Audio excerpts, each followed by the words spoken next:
The Sorrows of Young Werther. By J. W. von Goethe. The Sorrows of Young Werther. Book. Chapter 1. May 4th. How happy I am that I am gone. My dear friend, what a thing is the heart of man. To leave you, from whom I have been inseparable, whom I love so dearly, and yet to feel happy. I know you will forgive me. Have not other attachments been specially appointed by fate to torment a head like mine? Poor Leonora! And yet I was not to blame. Was it my fault, that, whilst the peculiar charms of her sister afforded me an agreeable entertainment, a passion for me was engendered in her feeble heart? And yet am I wholly blameless? Did I not encourage her emotions? Did I not feel charmed at those truly genuine expressions of nature, which, though but little mirthful in reality, so often amused us? Did I not, but oh! What is man, that he dares so to accuse himself? My dear friend, I promise you I will improve. I will no longer, as has ever been my habit, continue to ruminate on every petty vexation which fortune may dispense. I will enjoy the present, and the past shall be for me the past. No doubt you are right, my best of friends. There would be far less suffering amongst mankind. If men, and God knows why they are so fashioned, did not employ their imagination so assiduously in recalling the memory of past sorrow, instead of bearing their present lot with equanimity. Be kind enough to inform my mother that I shall attend to her business to the best of my ability, and shall give her the earliest information about it. I have seen my aunt, and find that she is very far from being the disagreeable person our friends allege her to be. She is a lively, cheerful woman, with the best of hearts. I explained to her my mother's wrongs with regard to that part of her portion which has been withheld from her. She told me the motives and reasons of her own conduct, and the terms on which she is willing to give up the whole, and to do more than we have asked. In short, I cannot write further upon this subject at present, only assure my mother that all will go on well. And I have again observed, my dear friend, in this trifling affair, that misunderstandings and neglect occasion more mischief in the world than even malice and wickedness. At all events, the two latter are of less frequent occurrence. In other respects I am very well off here. Solitude in this terrestrial paradise is a genial balm to my mind, and the young spring cheers with its bounteous promises my oftentimes misgiving heart. Every tree, every bush, is full of flowers. And one might wish himself transformed into a butterfly, to float about in this ocean of perfume, and find his whole existence in it. The town itself is disagreeable. But then, all around, you find an inexpressible beauty of nature. This induced the late Count M. to lay out a garden on one of the sloping hills which here intersect each other with the most charming variety, and form the most lovely valleys. The garden is simple. And it is easy to perceive, even upon your first entrance, that the plan was not designed by a scientific gardener, but by a man who wished to give himself up here to the enjoyment of his own sensitive heart. Many a tear have I already shed to the memory of its departed master in a summer-house which is now reduced to ruins, but was his favorite resort, and now is mine. I shall soon be master of the place. The gardener has become attached to me within the last few days, and he will lose nothing thereby. May 10th. A wonderful serenity has taken possession of my entire soul, like these sweet mornings of spring which I enjoy with my whole heart. I am alone, and feel the charm of existence in this spot, which was created for the bliss of souls like mine. I am so happy, my dear friend, so absorbed in the exquisite sense of mere tranquil existence, that I neglect my talents. I should be incapable of drawing a single stroke at the present moment. And yet I feel that I never was a greater artist than now.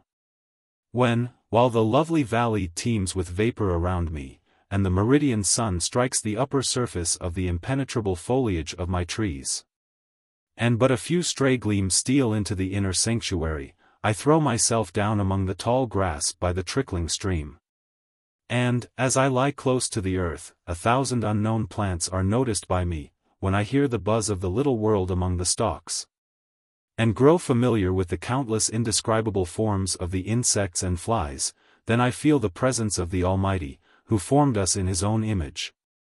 And the breath of that universal love which bears and sustains us, as it floats around us in an eternity of bliss. And then, my friend, when darkness overspreads my eyes, and heaven and earth seem to dwell in my soul and absorb its power, like the form of a beloved mistress, then I often think with longing, oh, would I could describe these conceptions, could impress upon paper all that is living so full and warm within me, that it might be the mirror of my soul, as my soul is the mirror of the infinite God. Oh my friend, but it is too much for my strength, I sink under the weight of the splendor of these visions. May 12th. I know not whether some deceitful spirits haunt this spot, or whether it be the warm, celestial fancy in my own heart which makes everything around me seem like paradise. In front of the house is a fountain to which I am bound by a charm like Melusina and her sisters.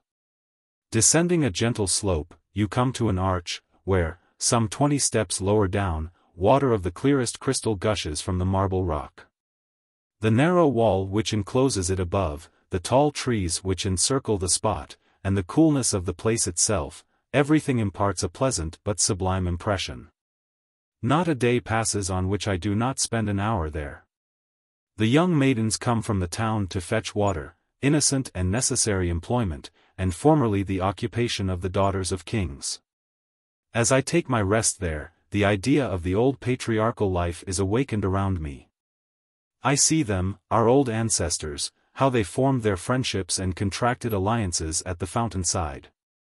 And I feel how fountains and streams were guarded by beneficent spirits. He who is a stranger to these sensations has never really enjoyed cool repose at the side of a fountain after the fatigue of a weary summer day. May 13th. You ask if you shall send me books. My dear friend, I beseech you, for the love of God, relieve me from such a yoke. I need no more to be guided, agitated, heated. My heart ferments sufficiently of itself. I want strains to lull me, and I find them to perfection in my Homer. Often do I strive to allay the burning fever of my blood. And you have never witnessed anything so unsteady, so uncertain, as my heart. But need I confess this to you, my dear friend, who have so often endured the anguish of witnessing my sudden transitions from sorrow to immoderate joy, and from sweet melancholy to violent passions? I treat my poor heart like a sick child, and gratify its every fancy. Do not mention this again, there are people who would censure me for it. May 15th. The common people of the place know me already, and love me, particularly the children. When at first I associated with them, and inquired in a friendly tone about their various trifles, some fancied that I wished to ridicule them, and turned from me in exceeding ill humor. I did not allow that circumstance to grieve me, I only felt most keenly what I have often before observed. Persons who can claim a certain rank keep themselves coldly aloof from the common people, as though they feared to lose their importance by the contact. Whilst wanton idlers, and such as are prone to bad joking, affect to descend to their level, only to make the poor people feel their impertinence all the more keenly. I know very well that we are not all equal, nor can be so. But it is my opinion that he who avoids the common people, in order not to lose their respect, is as much to blame as a coward who hides himself from his enemy because he fears defeat. The other day I went to the fountain, and found a young servant girl, who had set her pitcher on the lowest step, and looked around to see if one of her companions was approaching to place it on her head. I ran down, and looked at her. "Shall I help you, pretty lass?" said I. She blushed deeply. "Oh, sir," she exclaimed. "No ceremony," I replied. She adjusted her headgear, and I helped her. She thanked me, and ascended the steps. May 17th. I have made all sorts of acquaintances, but have as yet found no society.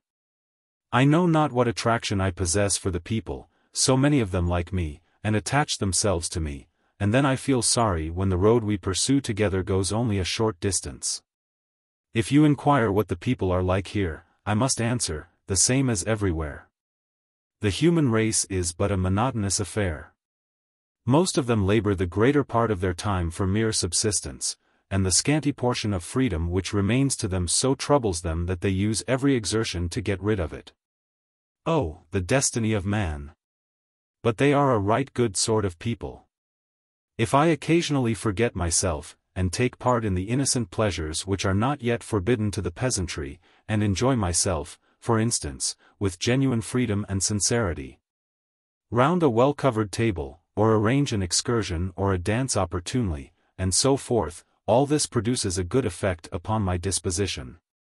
Only I must forget that there lie dormant within me so many other qualities which moulder uselessly, and which I am obliged to keep carefully concealed. Ah! This thought affects my spirits fearfully. And yet to be misunderstood is the fate of the like of us. Alas, that the friend of my youth is gone. Alas, that I ever knew her. I might say to myself, you are a dreamer to seek what is not to be found here below. But she has been mine. I have possessed that heart, that noble soul, in whose presence I seemed to be more than I really was, because I was all that I could be. Good heavens! Did then a single power of my soul remain unexercised? In her presence could I not display, to its full extent, that mysterious feeling with which my heart embraces nature? Was not our intercourse a perpetual web of the finest emotions, of the keenest wit, the varieties of which, even in their very eccentricity, bore the stamp of genius? Alas! The few years by which she was my senior brought her to the grave before me.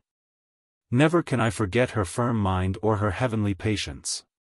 A few days ago I met a certain young V, a frank, open fellow, with a most pleasing countenance.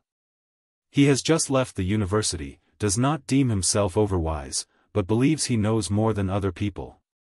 He has worked hard, as I can perceive from many circumstances, and, in short, possesses a large stock of information. When he heard that I am drawing a good deal, and that I know Greek, two wonderful things for this part of the country, he came to see me, and displayed his whole store of learning. From Bateau to Wood, from De Piles to Winckelmann, he assured me he had read through the first part of Sulzer's theory, and also possessed a manuscript of Hayne's work on the study of the antique. I allowed it all to pass. I have become acquainted, also, with a very worthy person, the district judge, a frank and open-hearted man. I am told it is a most delightful thing to see him in the midst of his children, of whom he has 9. His eldest daughter especially is highly spoken of. He has invited me to go and see him, and I intend to do so on the first opportunity. He lives at one of the royal hunting lodges, which can be reached from here in an hour and a half by walking, and which he obtained leave to inhabit after the loss of his wife. As it is so painful to him to reside in town and at the court. There have also come in my way a few other originals of a questionable sort, who are in all respects undesirable, and most intolerable in their demonstration of friendship. Goodbye. This letter will please you, it is quite historical. May 22nd. That the life of man is but a dream, many a man has surmised heretofore, and I, too, am everywhere pursued by this feeling. When I consider the narrow limits within which our active and inquiring faculties are confined.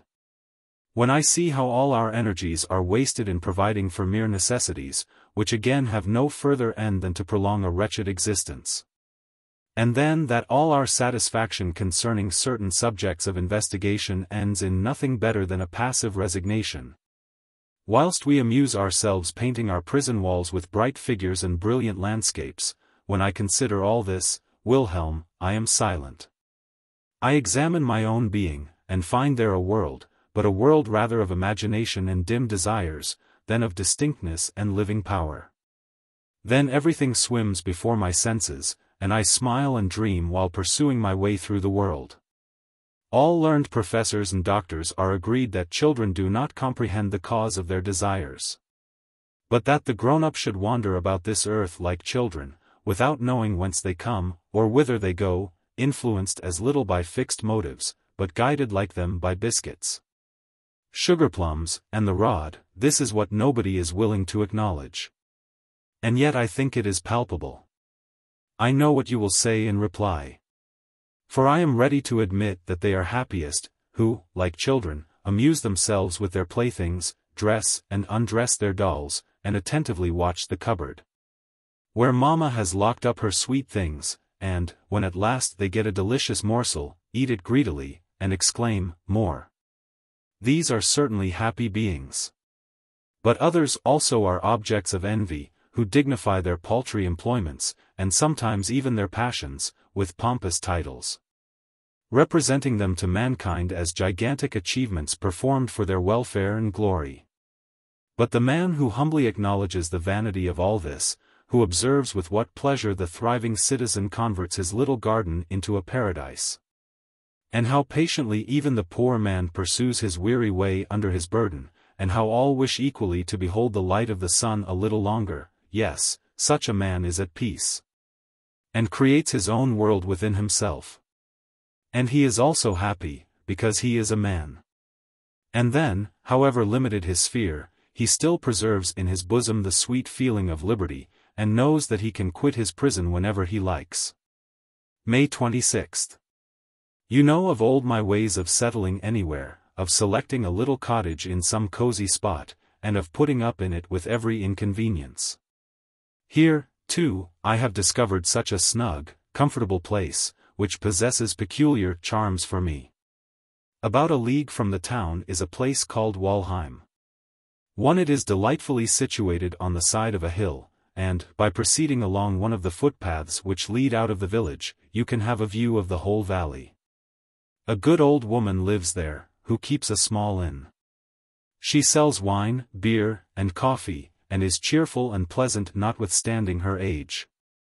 The chief charm of this spot consists in 2 linden trees, spreading their enormous branches over the little green before the church, which is entirely surrounded by peasants' cottages, barns, and homesteads. I have seldom seen a place so retired and peaceable, and there often have my table and chair brought out from the little inn, and drink my coffee there, and read my Homer. Accident brought me to the spot one fine afternoon, and I found it perfectly deserted. Everybody was in the fields except a little boy about 4 years of age, who was sitting on the ground, and held between his knees a child about 6 months old. He pressed it to his bosom with both arms, which thus formed a sort of armchair. And, notwithstanding the liveliness which sparkled in its black eyes, it remained perfectly still. The sight charmed me. I sat down upon a plough opposite, and sketched with great delight this little picture of brotherly tenderness. I added the neighboring hedge, the barn door, and some broken cartwheels, just as they happened to lie. And I found in about an hour that I had made a very correct and interesting drawing, without putting in the slightest thing of my own. This confirmed me in my resolution of adhering, for the future, entirely to nature. She alone is inexhaustible, and capable of forming the greatest masters. Much may be alleged in favor of rules, as much may be likewise advanced in favor of the laws of society. An artist formed upon them will never produce anything absolutely bad or disgusting. As a man who observes the laws, and obeys decorum, can never be an absolutely intolerable neighbor, nor a decided villain, but yet, say what you will of rules, they destroy the genuine feeling of nature, as well as its true expression. Do not tell me that this is too hard, that they only restrain and prune superfluous branches, etc. My good friend, I will illustrate this by an analogy. These things resemble love. A warm-hearted youth becomes strongly attached to a maiden. He spends every hour of the day in her company, wears out his health, and lavishes his fortune, to afford continual proof that he is wholly devoted to her. Then comes a man of the world, a man of place and respectability, and addresses him thus: "My good young friend, love is natural, but you must love within bounds. Divide your time, devote a portion to business, and give the hours of recreation to your mistress. Calculate your fortune. And out of the superfluity you may make her a present, only not too often, on her birthday, and such occasions." Pursuing this advice, he may become a useful member of society, and I should advise every prince to give him an appointment, but it is all up with his love, and with his genius if he be an artist. Oh my friend! Why is it that the torrent of genius so seldom bursts forth, so seldom rolls in full-flowing stream, overwhelming your astounded soul? Because, on either side of this stream, cold and respectable persons have taken up their abodes, and, forsooth, their summer-houses and tulip-beds would suffer from the torrent. Wherefore they dig trenches, and raise embankments betimes, in order to avert the impending danger. May 27th. I find I have fallen into raptures, declamation, and similes, and have forgotten, in consequence, to tell you what became of the children. Absorbed in my artistic contemplations, which I briefly described in my letter of yesterday, I continued sitting on the plough for 2 hours. Toward evening a young woman, with a basket on her arm, came running toward the children, who had not moved all that time. She exclaimed from a distance, "You are a good boy, Philip." She gave me greeting, I returned it, rose, and approached her. I inquired if she were the mother of those pretty children. "Yes," she said. And, giving the eldest a piece of bread, she took the little one in her arms and kissed it with a mother's tenderness. "I left my child in Philip's care," she said, "whilst I went into the town with my eldest boy to buy some wheaten bread, some sugar, and an earthen pot. I saw the various articles in the basket, from which the cover had fallen. I shall make some broth tonight for my little Hans, which was the name of the youngest. That wild fellow, the big one, broke my pot yesterday, whilst he was scrambling with Philip for what remained of the contents." I inquired for the eldest.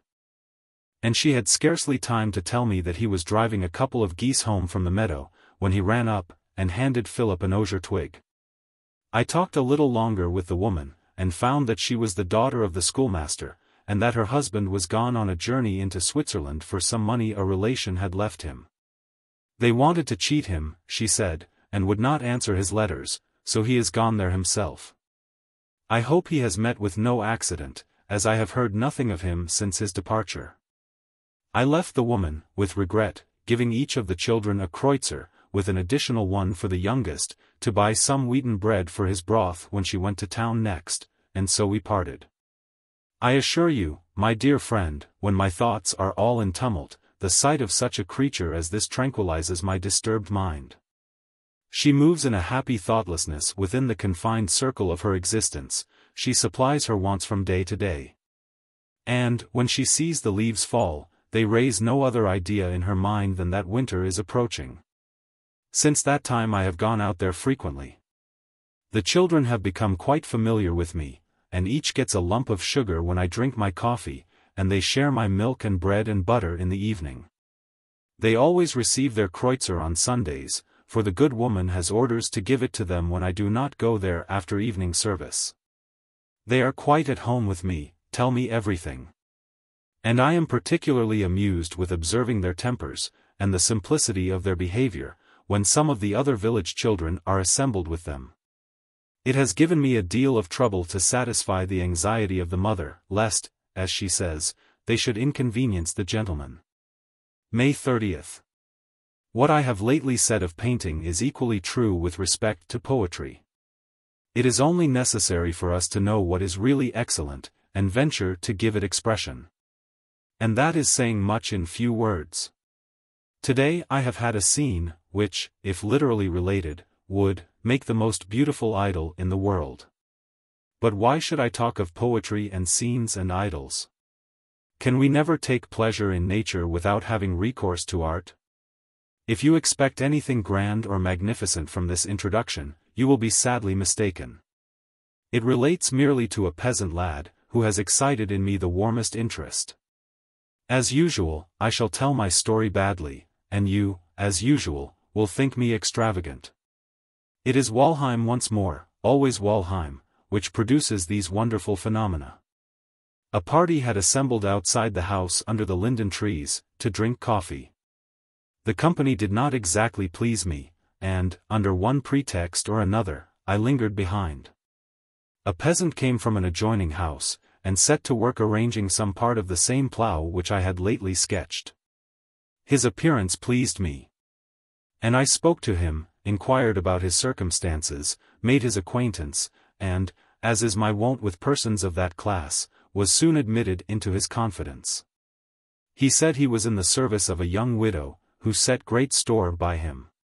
He spoke so much of his mistress, and praised her so extravagantly, that I could soon see he was desperately in love with her. She is no longer young, he said, and she was treated so badly by her former husband that she does not mean to marry again. From his account it was so evident what incomparable charms she possessed for him, and how ardently he wished she would select him to extinguish the recollection of her first husband's misconduct, that I should have to repeat his own words in order to describe the depth of the poor fellow's attachment, truth, and devotion. It would, in fact, require the gifts of a great poet to convey the expression of his features, the harmony of his voice, and the heavenly fire of his eye. No words can portray the tenderness of his every movement and of every feature, no effort of mine could do justice to the scene. His alarm lest I should misconceive his position with regard to his mistress, or question the propriety of her conduct, touched me particularly. The charming manner with which he described her form and person, which, without possessing the graces of youth, won and attached him to her, is inexpressible, and must be left to the imagination. I have never in my life witnessed or fancied or conceived the possibility of such intense devotion, such ardent affections, united with so much purity. Do not blame me if I say that the recollection of this innocence and truth is deeply impressed upon my very soul, that this picture of fidelity and tenderness haunts me everywhere, and that my own heart, as though enkindled by the flame, glows and burns within me. I mean now to try and see her as soon as I can, or perhaps, on second thoughts, I had better not. It is better I should behold her through the eyes of her lover. To my sight, perhaps, she would not appear as she now stands before me, and why should I destroy so sweet a picture? June 16. Why do I not write to you? You lay claim to learning, and ask such a question. You should have guessed that I am well, that is to say, in a word, I have made an acquaintance who has won my heart. I know not. To give you a regular account of the manner in which I have become acquainted with the most amiable of women would be a difficult task. I am a happy and contented mortal, but a poor historian. An angel. Nonsense. Everybody so describes his mistress, and yet I find it impossible to tell you how perfect she is, or why she is so perfect. Suffice it to say she has captivated all my senses. So much simplicity with so much understanding, so mild, and yet so resolute, a mind so placid, and a life so active.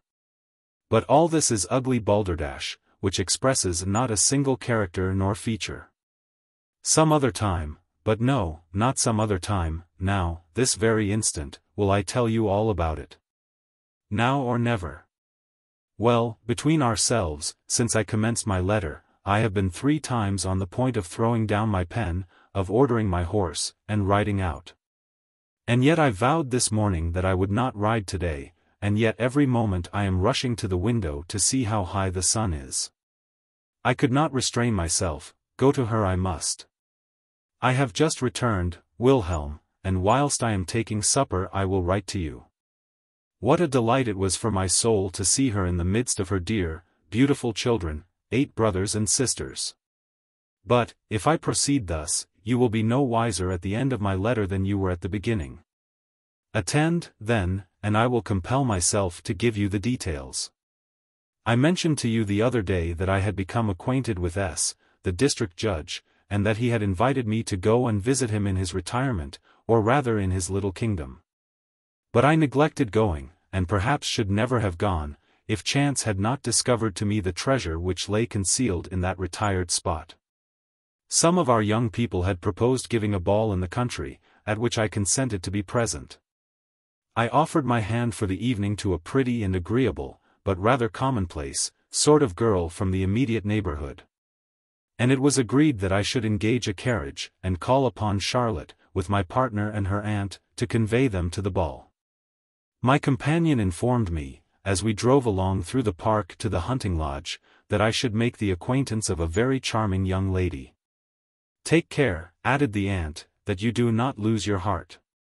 Why, said I. Because she is already engaged to a very worthy man, she replied, who is gone to settle his affairs upon the death of his father, and will succeed to a very considerable inheritance. This information possessed no interest for me. When we arrived at the gate, the sun was setting behind the tops of the mountains. The atmosphere was heavy, and the ladies expressed their fears of an approaching storm, as masses of low black clouds were gathering in the horizon.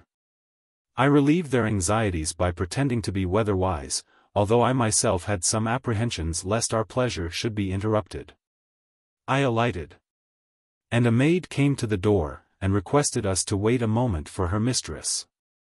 I walked across the court to a well-built house, and, ascending the flight of steps in front, opened the door, and saw before me the most charming spectacle I had ever witnessed. 6 children, from 11 to 2 years old, were running about the hall, and surrounding a lady of middle height, with a lovely figure, dressed in a robe of simple white, trimmed with pink ribbons. She was holding a rye loaf in her hand, and was cutting slices for the little ones all around, in proportion to their age and appetite.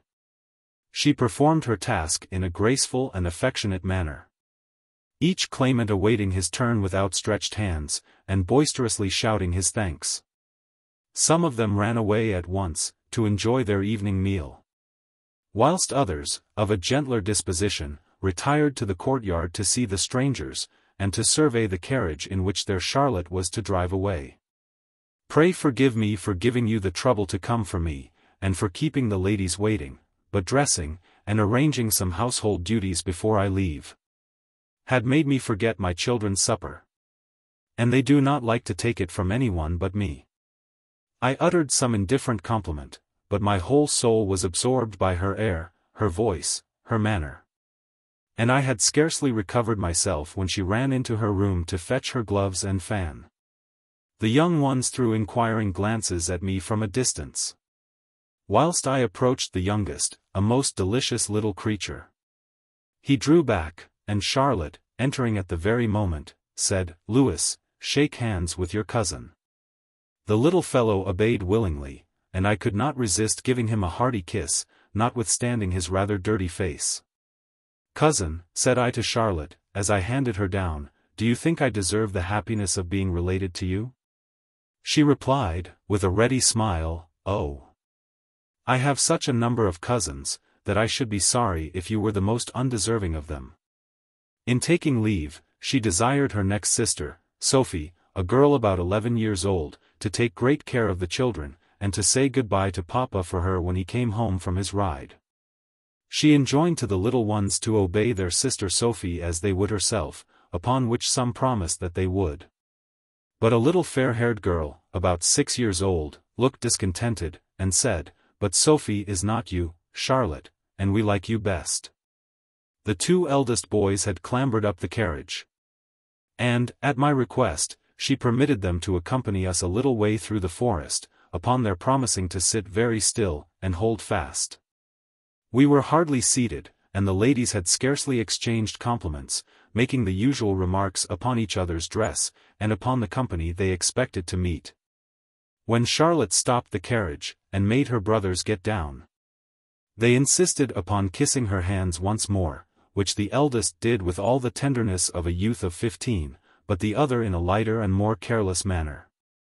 She desired them again to give her love to the children, and we drove off. The aunt inquired of Charlotte whether she had finished the book she had last sent her. "No," said Charlotte. "I did not like it, you can have it again. And the one before was not much better." I was surprised, upon asking the title, to hear that it was 2. I found penetration and character in everything she said. Every expression seemed to brighten her features with new charms, with new rays of genius, which unfolded by degrees, as she felt herself understood. "When I was younger," she observed, "I loved nothing so much as romances. Nothing could equal my delight when, on some holiday, I could settle down quietly in a corner, and enter with my whole heart and soul into the joys or sorrows of some fictitious Leonora. I do not deny that they even possess some charms for me yet. But I read so seldom, that I prefer books suited exactly to my taste. And I like those authors best whose scenes describe my own situation in life, and the friends who are about me, whose stories touch me with interest, from resembling my own homely existence, which, without being absolutely paradise, is, on the whole, a source of indescribable happiness. I endeavored to conceal the emotion which these words occasioned, but it was of slight avail. For, when she had expressed so truly her opinion of the Vicar of Wakefield, and of other works, the names of which I omit, 3, I could no longer contain myself, but gave full utterance to what I thought of it, and it was not until Charlotte had addressed herself to the 2 other ladies, that I remembered their presence, and observed them sitting mute with astonishment. The aunt looked at me several times with an air of raillery, which, however, I did not at all mind. We talked of the pleasures of dancing.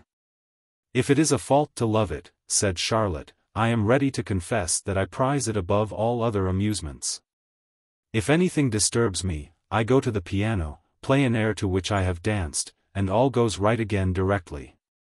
You, who know me, can fancy how steadfastly I gazed upon her rich dark eyes during these remarks, how my very soul gloated over her warm lips and fresh, glowing cheeks. How I became quite lost in the delightful meaning of her words, so much so, that I scarcely heard the actual expressions. In short, I alighted from the carriage like a person in a dream, and was so lost to the dim world around me, that I scarcely heard the music which resounded from the illuminated ballroom. The 2 Messrs. Anran and a certain N. I cannot trouble myself with the names, who were the aunt's and Charlotte's partners, received us at the carriage door, and took possession of their ladies, whilst I followed with mine. We commenced with a minuet. I led out one lady after another, and precisely those who were the most disagreeable could not bring themselves to leave off. Charlotte and her partner began an English country dance, and you must imagine my delight when it was their turn to dance the figure with us. You should see Charlotte dance. She dances with her whole heart and soul, her figure is all harmony, elegance, and grace, as if she were conscious of nothing else, and had no other thought or feeling. And, doubtless, for the moment, every other sensation is extinct. She was engaged for the 2nd country dance, but promised me the 3rd, and assured me, with the most agreeable freedom, that she was very fond of waltzing. "It is the custom here," she said, "for the previous partners to waltz together, but my partner is an indifferent waltzer, and will feel delighted if I save him the trouble. Your partner is not allowed to waltz, and, indeed, is equally incapable, but I observed during the country dance that you waltz well. So, if you will waltz with me, I beg you would propose it to my partner, and I will propose it to yours." We agreed, and it was arranged that our partners should mutually entertain each other. We set off, and, at first, delighted ourselves with the usual graceful motions of the arms. With what grace, with what ease, she moved. When the waltz commenced, and the dancers whirled around each other in the giddy maze, there was some confusion, owing to the incapacity of some of the dancers. We judiciously remained still, allowing the others to weary themselves. And, when the awkward dancers had withdrawn, we joined in, and kept it up famously together with one other couple, Anran and his partner. Never did I dance more lightly. I felt myself more than mortal, holding this loveliest of creatures in my arms, flying, with her as rapidly as the wind, till I lost sight of every other object. And oh Wilhelm, I vowed at that moment, that a maiden whom I loved, or for whom I felt the slightest attachment, never should waltz with anyone else but with me, if I went to perdition for it. You will understand this. We took a few turns in the room to recover our breath. Charlotte sat down, and felt refreshed by partaking of some oranges which I had secured, the only ones that had been left. But at every slice which, from politeness, she offered to her neighbors, I felt as though a dagger went through my heart. We were the 2nd couple in the 3rd country dance. As we were going down, and heaven knows with what ecstasy I gazed at her arms and eyes, beaming with the sweetest feeling of pure and genuine enjoyment. We passed a lady whom I had noticed for her charming expression of countenance. Although she was no longer young. She looked at Charlotte with a smile, then, holding up her finger in a threatening attitude, repeated twice in a very significant tone of voice the name of Albert. "Who is Albert?" said I to Charlotte, "if it is not impertinent to ask." She was about to answer, when we were obliged to separate, in order to execute a figure in the dance. And, as we crossed over again in front of each other, I perceived she looked somewhat pensive. "Why need I conceal it from you?" she said, as she gave me her hand for the promenade. "Albert is a worthy man, to whom I am engaged." Now, there was nothing new to me in this, for the girls had told me of it on the way. But it was so far new that I had not thought of it in connection with her whom, in so short a time, I had learned to prize so highly. Enough, I became confused, got out in the figure, and occasioned general confusion. So that it required all Charlotte's presence of mind to set me right by pulling and pushing me into my proper place. The dance was not yet finished when the lightning which had for some time been seen in the horizon, and which I had asserted to proceed entirely from heat, grew more violent. And the thunder was heard above the music. When any distress or terror surprises us in the midst of our amusements, it naturally makes a deeper impression than at other times, either because the contrast makes us more keenly susceptible, or rather perhaps because our senses are then more open to impressions, and the shock is consequently stronger.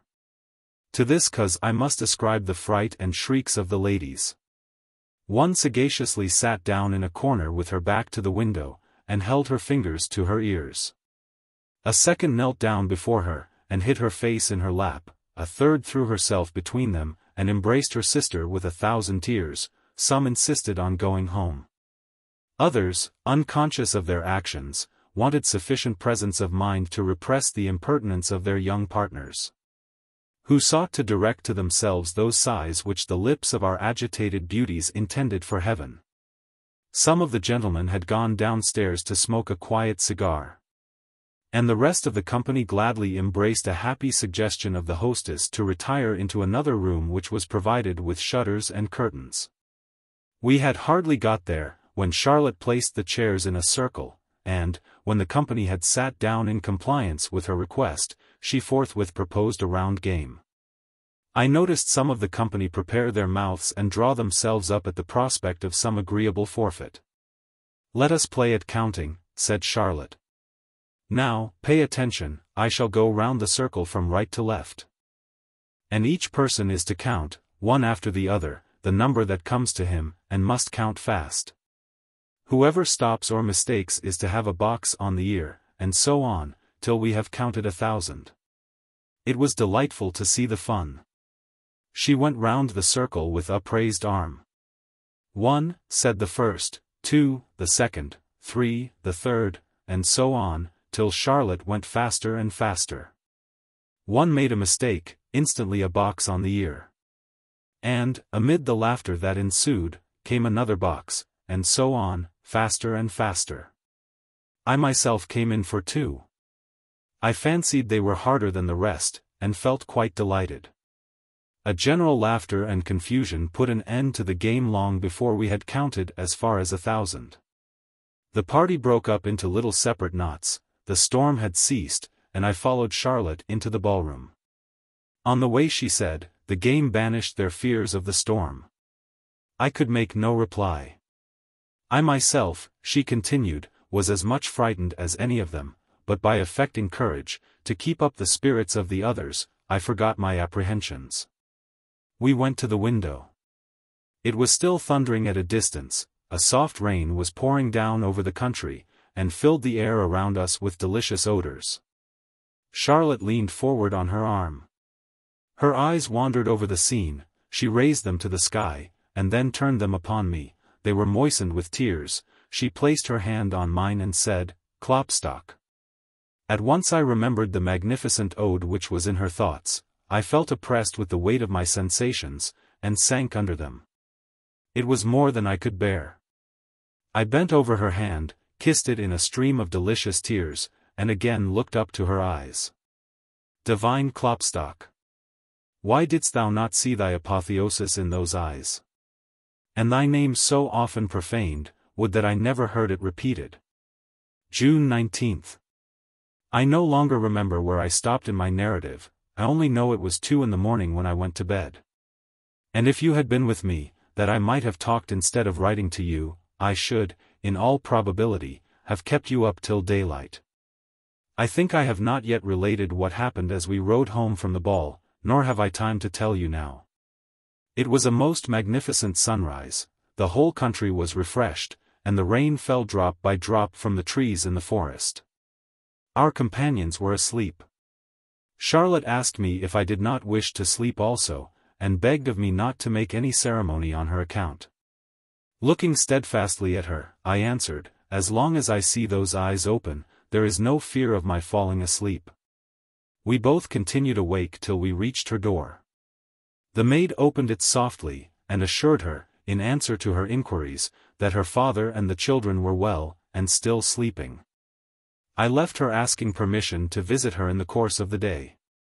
She consented, and I went, and, since that time, sun, moon, and stars may pursue their course, I know not whether it is day or night, the whole world is nothing to me. June 21st. My days are as happy as those reserved by God for His elect, and, whatever be my fate hereafter, I can never say that I have not tasted joy, the purest joy of life.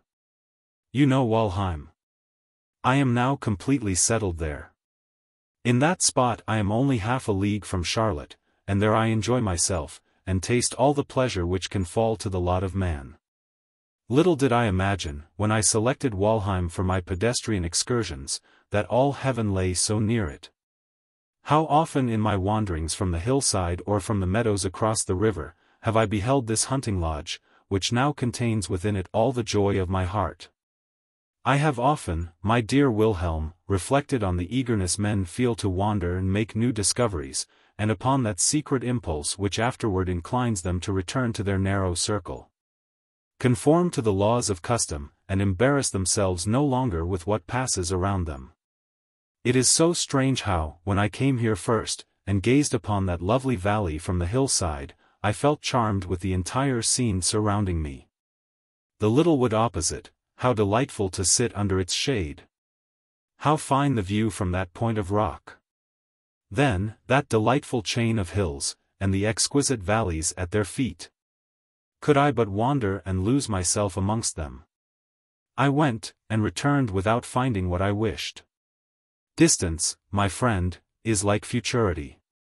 A dim vastness is spread before our souls, the perceptions of our mind are as obscure as those of our vision.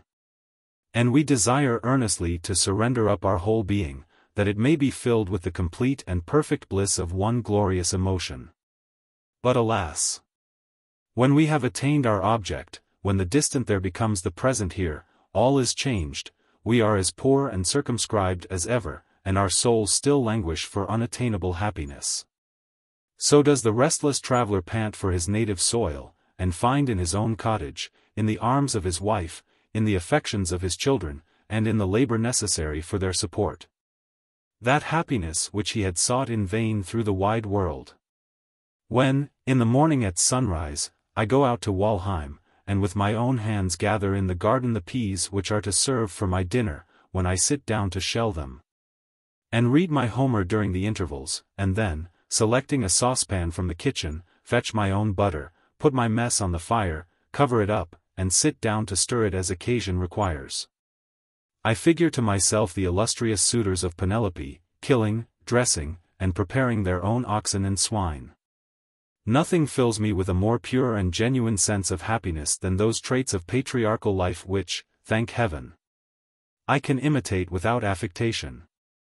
Happy is it, indeed, for me that my heart is capable of feeling the same simple and innocent pleasure as the peasant whose table is covered with food of his own rearing, and who not only enjoys his meal, but remembers with delight the happy days and sunny mornings when he planted it, the soft evenings when he watered it, and the pleasure he experienced in watching its daily growth. June 29th. The day before yesterday, the physician came from the town to pay a visit to the judge. He found me on the floor playing with Charlotte's children. Some of them were scrambling over me, and others romped with me, and, as I caught and tickled them, they made a great noise. The doctor is a formal sort of personage. He adjusts the plaits of his ruffles, and continually settles his frill whilst he is talking to you. And he thought my conduct beneath the dignity of a sensible man. I could perceive this by his countenance. But I did not suffer myself to be disturbed. I allowed him to continue his wise conversation, whilst I rebuilt the children's card houses for them as fast as they threw them down. He went about the town afterward, complaining that the judge's children were spoiled enough before, but that now Werther was completely ruining them. Yes, my dear Wilhelm, nothing on this earth affects my heart so much as children. When I look on at their doings, when I mark in the little creatures the seeds of all those virtues and qualities which they will one day find so indispensable, when I behold in the obstinate all the future firmness and constancy of a noble character, in the capricious, that levity and gaiety of temper which will carry them lightly over the dangers and troubles of life, their whole nature simple and unpolluted, then I call to mind the golden words of the great teacher of mankind, unless ye become like one of these. And now, my friend, these children, who are our equals, whom we ought to consider as our models, we treat them as though they were our subjects. They are allowed no will of their own. And have we, then, none ourselves? Whence comes our exclusive right? Is it because we are older and more experienced? Great God! From the height of thy heaven thou beholdest great children and little children, and no others, and thy Son has long since declared which afford thee greatest pleasure. But they believe in him, and hear him not. That, too, is an old story, and they train their children after their own image, etc. Adieu, Wilhelm, I will not further bewilder myself with this subject. July 1st. The consolation Charlotte can bring to an invalid I experience from my own heart, which suffers more from her absence than many a poor creature lingering on a bed of sickness. She is gone to spend a few days in the town with a very worthy woman, who is given over by the physicians, and wishes to have Charlotte near her in her last moments. I accompanied her last week on a visit to the Vicar of S., a small village in the mountains, about a league hence. We arrived about 4 o'clock. Charlotte had taken her little sister with her. When we entered the vicarage court, we found the good old man sitting on a bench before the door, under the shade of 2 large walnut trees. At the sight of Charlotte he seemed to gain new life, rose, forgot his stick, and ventured to walk toward her. She ran to him, and made him sit down again. Then, placing herself by his side, she gave him a number of messages from her father, and then caught up his youngest child, a dirty, ugly little thing, the joy of his old age, and kissed it. I wish you could have witnessed her attention to this old man, how she raised her voice on account of his deafness. How she told him of healthy young people, who had been carried off when it was least expected, praised the virtues of Carlsbad, and commended his determination to spend the ensuing summer there, and assured him that he looked better and stronger than he did when she saw him last. I, in the meantime, paid attention to his good lady. The old man seemed quite in spirits. And as I could not help admiring the beauty of the walnut trees, which formed such an agreeable shade over our heads, he began, though with some little difficulty, to tell us their history. As to the oldest, said he, we do not know who planted it, some say one clergyman, and some another, but the younger one, there behind us, is exactly the age of my wife. 50 years old next October. Her father planted it in the morning, and in the evening she came into the world. My wife's father was my predecessor here, and I cannot tell you how fond he was of that tree. And it is fully as dear to me. Under the shade of that very tree, upon a log of wood, my wife was seated knitting, when I, a poor student, came into this court for the first time, just 27 years ago. Charlotte inquired for his daughter. He said she was gone with Herr Schmidt to the meadows, and was with the haymakers. The old man then resumed his story, and told us how his predecessor had taken a fancy to him, as had his daughter likewise, and how he had become first his curate and subsequently his successor. He had scarcely finished his story when his daughter returned through the garden, accompanied by the above-mentioned Herr Schmidt. She welcomed Charlotte affectionately, and I confess I was much taken with her appearance. She was a lively-looking, good-humored brunette, quite competent to amuse one for a short time in the country. Her lover, for such Herr Schmidt evidently appeared to be, was a polite, reserved personage, and would not join our conversation, notwithstanding all Charlotte's endeavors to draw him out. I was much annoyed at observing, by his countenance, that his silence did not arise from want of talent, but from caprice and ill humor. This subsequently became very evident, when we set out to take a walk, and Frederica joining Charlotte, with whom I was talking, the worthy gentleman's face, which was naturally rather sombre, became so dark and angry that Charlotte was obliged to touch my arm, and remind me that I was talking too much to Frederica. Nothing distresses me more than to see men torment each other, particularly when in the flower of their age, in the very season of pleasure, they waste their few short days of sunshine in quarrels and disputes, and only perceive their error when it is too late to repair it. This thought dwelt upon my mind. And in the evening, when we returned to the vicar's, and were sitting round the table with our bread and milk, the conversation turned on the joys and sorrows of the world. I could not resist the temptation to inveigh bitterly against ill humor. We are apt, said I, to complain, but, with very little cause, that our happy days are few, and our evil days many. If our hearts were always disposed to receive the benefits heaven sends us, we should acquire strength to support evil when it comes. But, observed the vicar's wife, we cannot always command our tempers, so much depends upon the constitution. When the body suffers, the mind is ill at ease. I acknowledge that, I continued. But we must consider such a disposition in the light of a disease, and inquire whether there is no remedy for it. I should be glad to hear one, said Charlotte, at least, I think very much depends upon ourselves.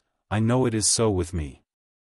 When anything annoys me, and disturbs my temper, I hasten into the garden, hum a couple of country dances, and it is all right with me directly. That is what I meant, I replied. Ill humor resembles indolence, it is natural to us. But if once we have courage to exert ourselves, we find our work run fresh from our hands, and we experience in the activity from which we shrank a real enjoyment. Frederica listened very attentively, and the young man objected, that we were not masters of ourselves, and still less so of our feelings. The question is about a disagreeable feeling, I added, from which everyone would willingly escape, but none know their own power without trial. Invalids are glad to consult physicians, and submit to the most scrupulous regimen, the most nauseous medicines, in order to recover their health. I observed that the good old man inclined his head, and exerted himself to hear our discourse, so I raised my voice, and addressed myself directly to him. We preach against a great many crimes, I observed, but I never remember a sermon delivered against ill humor. That may do very well for your town clergyman, said he. Country people are never ill-humored, though, indeed, it might be useful, occasionally, to my wife for instance, and the judge.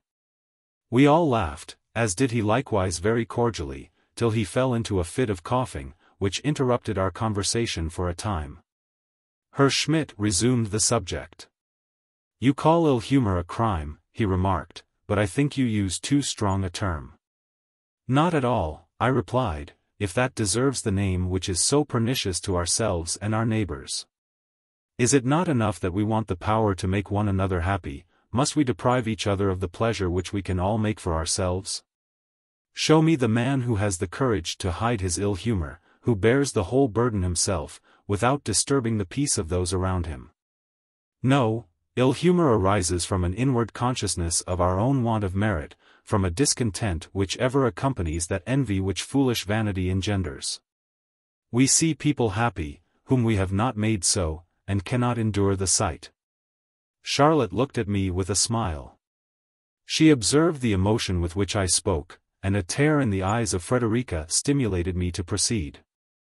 Woe unto those, I said, who use their power over a human heart to destroy the simple pleasures it would naturally enjoy. All the favors, all the attentions, in the world cannot compensate for the loss of that happiness which a cruel tyranny has destroyed. My heart was full as I spoke. A recollection of many things which had happened pressed upon my mind, and filled my eyes with tears. "We should daily repeat to ourselves," I exclaimed, "that we should not interfere with our friends, unless to leave them in possession of their own joys, and increase their happiness by sharing it with them. But when their souls are tormented by a violent passion, or their hearts rent with grief, is it in your power to afford them the slightest consolation? And when the last fatal malady seizes the being whose untimely grave you have prepared, when she lies languid and exhausted before you, her dim eyes raised to heaven, and the damp of death upon her pallid brow, there you stand at her bedside like a condemned criminal, with the bitter feeling that your whole fortune could not save her. And the agonizing thought wrings you, that all your efforts are powerless to impart even a moment's strength to the departing soul, or quicken her with a transitory consolation." At these words the remembrance of a similar scene at which I had been once present fell with full force upon my heart. I buried my face in my handkerchief, and hastened from the room, and was only recalled to my recollection by Charlotte's voice, who reminded me that it was time to return home. With what tenderness she chid me on the way for the too eager interest I took in everything. She declared it would do me injury, and that I ought to spare myself. "Yes, my angel. I will do so for your sake." July 6. She is still with her dying friend, and is still the same bright, beautiful creature whose presence softens pain, and sheds happiness around whichever way she turns. She went out yesterday with her little sisters, I knew it, and went to meet them, and we walked together. In about an hour and a half we returned to the town. We stopped at the spring I am so fond of, and which is now 1,000 times dearer to me than ever. Charlotte seated herself upon the low wall, and we gathered about her. I looked around, and recalled the time when my heart was unoccupied and free. "Dear fountain," I said, "since that time I have no more come to enjoy cool repose by thy fresh stream, I have passed thee with careless steps, and scarcely bestowed a glance upon thee." I looked down, and observed Charlotte's little sister, Jane, coming up the steps with a glass of water.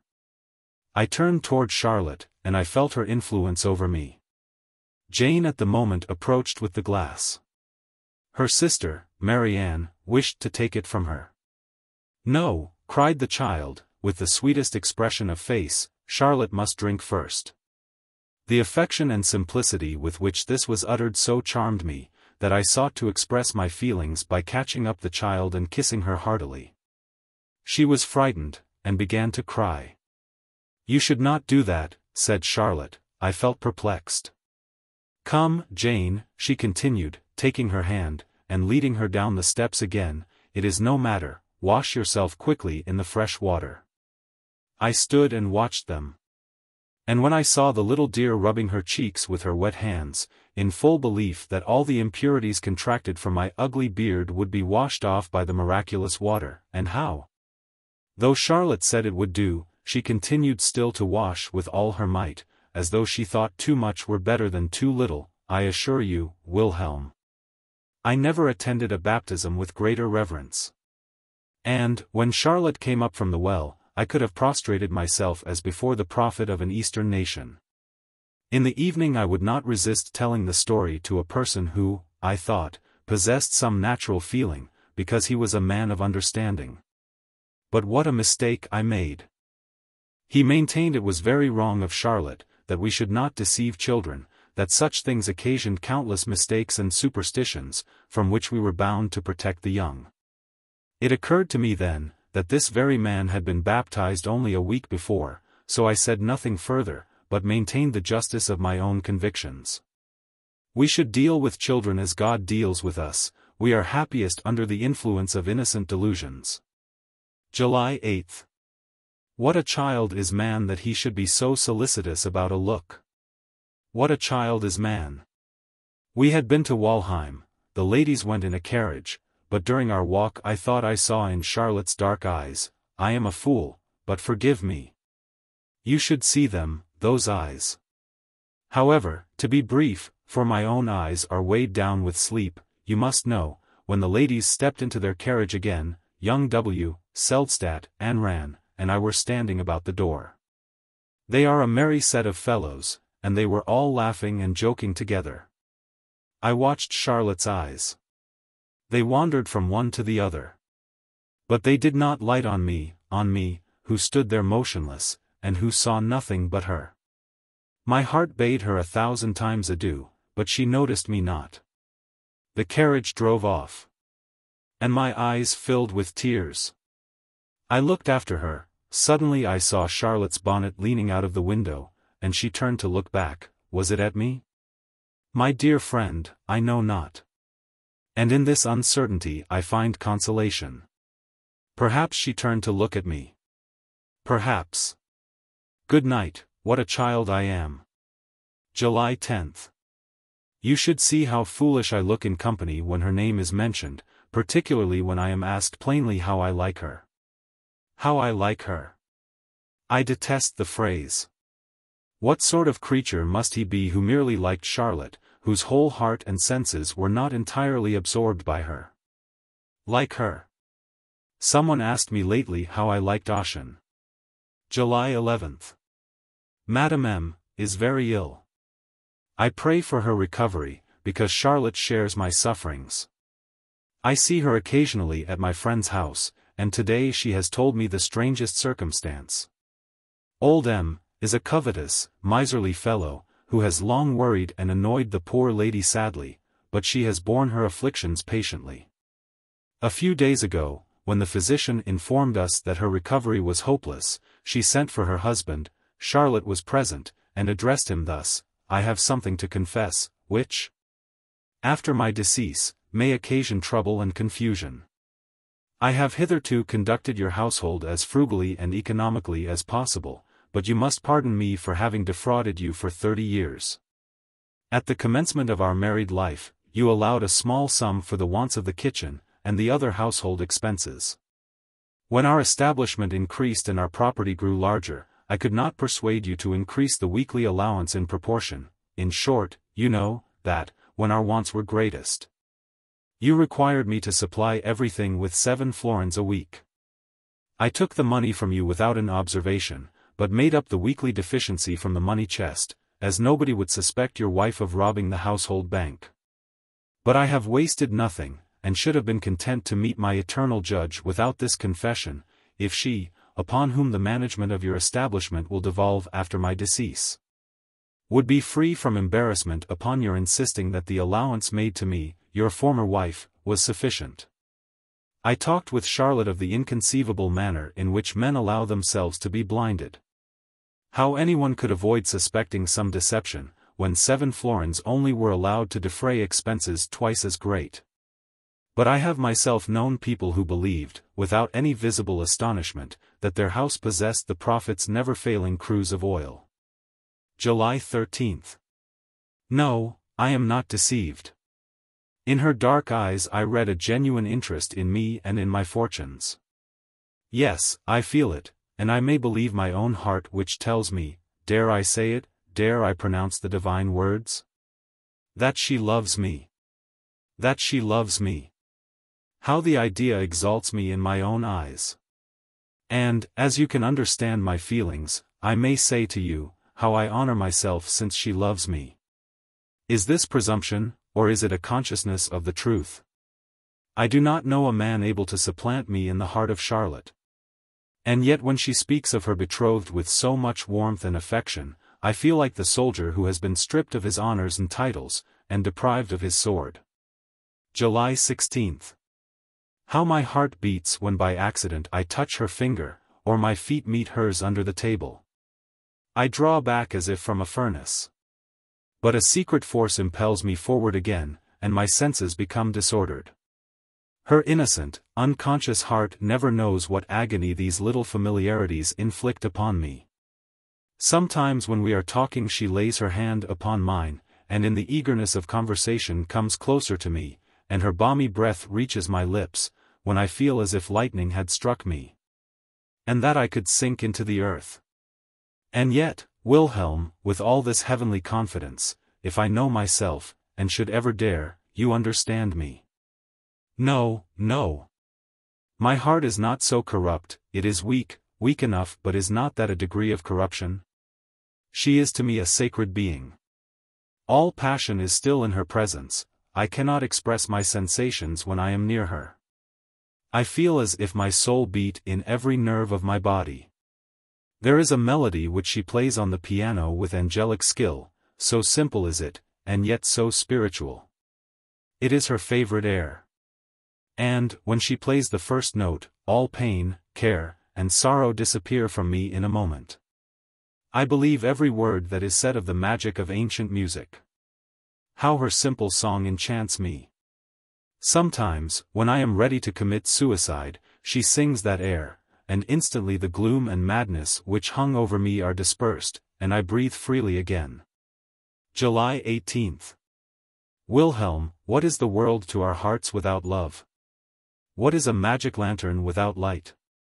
You have but to kindle the flame within, and the brightest figures shine on the white wall. And, if love only show us fleeting shadows, we are yet happy, when, like mere children, we behold them, and are transported with the splendid phantoms. I have not been able to see Charlotte today. I was prevented by company from which I could not disengage myself. What was to be done? I sent my servant to her house, that I might at least see somebody today who had been near her. Oh, the impatience with which I waited for his return! The joy with which I welcomed him! I should certainly have caught him in my arms, and kissed him, if I had not been ashamed. It is said that the Bonona stone, when placed in the sun, attracts the rays, and for a time appears luminous in the dark. So was it with me and this servant. The idea that Charlotte's eyes had dwelt on his countenance, his cheek, his very apparel, endeared them all inestimably to me. So that at the moment I would not have parted from him for 1,000 crowns. His presence made me so happy. Beware of laughing at me, Wilhelm. Can that be a delusion which makes us happy? July 19th. I shall see her today. I exclaim with delight, when I rise in the morning, and look out with gladness of heart at the bright, beautiful sun. I shall see her today. And then I have no further wish to form, all is included in that one thought. July 20th. I cannot assent to your proposal that I should accompany the ambassador to.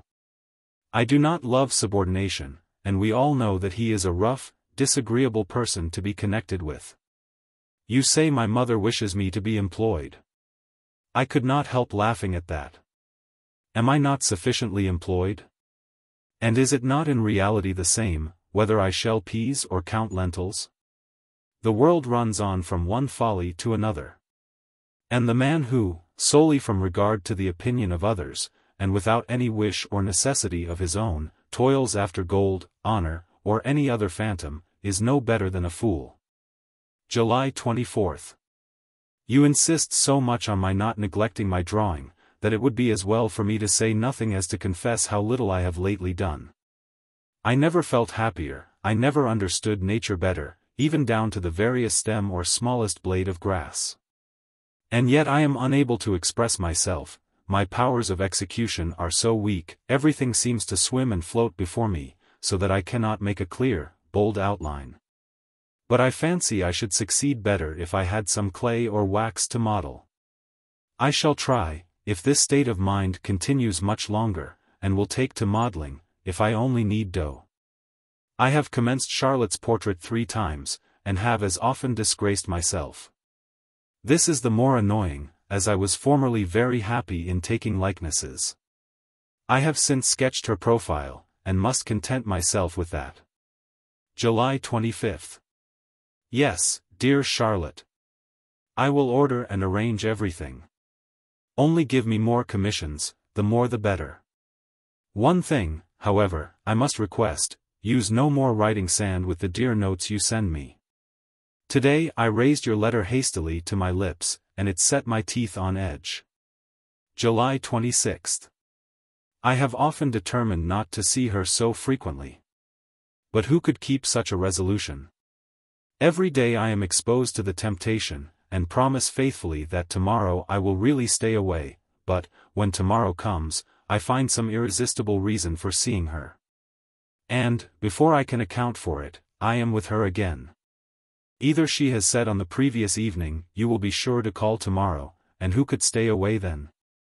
Or she gives me some commission, and I find it essential to take her the answer in person, or the day is fine, and I walk to Walheim, and, when I am there, it is only half a league farther to her. I am within the charmed atmosphere, and soon find myself at her side. My grandmother used to tell us a story of a mountain of lodestone. When any vessels came near it, they were instantly deprived of their ironwork, the nails flew to the mountain, and the unhappy crew perished amidst the disjointed planks. July 30th. Albert is arrived, and I must take my departure. Were he the best and noblest of men, and I in every respect his inferior, I could not endure to see him in possession of such a perfect being. Possession, enough, Wilhelm, her betrothed is here, a fine, worthy fellow, whom one cannot help liking. Fortunately I was not present at their meeting. It would have broken my heart. And he is so considerate, he has not given Charlotte one kiss in my presence. Heaven reward him for it. I must love him for the respect with which he treats her. He shows a regard for me, but for this I suspect I am more indebted to Charlotte than to his own fancy for me. Women have a delicate tact in such matters, and it should be so. They cannot always succeed in keeping two rivals on terms with each other, but, when they do, they are the only gainers. I cannot help esteeming Albert. The coolness of his temper contrasts strongly with the impetuosity of mine, which I cannot conceal. He has a great deal of feeling, and is fully sensible of the treasure he possesses in Charlotte. He is free from ill humor, which you know is the fault I detest most. He regards me as a man of sense. And my attachment to Charlotte, and the interest I take in all that concerns her, augment his triumph and his love.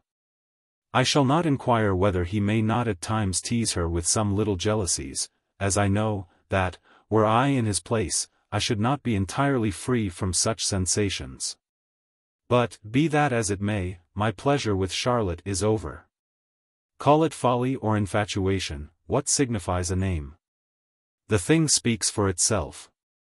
Before Albert came, I knew all that I know now.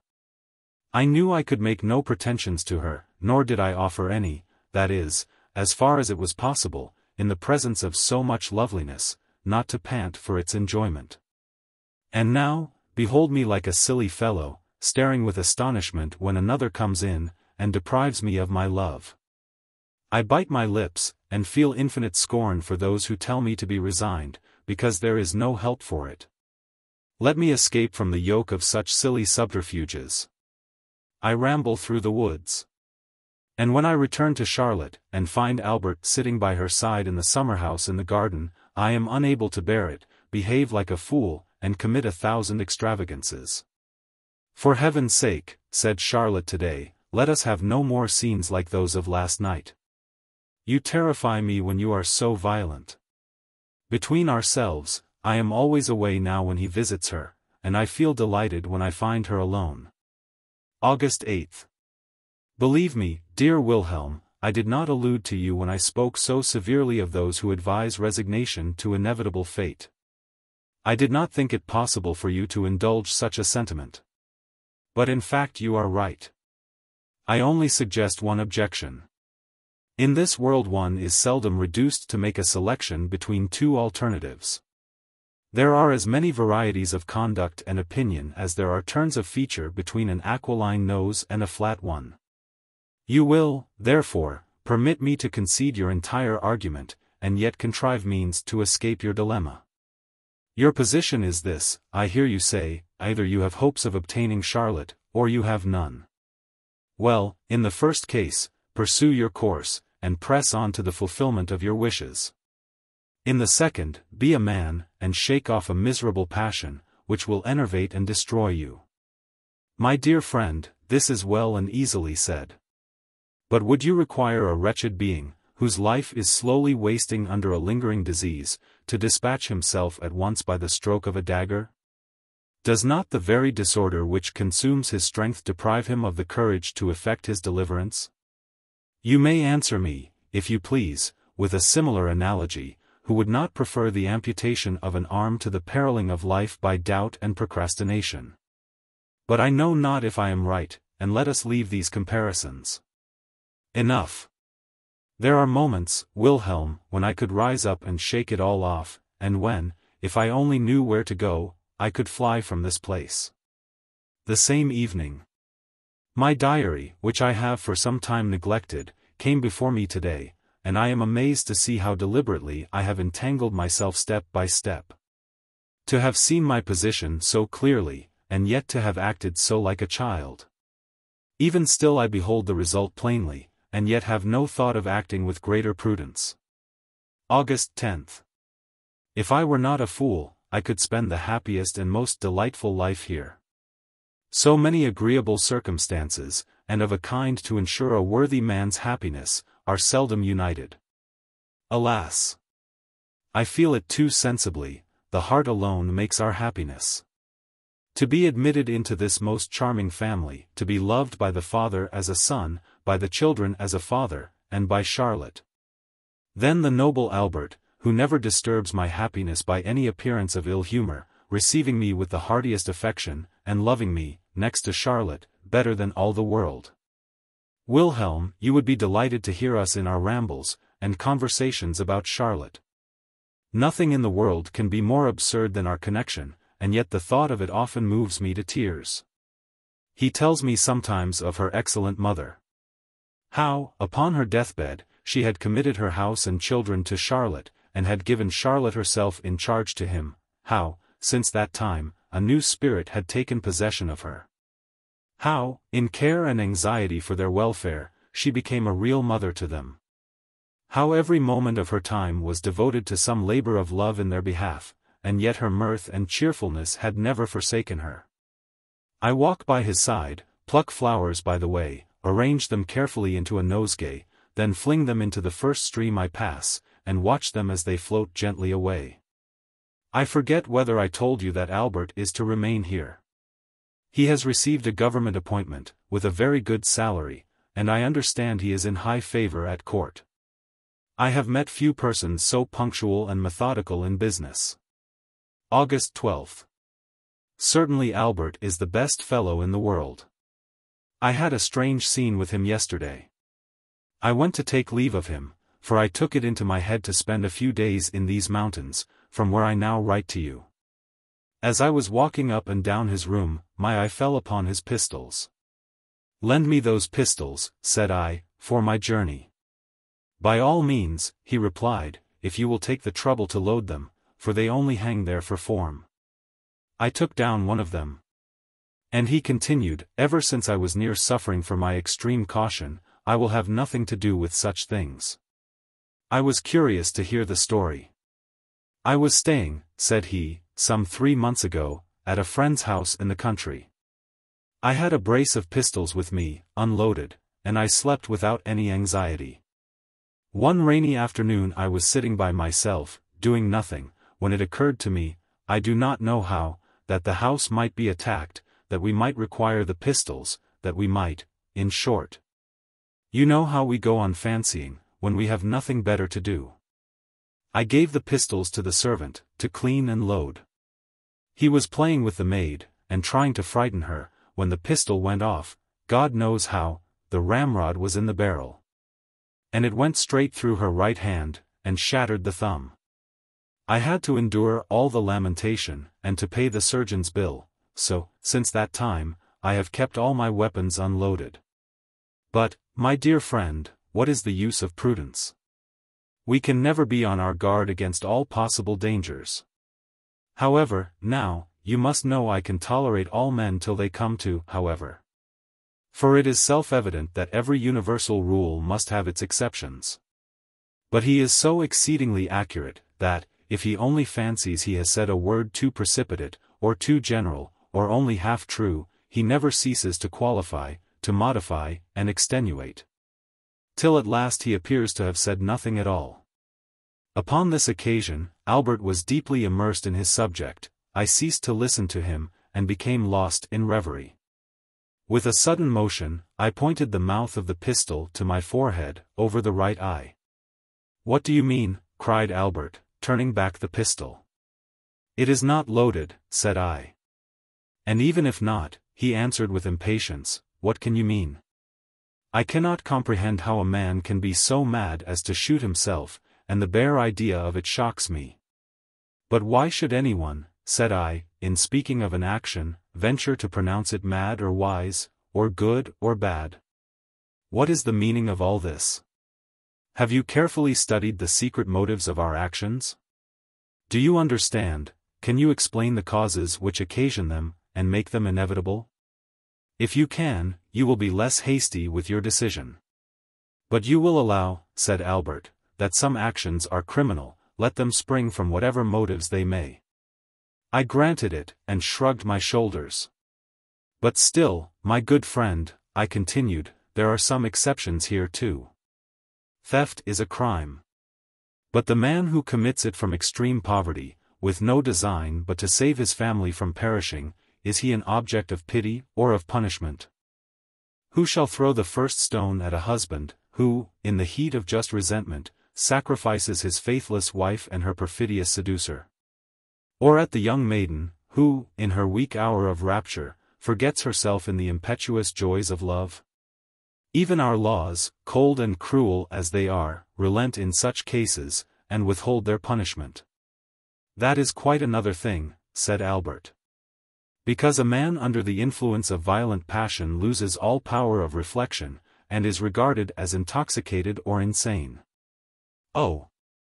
You people of sound understandings, I replied, smiling, are ever ready to exclaim, extravagance, and madness, and intoxication. You moral men are so calm and so subdued.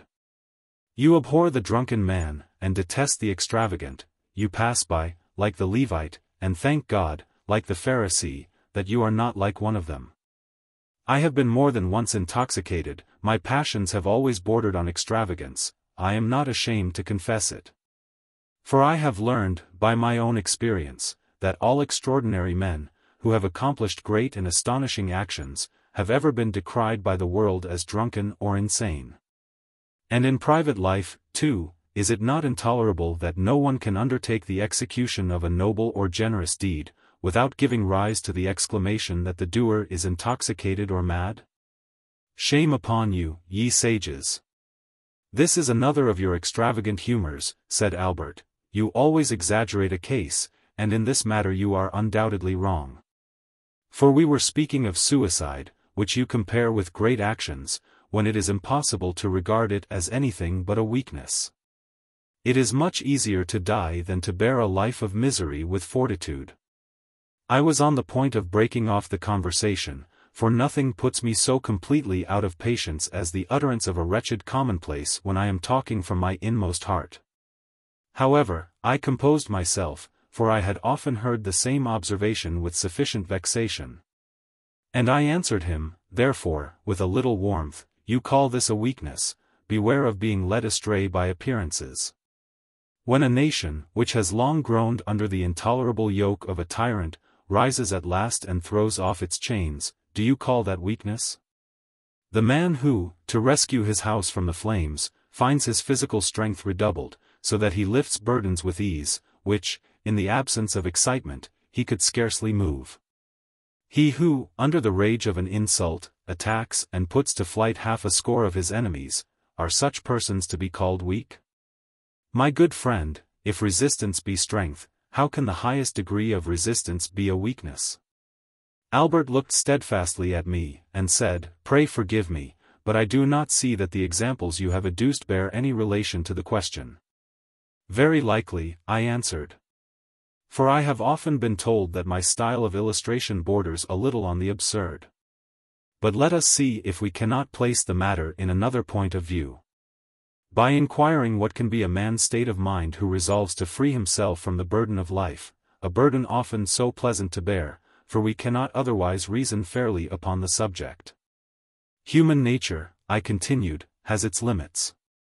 It is able to endure a certain degree of joy, sorrow, and pain, but becomes annihilated as soon as this measure is exceeded. The question, therefore, is, not whether a man is strong or weak, but whether he is able to endure the measure of his sufferings. The suffering may be moral or physical. And in my opinion it is just as absurd to call a man a coward who destroys himself, as to call a man a coward who dies of a malignant fever. Paradox, all paradox, exclaimed Albert.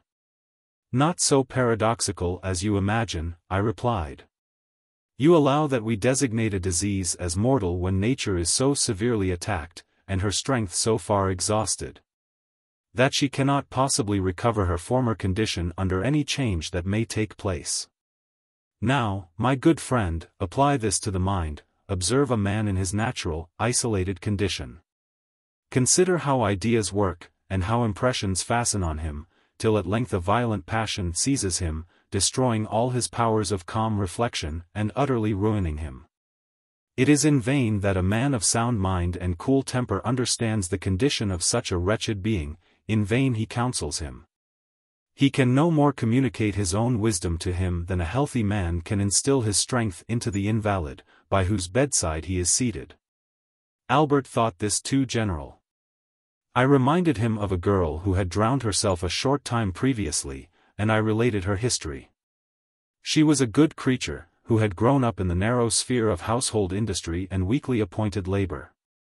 One who knew no pleasure beyond indulging in a walk on Sundays, arrayed in her best attire, accompanied by her friends, or perhaps joining in the dance now and then at some festival, and chatting away her spare hours with a neighbor, discussing the scandal or the quarrels of the village, trifle sufficient to occupy her heart. At length the warmth of her nature is influenced by certain new and unknown wishes. Inflamed by the flatteries of men, her former pleasures become by degrees insipid, till at length she meets with a youth to whom she is attracted by an indescribable feeling. Upon him she now rests all her hopes, she forgets the world around her, she sees, hears, desires nothing but him, and him only. He alone occupies all her thoughts. Uncorrupted by the idle indulgence of an enervating vanity, her affection moving steadily toward its object, she hopes to become his, and to realize, in an everlasting union with him, all that happiness which she sought, all that bliss for which she longed.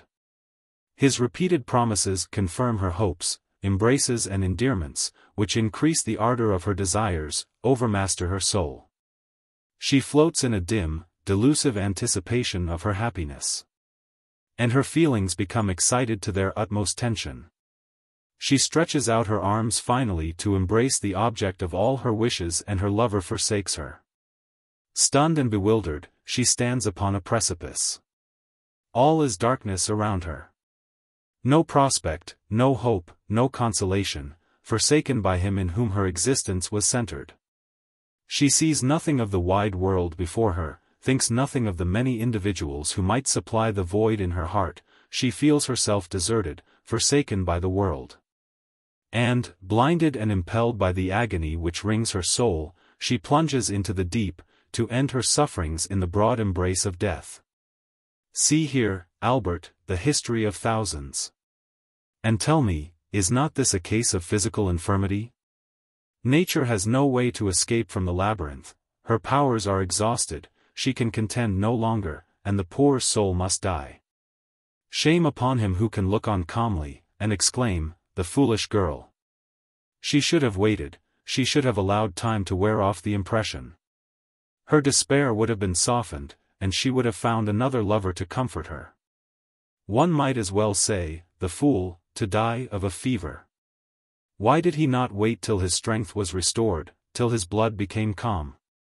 All would then have gone well, and he would have been alive now.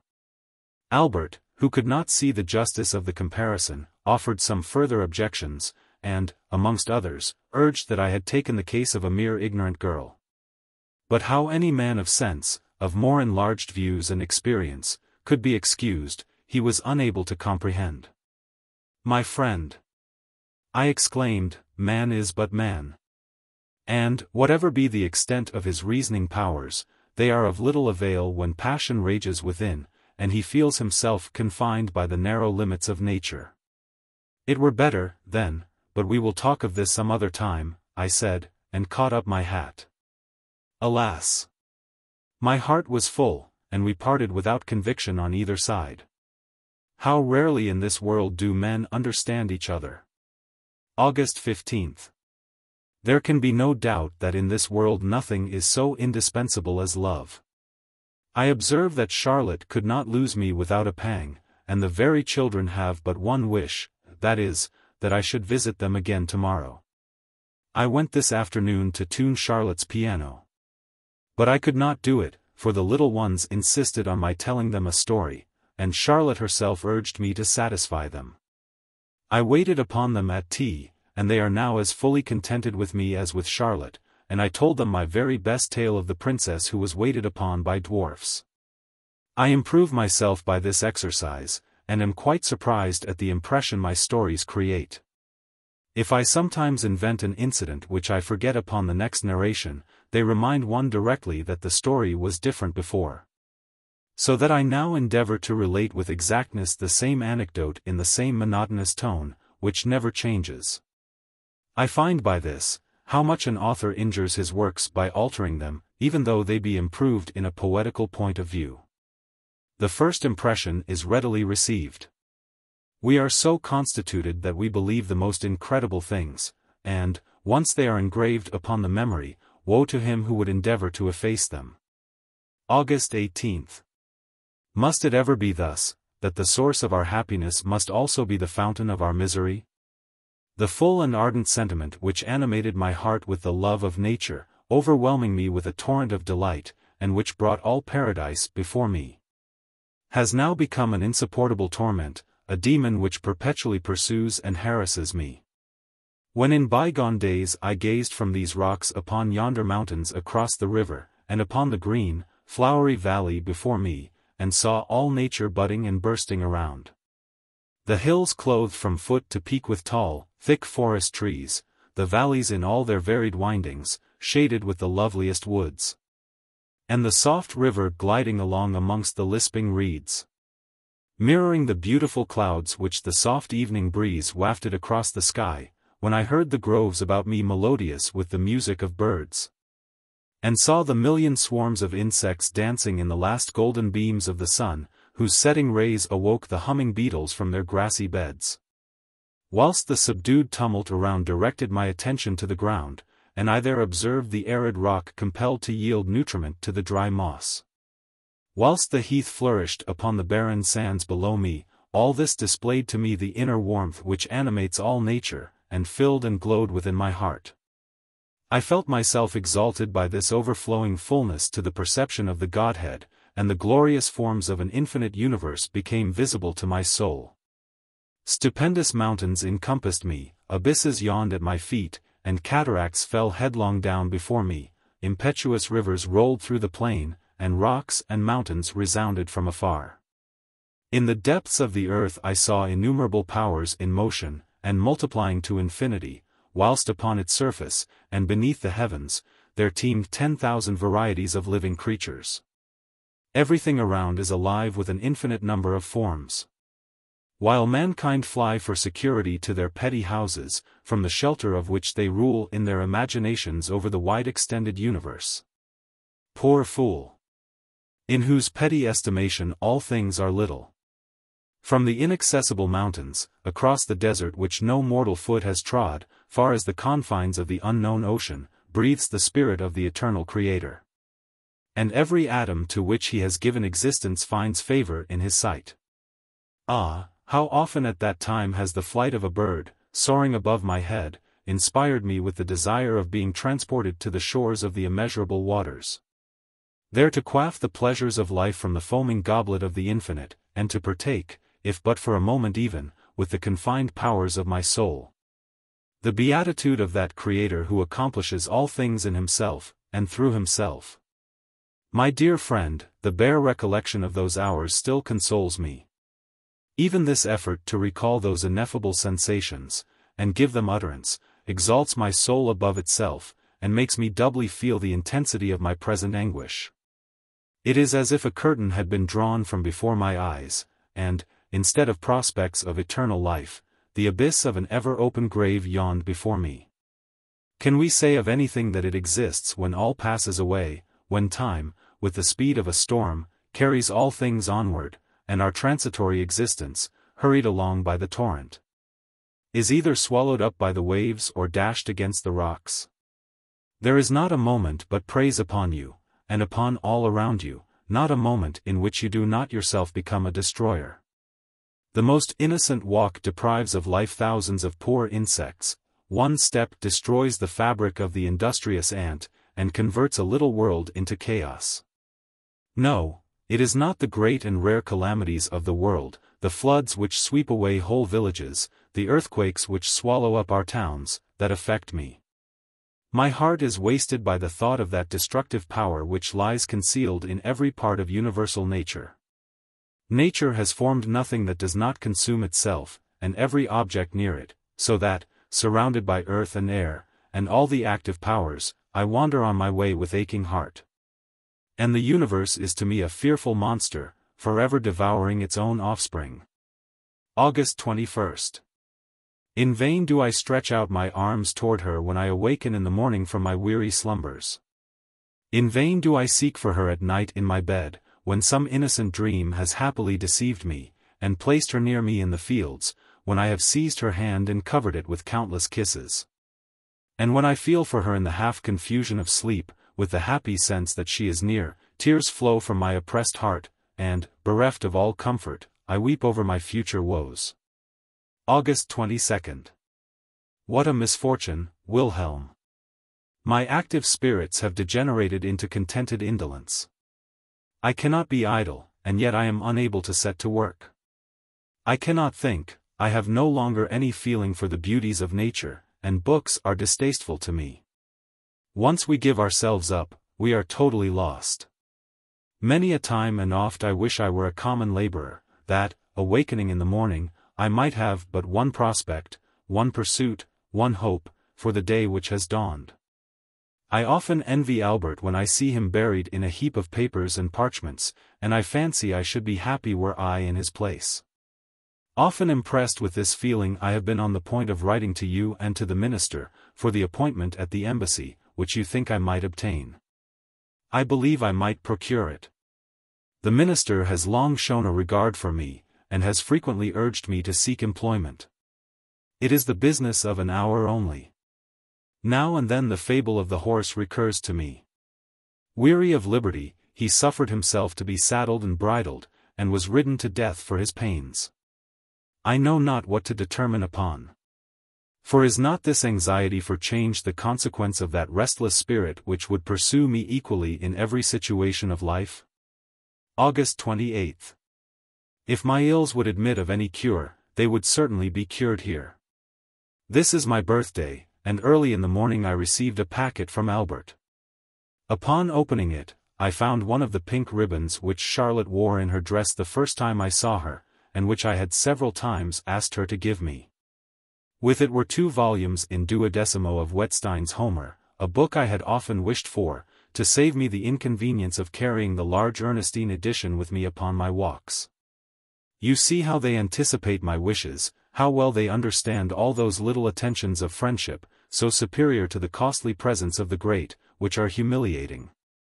I kissed the ribbon 1,000 times, and in every breath inhaled the remembrance of those happy and irrevocable days which filled me with the keenest joy. Such, Wilhelm, is our fate. I do not murmur at it, the flowers of life are but visionary. How many pass away, and leave no trace behind, how few yield any fruit, and the fruit itself, how rarely does it ripen. And yet there are flowers enough. And is it not strange, my friend, that we should suffer the little that does really ripen, to rot, decay, and perish unenjoyed? Farewell. This is a glorious summer. I often climb into the trees in Charlotte's orchard, and shake down the pears that hang on the highest branches. She stands below, and catches them as they fall. August 30th. Unhappy being that I am. Why do I thus deceive myself? What is to come of all this wild, aimless, endless passion? I cannot pray except to her.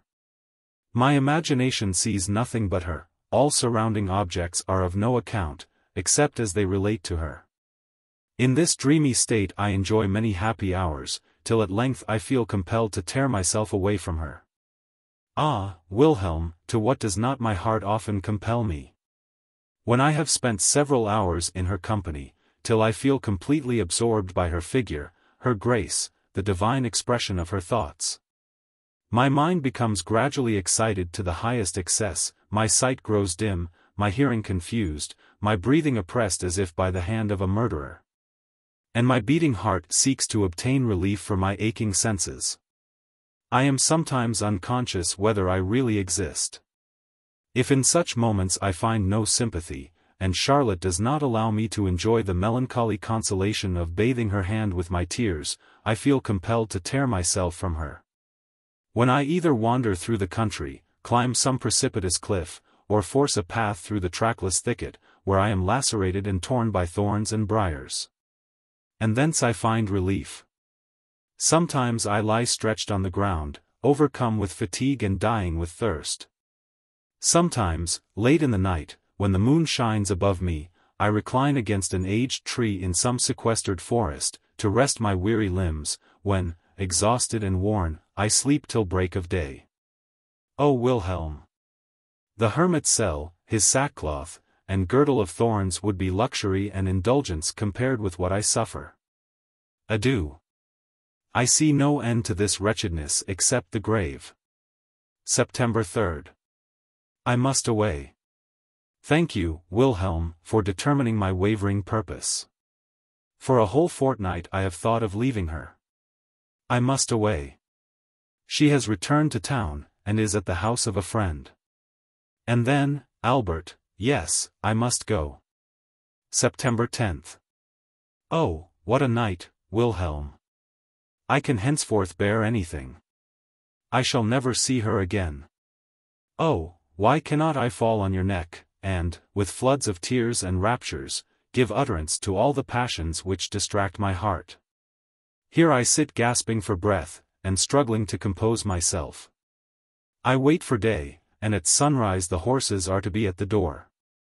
And she is sleeping calmly, little suspecting that she has seen me for the last time. I am free.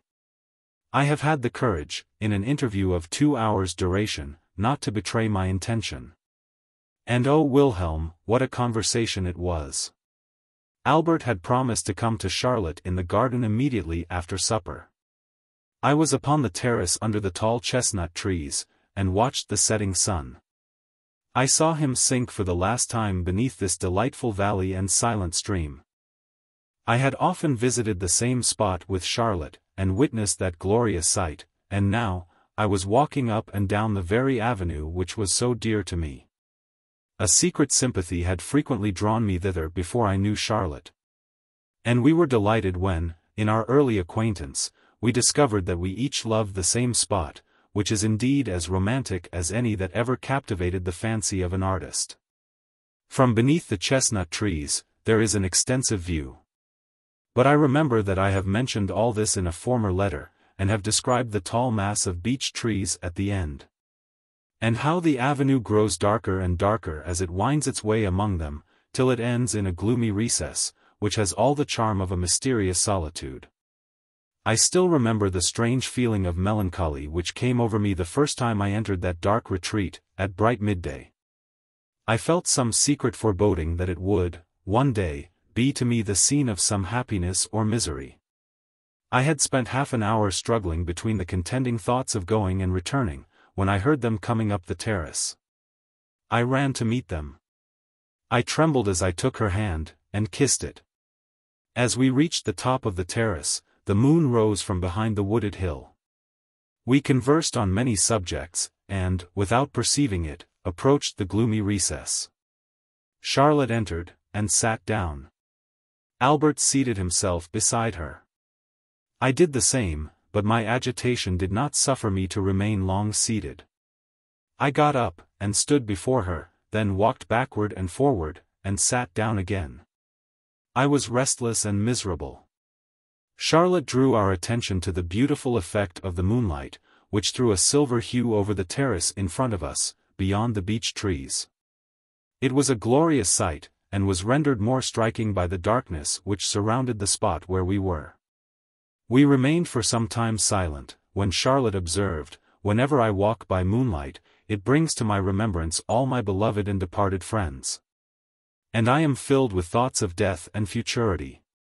We shall live again, Werther, she continued, with a firm but feeling voice, but shall we know one another again? What do you think? What do you say? Charlotte, I said, as I took her hand in mine, and my eyes filled with tears, we shall see each other again, here and hereafter we shall meet again. I could say no more. Why, Wilhelm, should she put this question to me, just at the moment when the fear of our cruel separation filled my heart? And oh! Do those departed ones know how we are employed here? Do they know when we are well and happy? Do they know when we recall their memories with the fondest love? In the silent hour of evening the shade of my mother hovers around me. When seated in the midst of my children, I see them assembled near me, as they used to assemble near her. And then I raise my anxious eyes to heaven, and wish she could look down upon us, and witness how I fulfill the promise I made to her in her last moments, to be a mother to her children. With what emotion do I then exclaim, "Pardon, dearest of mothers, pardon me, if I do not adequately supply your place. Alas! I do my utmost. They are clothed and fed. And, still better, they are loved and educated. Could you but see, sweet saint, the peace and harmony that dwells amongst us, you would glorify God with the warmest feelings of gratitude, to whom, in your last hour, you addressed such fervent prayers for our happiness." Thus did she express herself, but O Wilhelm! Who can do justice to her language? How can cold and passionless words convey the heavenly expressions of the spirit? Albert interrupted her gently. "This affects you too deeply, my dear Charlotte. I know your soul dwells on such recollections with intense delight, but I implore, O Albert," she continued, "I am sure you do not forget the evenings when we three used to sit at the little round table, when Papa was absent, and the little ones had retired. You often had a good book with you, but seldom read it. The conversation of that noble being was preferable to everything, that beautiful, bright, gentle, and yet ever toiling woman. God alone knows how I have supplicated with tears on my nightly couch, that I might be like her. I threw myself at her feet, and, seizing her hand, bedewed it with 1,000 tears. Charlotte," I exclaimed, "God's blessing and your mother's spirit are upon you." "Oh! That you had known her," she said, with a warm pressure of the hand. "She was worthy of being known to you." I thought I should have fainted, never had I received praise so flattering. She continued, "And yet she was doomed to die in the flower of her youth, when her youngest child was scarcely 6 months old. Her illness was but short, but she was calm and resigned. And it was only for her children, especially the youngest, that she felt unhappy. When her end drew nigh, she bade me bring them to her. I obeyed. The younger ones knew nothing of their approaching loss, while the elder ones were quite overcome with grief. They stood around the bed. And she raised her feeble hands to heaven, and prayed over them, then, kissing them in turn, she dismissed them, and said to me, "Be you a mother to them." I gave her my hand. "You are promising much, my child," she said, "a mother's fondness and a mother's care. I have often witnessed, by your tears of gratitude, that you know what is a mother's tenderness. Show it to your brothers and sisters, and be dutiful and faithful to your father as a wife. You will be his comfort." She inquired for him. He had retired to conceal his intolerable anguish. He was heartbroken. "Albert, you were in the room. She heard someone moving, she inquired who it was, and desired you to approach. She surveyed us both with a look of composure and satisfaction, expressive of her conviction that we should be happy, happy with one another." Albert fell upon her neck, and kissed her, and exclaimed, "We are so, and we shall be so." Even Albert, generally so tranquil, had quite lost his composure, and I was excited beyond expression. "And such a being," she continued, "was to leave us, Werther. Great God, must we thus part with everything we hold dear in this world?" Nobody felt this more acutely than the children. They cried and lamented for a long time afterward, complaining that men had carried away their dear mamma. Charlotte rose. It aroused me. But I continued sitting, and held her hand. "Let us go," she said, "it grows late." She attempted to withdraw her hand, I held it still. "We shall see each other again," I exclaimed, "we shall recognize each other under every possible change." "I am going," I continued, "going willingly. But, should I say forever, perhaps I may not keep my word. Adieu, Charlotte, adieu, Albert. We shall meet again." "Yes, tomorrow, I think," she answered with a smile. Tomorrow. How I felt the word. Ah! She little thought, when she drew her hand away from mine. They walked down the avenue. I stood gazing after them in the moonlight. I threw myself upon the ground, and wept. I then sprang up, and ran out upon the terrace, and saw, under the shade of the linden trees, her white dress disappearing near the garden gate. I stretched out my arms, and she vanished. How do you find this book? Any thoughts about the book or the author? Any suggestion for improvement? Please take a moment to share your thoughts in a comment. If you like it, share it with your friends who might enjoy it as well. Subscribe to keep in touch.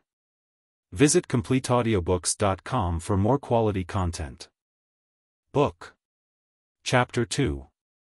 October 20th. We arrived here yesterday.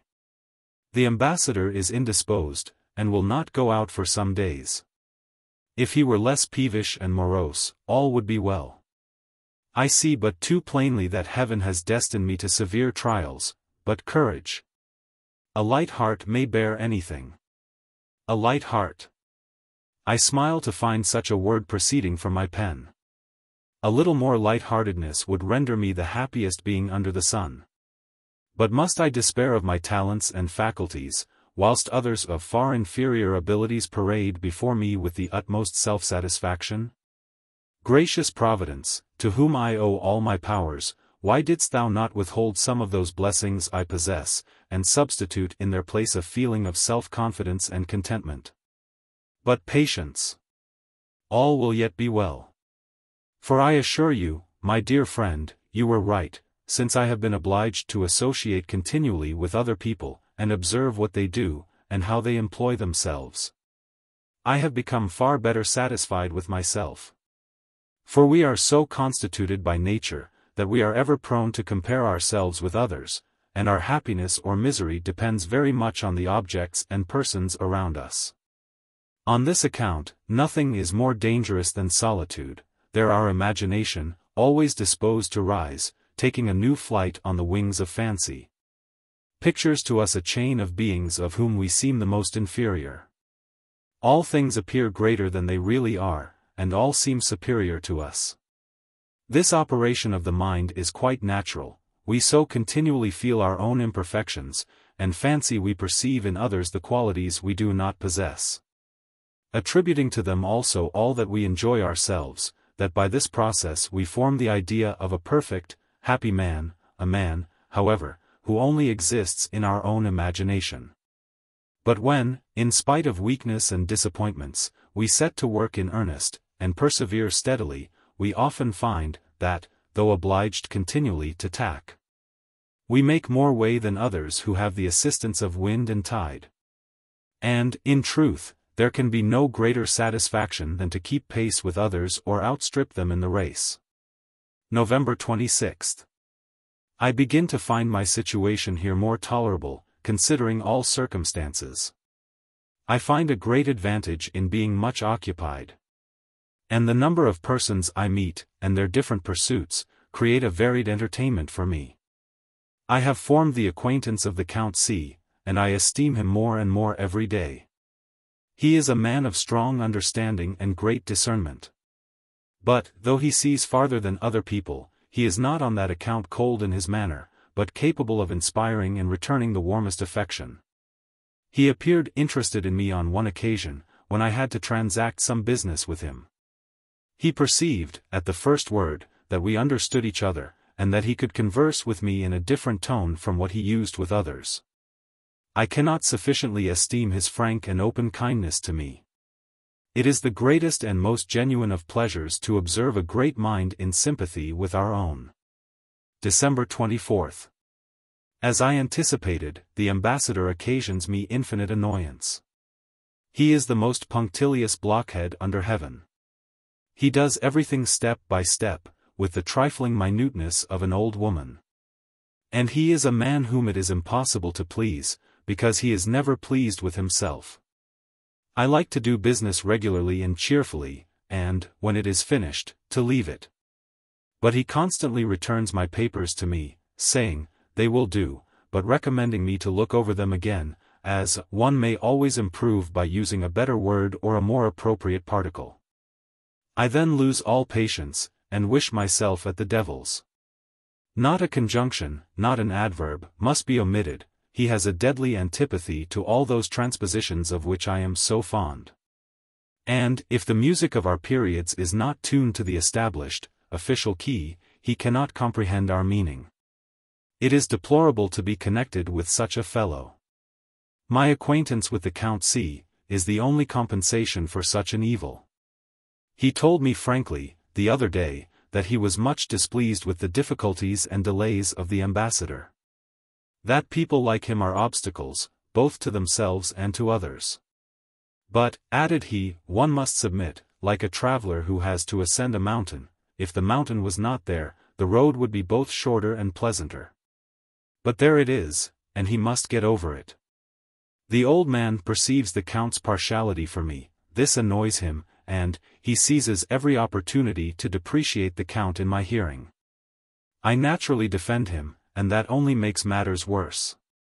Yesterday he made me indignant, for he also alluded to me. The Count, he said, is a man of the world, and a good man of business. His style is good, and he writes with facility, but, like other geniuses, he has no solid learning.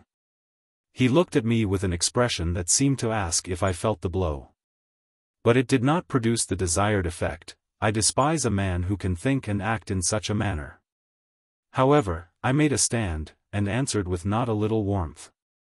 The Count, I said, was a man entitled to respect, alike for his character and his acquirements.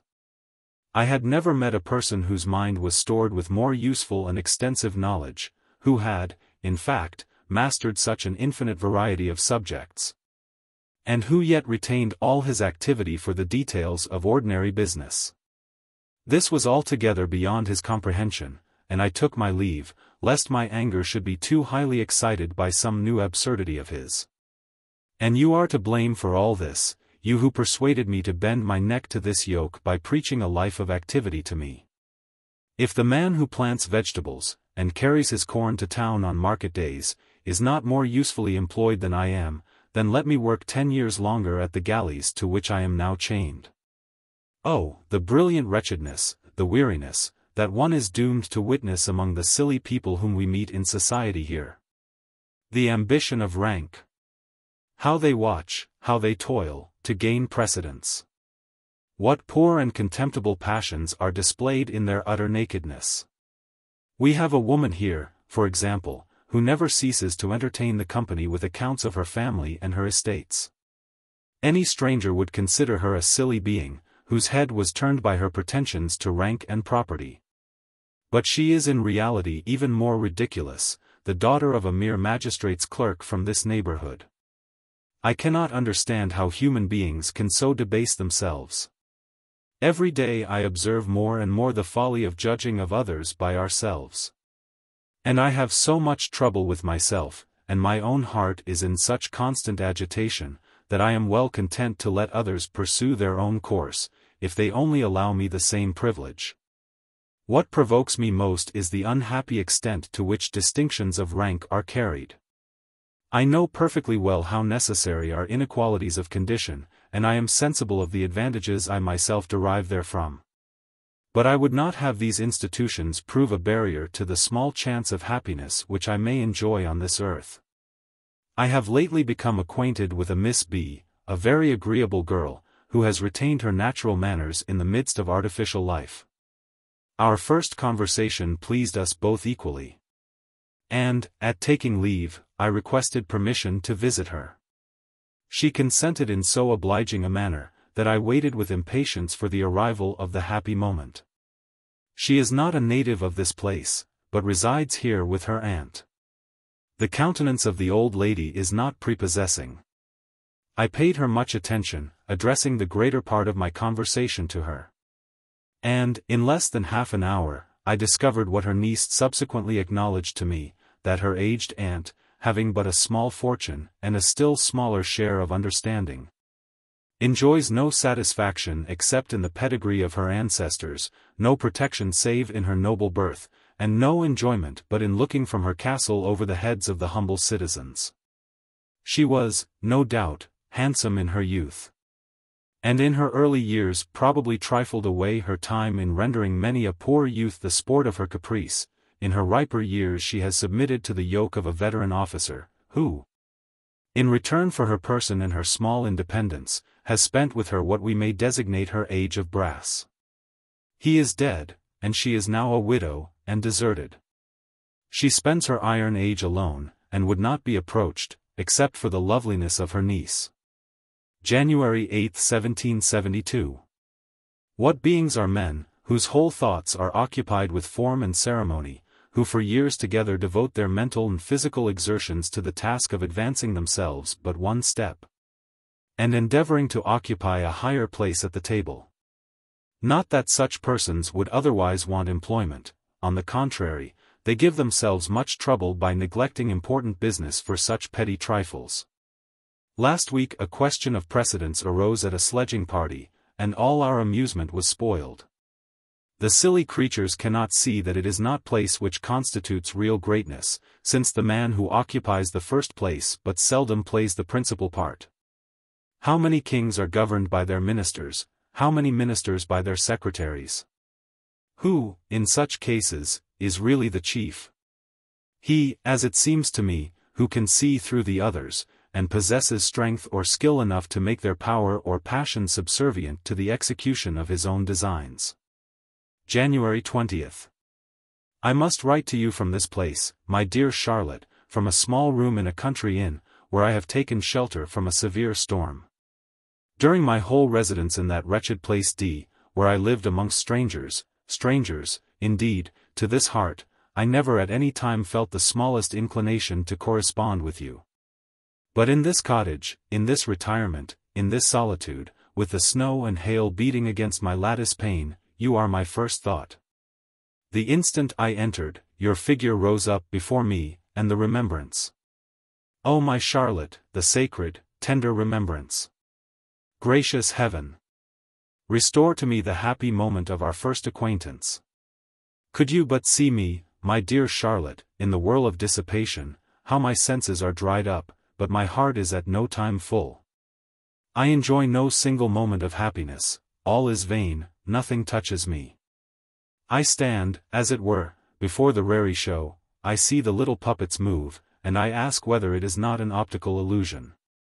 I am amused with these puppets, or, rather, I am myself one of them, but, when I sometimes grasp my neighbor's hand, I feel that it is not natural, and I withdraw mine with a shudder. In the evening I say I will enjoy the next morning's sunrise, and yet I remain in bed. In the day I promise to ramble by moonlight, and I, nevertheless, remain at home. I know not why I rise, nor why I go to sleep. The leaven which animated my existence is gone, the charm which cheered me in the gloom of night, and aroused me from my morning slumbers, is forever fled. I have found but one being here to interest me, a Miss B. She resembles you, my dear Charlotte, if anyone can possibly resemble you. Ah! You will say, he has learned how to pay fine compliments. And this is partly true. I have been very agreeable lately, as it was not in my power to be otherwise. I have, moreover, a deal of wit, and the ladies say that no one understands flattery better, or falsehoods you will add, since the one accomplishment invariably accompanies the other. But I must tell you of Miss B. She has abundance of soul, which flashes from her deep blue eyes. Her rank is a torment to her, and satisfies no one desire of her heart. She would gladly retire from this whirl of fashion, and we often picture to ourselves a life of undisturbed happiness in distant scenes of rural retirement, and then we speak of you, my dear Charlotte. For she knows you, and renders homage to your merits, but her homage is not exacted, but voluntary. She loves you, and delights to hear you made the subject of conversation. Oh, that I were sitting at your feet in your favorite little room, with the dear children playing around us. If they became troublesome to you, I would tell them some appalling goblin story. And they would crowd round me with silent attention. The sun is setting in glory. His last rays are shining on the snow, which covers the face of the country. The storm is over, and I must return to my dungeon. Adieu. Is Albert with you? And what is he to you? God forgive the question. February 8th. For a week past we have had the most wretched weather, but this to me is a blessing. For, during my residence here, not a single fine day has beamed from the heavens, but has been lost to me by the intrusion of somebody. During the severity of rain, sleet, frost, and storm, I congratulate myself that it cannot be worse indoors than abroad, nor worse abroad than it is within doors, and so I become reconciled. When the sun rises bright in the morning, and promises a glorious day, I never omit to exclaim, there, now, they have another blessing from heaven, which they will be sure to destroy. They spoil everything, health, fame, happiness, amusement. And they do this generally through folly, ignorance, or imbecility, and always, according to their own account, with the best intentions.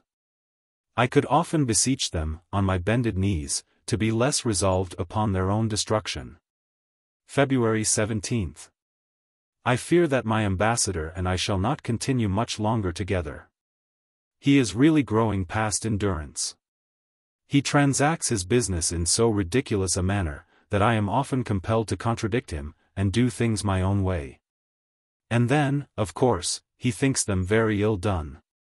He complained of me lately on this account at court, and the minister gave me a reprimand, a gentle one it is true, but still a reprimand.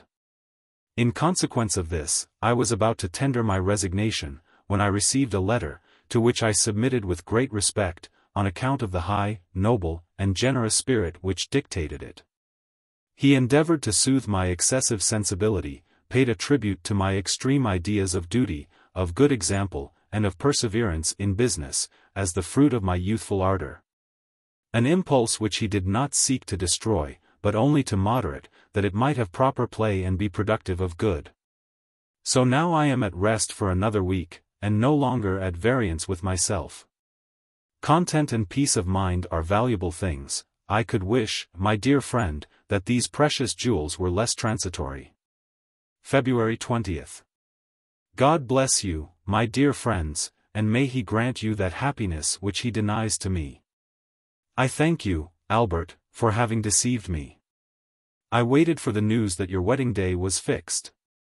And I intended on that day, with solemnity, to take down Charlotte's profile from the wall, and to bury it with some other papers I possess. You are now united, and her picture still remains here. Well, let it remain. Why should it not?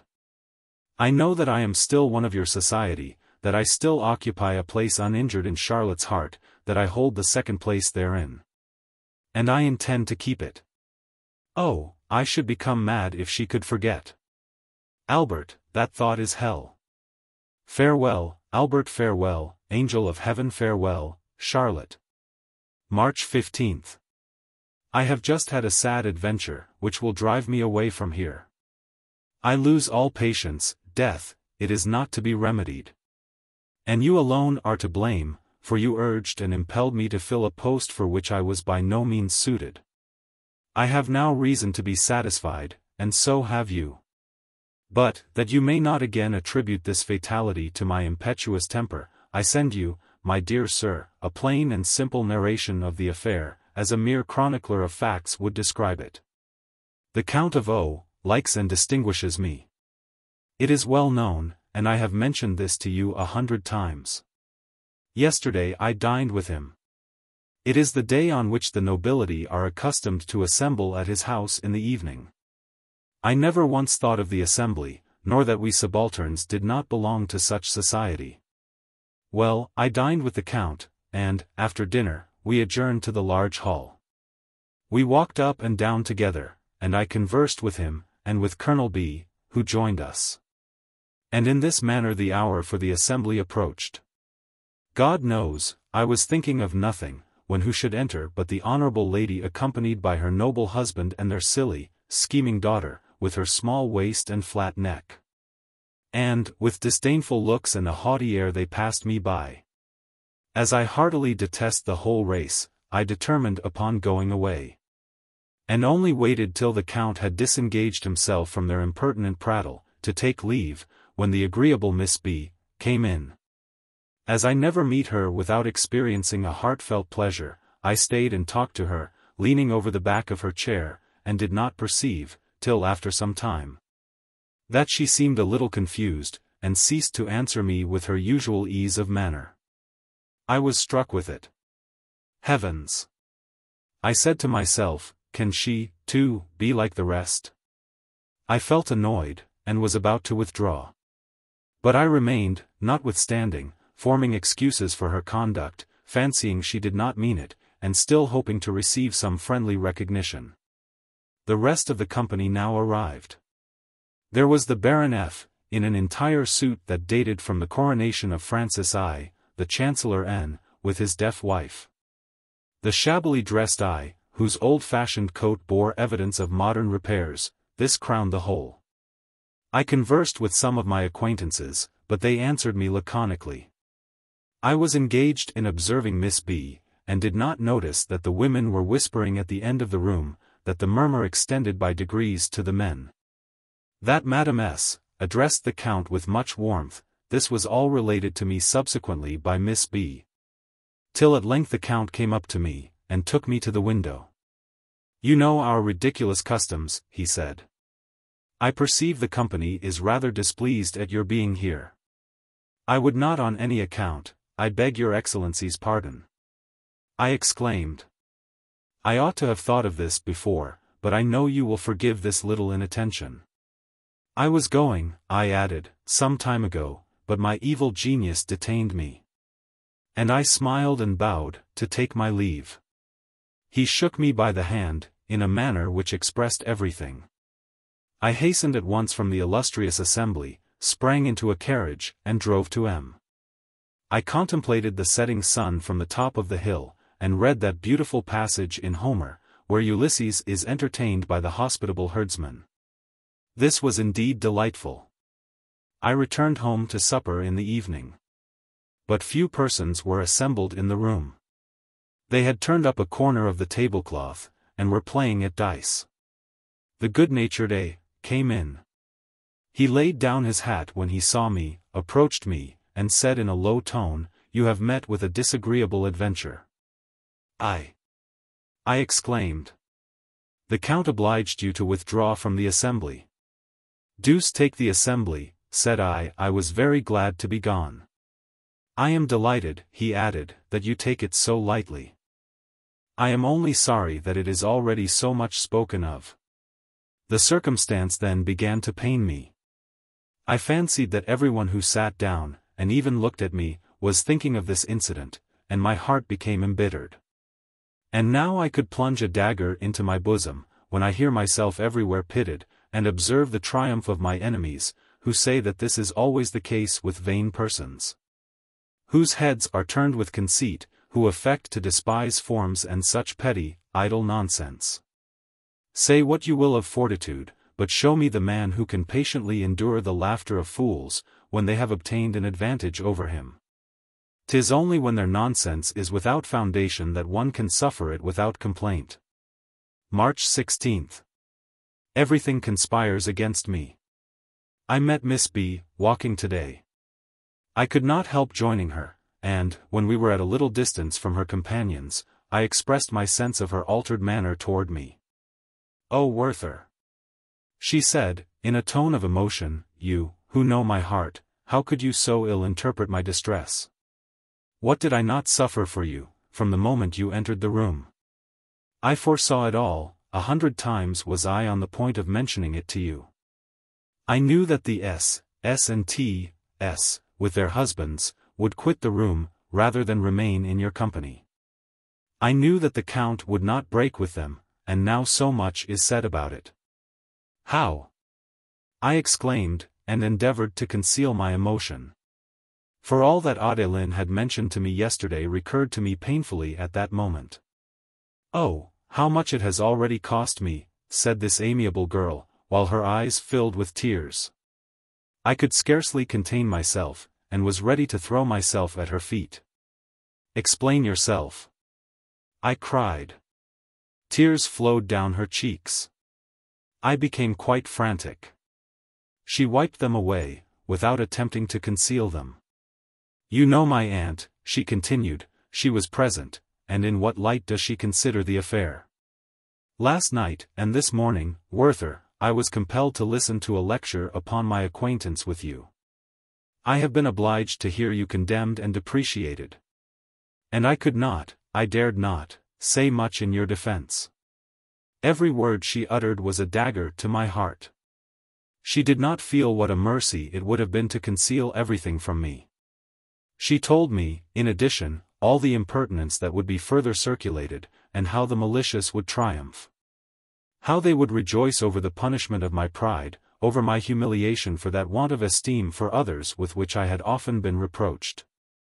To hear all this, Wilhelm, uttered by her in a voice of the most sincere sympathy, awakened all my passions, and I am still in a state of extreme excitement. I wish I could find a man to jeer me about this event. I would sacrifice him to my resentment. The sight of his blood might possibly be a relief to my fury. 100 times have I seized a dagger, to give ease to this oppressed heart. Naturalists tell of a noble race of horses that instinctively open a vein with their teeth, when heated and exhausted by a long course, in order to breathe more freely.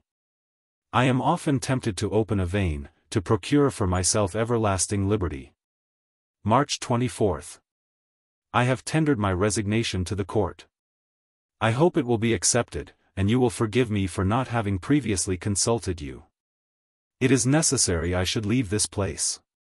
I know all you will urge me to stay, and therefore I beg you will soften this news to my mother. I am unable to do anything for myself. How, then, should I be competent to assist others? It will afflict her that I should have interrupted that career which would have made me first a privy councillor, and then minister, and that I should look behind me, in place of advancing. Argue as you will, combine all the reasons which should have induced me to remain, I am going, that is sufficient. But, that you may not be ignorant of my destination, I may mention that the Prince of is here. He is much pleased with my company. And, having heard of my intention to resign, he has invited me to his country house, to pass the spring months with him. I shall be left completely my own master. And, as we agree on all subjects but one, I shall try my fortune, and accompany him. April 19th. Thanks for both your letters. I delayed my reply, and withheld this letter, till I should obtain an answer from the court. I feared my mother might apply to the minister to defeat my purpose. But my request is granted, my resignation is accepted. I shall not recount with what reluctance it was accorded, nor relate what the minister has written, you would only renew your lamentations. The Crown Prince has sent me a present of 25 ducats, and, indeed, such goodness has affected me to tears. For this reason I shall not require from my mother the money for which I lately applied. May 5th. I leave this place tomorrow. And, as my native place is only 6 miles from the high road, I intend to visit it once more, and recall the happy dreams of my childhood. I shall enter at the same gate through which I came with my mother, when, after my father's death, she left that delightful retreat to immure herself in your melancholy town. Adieu, my dear friend, you shall hear of my future career. May 9th. I have paid my visit to my native place with all the devotion of a pilgrim, and have experienced many unexpected emotions. Near the great elm tree, which is 1/4 of a league from the village, I got out of the carriage, and sent it on before, that alone, and on foot. I might enjoy vividly and heartily all the pleasure of my recollections. I stood there under that same elm which was formerly the term and object of my walks. How things have since changed. Then, in happy ignorance, I sighed for a world I did not know, where I hoped to find every pleasure and enjoyment which my heart could desire. And now, on my return from that wide world, oh my friend, how many disappointed hopes and unsuccessful plans have I brought back? As I contemplated the mountains which lay stretched out before me, I thought how often they had been the object of my dearest desires. Here used I to sit for hours together with my eyes bent upon them, ardently longing to wander in the shade of those woods, to lose myself in those valleys, which form so delightful an object in the distance. With what reluctance did I leave this charming spot, when my hour of recreation was over, and my leave of absence expired. I drew near to the village. All the well-known old summer-houses and gardens were recognized again. I disliked the new ones, and all other alterations which had taken place. I entered the village, and all my former feelings returned. I cannot, my dear friend, enter into details, charming as were my sensations, they would be dull in the narration. I had intended to lodge in the marketplace, near our old house. As soon as I entered, I perceived that the schoolroom, where our childhood had been taught by that good old woman, was converted into a shop. I called to mind the sorrow, the heaviness, the tears, and oppression of heart, which I experienced in that confinement. Every step produced some particular impression. A pilgrim in the Holy Land does not meet so many spots pregnant with tender recollections, and his soul is hardly moved with greater devotion. One incident will serve for illustration. I followed the course of a stream to a farm, formerly a delightful walk of mine, and paused at the spot, where, when boys, we used to amuse ourselves making ducks and drakes upon the water. I recollected so well how I used formerly to watch the course of that same stream, following it with inquiring eagerness, forming romantic ideas of the countries it was to pass through. But my imagination was soon exhausted, while the water continued flowing farther and farther on, till my fancy became bewildered by the contemplation of an invisible distance. Exactly such, my dear friend, so happy and so confined, were the thoughts of our good ancestors. Their feelings and their poetry were fresh as childhood. And, when Ulysses talks of the immeasurable sea and boundless earth, his epithets are true, natural, deeply felt, and mysterious. Of what importance is it that I have learned, with every schoolboy, that the world is round? Man needs but little earth for enjoyment, and still less for his final repose. I am at present with the prince at his hunting lodge. He is a man with whom one can live happily. He is honest and unaffected. There are, however, some strange characters about him, whom I cannot at all understand. They do not seem vicious, and yet they do not carry the appearance of thoroughly honest men. Sometimes I am disposed to believe them honest, and yet I cannot persuade myself to confide in them.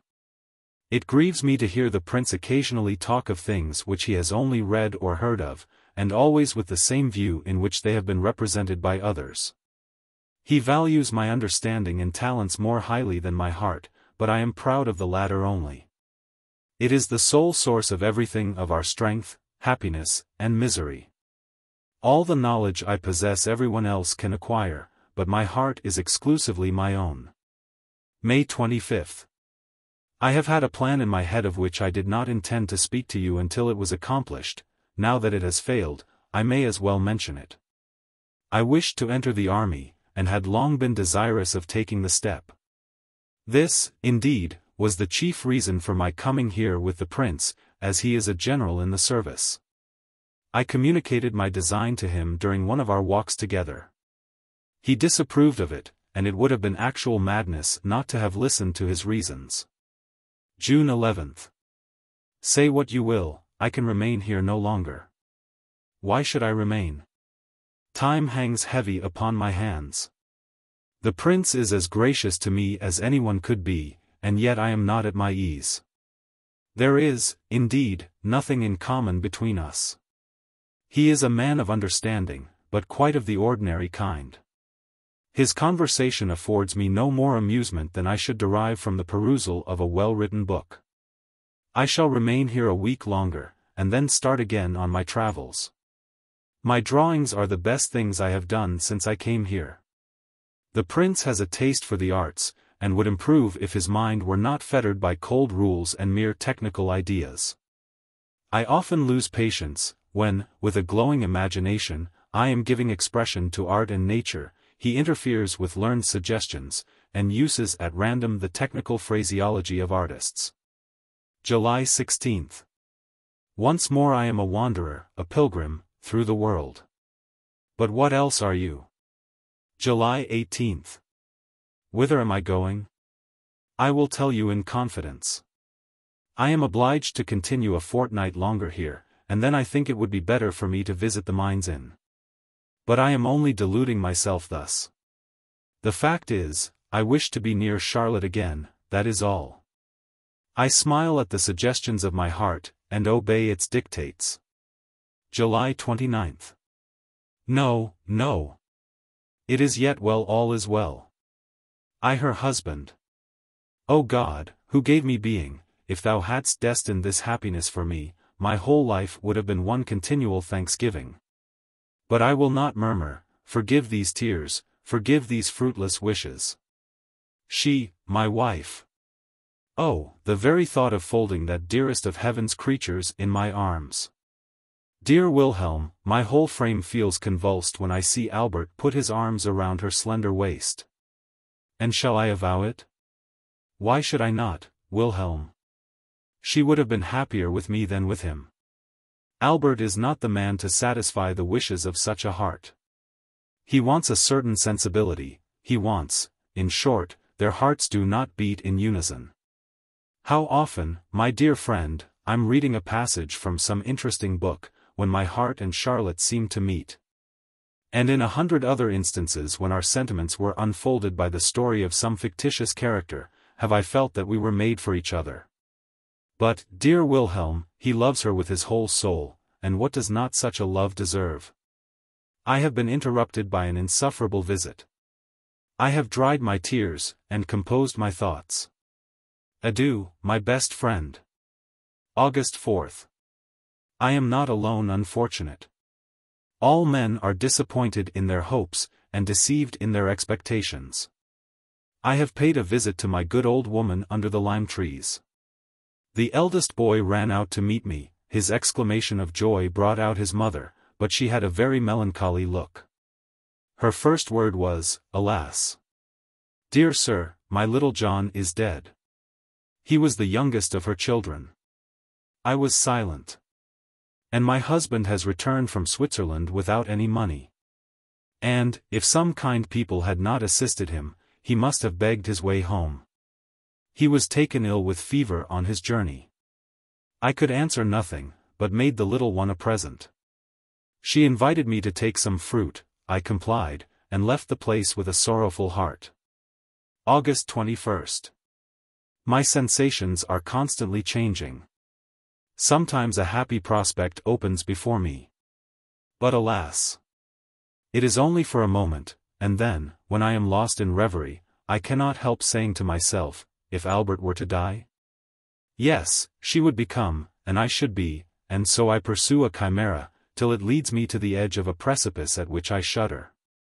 When I pass through the same gate, and walk along the same road which first conducted me to Charlotte, my heart sinks within me at the change that has since taken place. All, is altered. No sentiment, no pulsation of my heart, is the same. My sensations are such as would occur to some departed prince whose spirit should return to visit the superb palace which he had built in happy times, adorned with costly magnificence. And left to a beloved son, but whose glory he should find departed, and its halls deserted and in ruins. September 3rd. I sometimes cannot understand how she can love another, how she dares love another, when I love nothing in this world so completely, so devotedly, as I love her, when I know only her. And have no other possession. September 4th. It is even so. As nature puts on her autumn tints, it becomes autumn with me and around me. My leaves are sere and yellow, and the neighboring trees are divested of their foliage. Do you remember my writing to you about a peasant boy shortly after my arrival here? I have just made inquiries about him in Walheim. They say he has been dismissed from his service, and is now avoided by everyone. I met him yesterday on the road, going to a neighboring village. I spoke to him, and he told me his story. It interested me exceedingly, as you will easily understand when I repeat it to you. But why should I trouble you? Why should I not reserve all my sorrow for myself? Why should I continue to give you occasion to pity and blame me? But no matter, this also is part of my destiny. At first the peasant lad answered my inquiries with a sort of subdued melancholy, which seemed to me the mark of a timid disposition. But, as we grew to understand each other, he spoke with less reserve, and openly confessed his faults, and lamented his misfortune. I wish, my dear friend, I could give proper expression to his language. He told me with a sort of pleasurable recollection, that, after my departure, his passion for his mistress increased daily, until at last he neither knew what he did nor what he said. Nor what was to become of him. He could neither eat nor drink nor sleep, he felt a sense of suffocation, he disobeyed all orders, and forgot all commands involuntarily.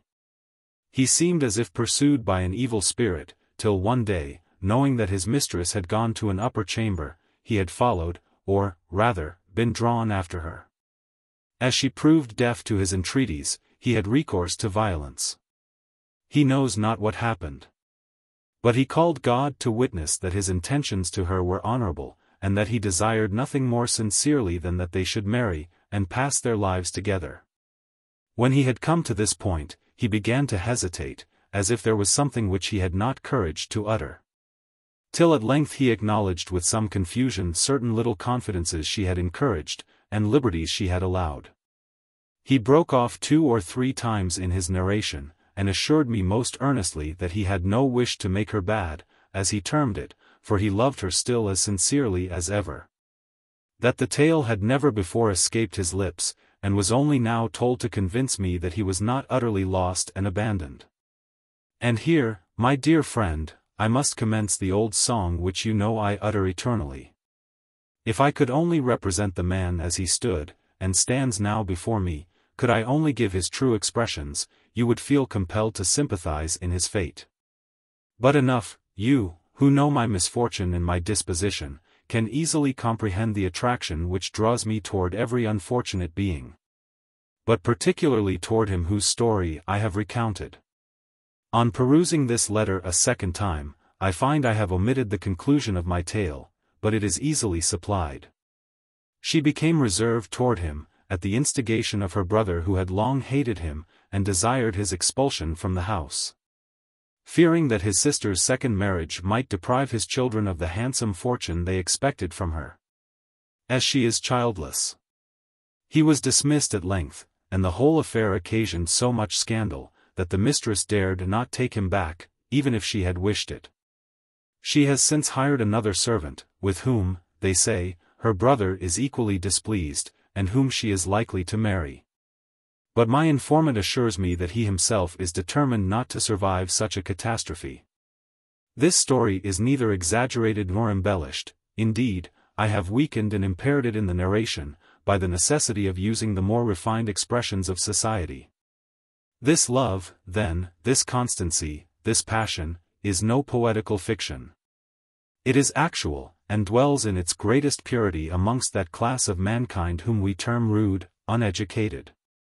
We are the educated, not the perverted. But read this story with attention, I implore you. I am tranquil today, for I have been employed upon this narration. You see by my writing that I am not so agitated as usual. I read and reread this tale, Wilhelm, it is the history of your friend.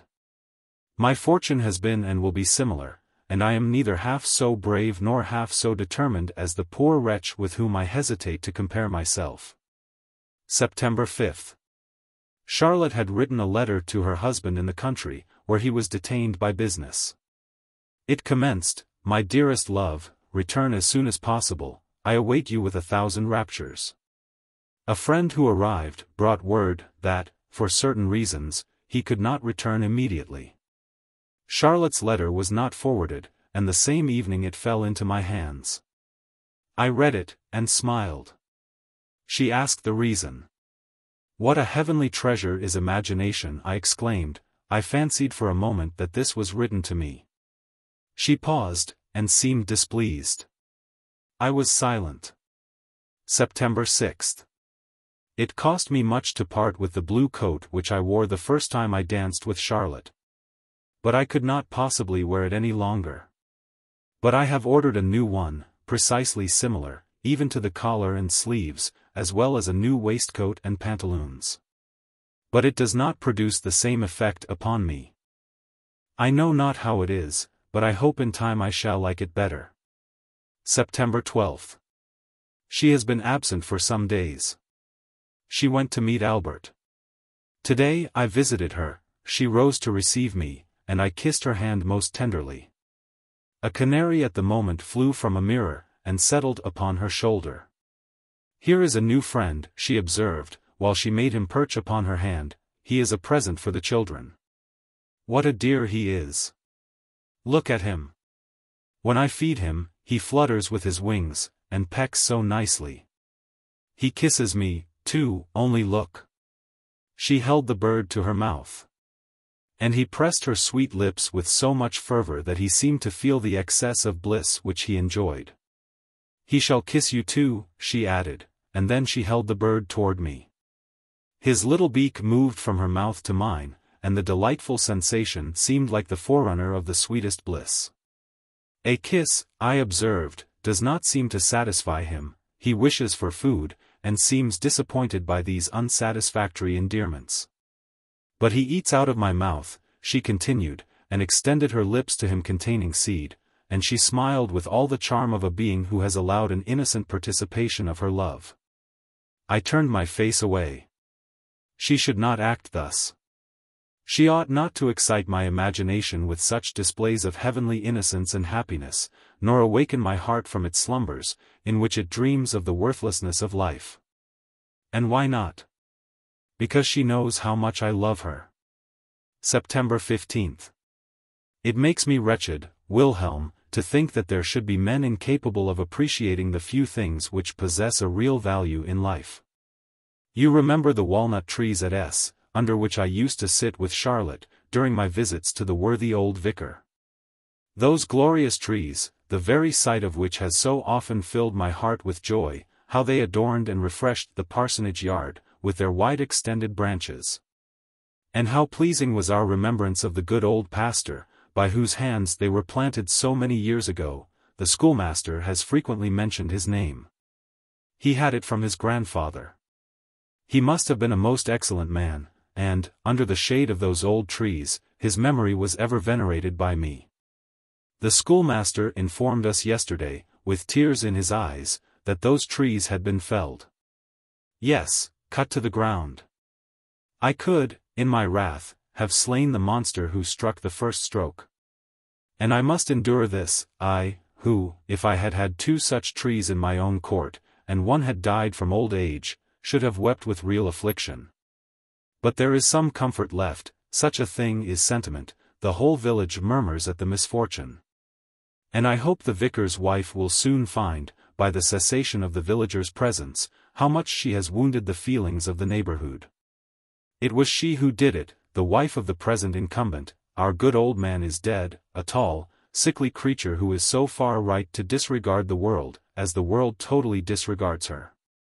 The silly being affects to be learned, pretends to examine the canonical books, lends her aid toward the new-fashioned reformation of Christendom, moral and critical. And shrugs up her shoulders at the mention of Lavater's enthusiasm. Her health is destroyed, on account of which she is prevented from having any enjoyment here below. Only such a creature could have cut down my walnut trees. I can never pardon it. Hear her reasons. The falling leaves made the court wet and dirty, the branches obstructed the light, boys threw stones at the nuts when they were ripe, and the noise affected her nerves. And disturbed her profound meditations, when she was weighing the difficulties of Kennicott, Semler, and Michaelis. Finding that all the parish, particularly the old people, were displeased, I asked why they allowed it. "Ah, sir," they replied, "when the steward orders, what can we poor peasants do? But one thing has happened well. The steward and the vicar, who, for once, thought to reap some advantage from the caprices of his wife, intended to divide the trees between them. The revenue office, being informed of it, revived an old claim to the ground where the trees had stood, and sold them to the best bidder. There they still lie on the ground. If I were the sovereign, should know how to deal with them all, vicar, steward, and revenue office. Sovereign, did I say? I should, in that case, care little about the trees that grew in the country. October 10th. Only to gaze upon her dark eyes is to me a source of happiness. And what grieves me, is, that Albert does not seem so happy as he hoped to be, as I should have been, if, I am no friend to these pauses, but here I cannot express it otherwise. And probably I am explicit enough. October 12th. Ossian has superseded Homer in my heart. To what a world does the illustrious bard carry me! To wander over pathless wilds, surrounded by impetuous whirlwinds, where, by the feeble light of the moon, we see the spirits of our ancestors. To hear from the mountaintops, mid the roar of torrents, their plaintive sounds issuing from deep caverns. And the sorrowful lamentations of a maiden who sighs and expires on the mossy tomb of the warrior by whom she was adored. I meet this bard with silver hair, he wanders in the valley, he seeks the footsteps of his fathers, and, alas! he finds only their tombs. Then, contemplating the pale moon, as she sinks beneath the waves of the rolling sea, the memory of bygone days strikes the mind of the hero, days when approaching danger invigorated the brave. And the moon shone upon his bark laden with spoils, and returning in triumph. When I read in his countenance deep sorrow, when I see his dying glory sink exhausted into the grave, as he inhales new and heart-thrilling delight from his approaching union with his beloved.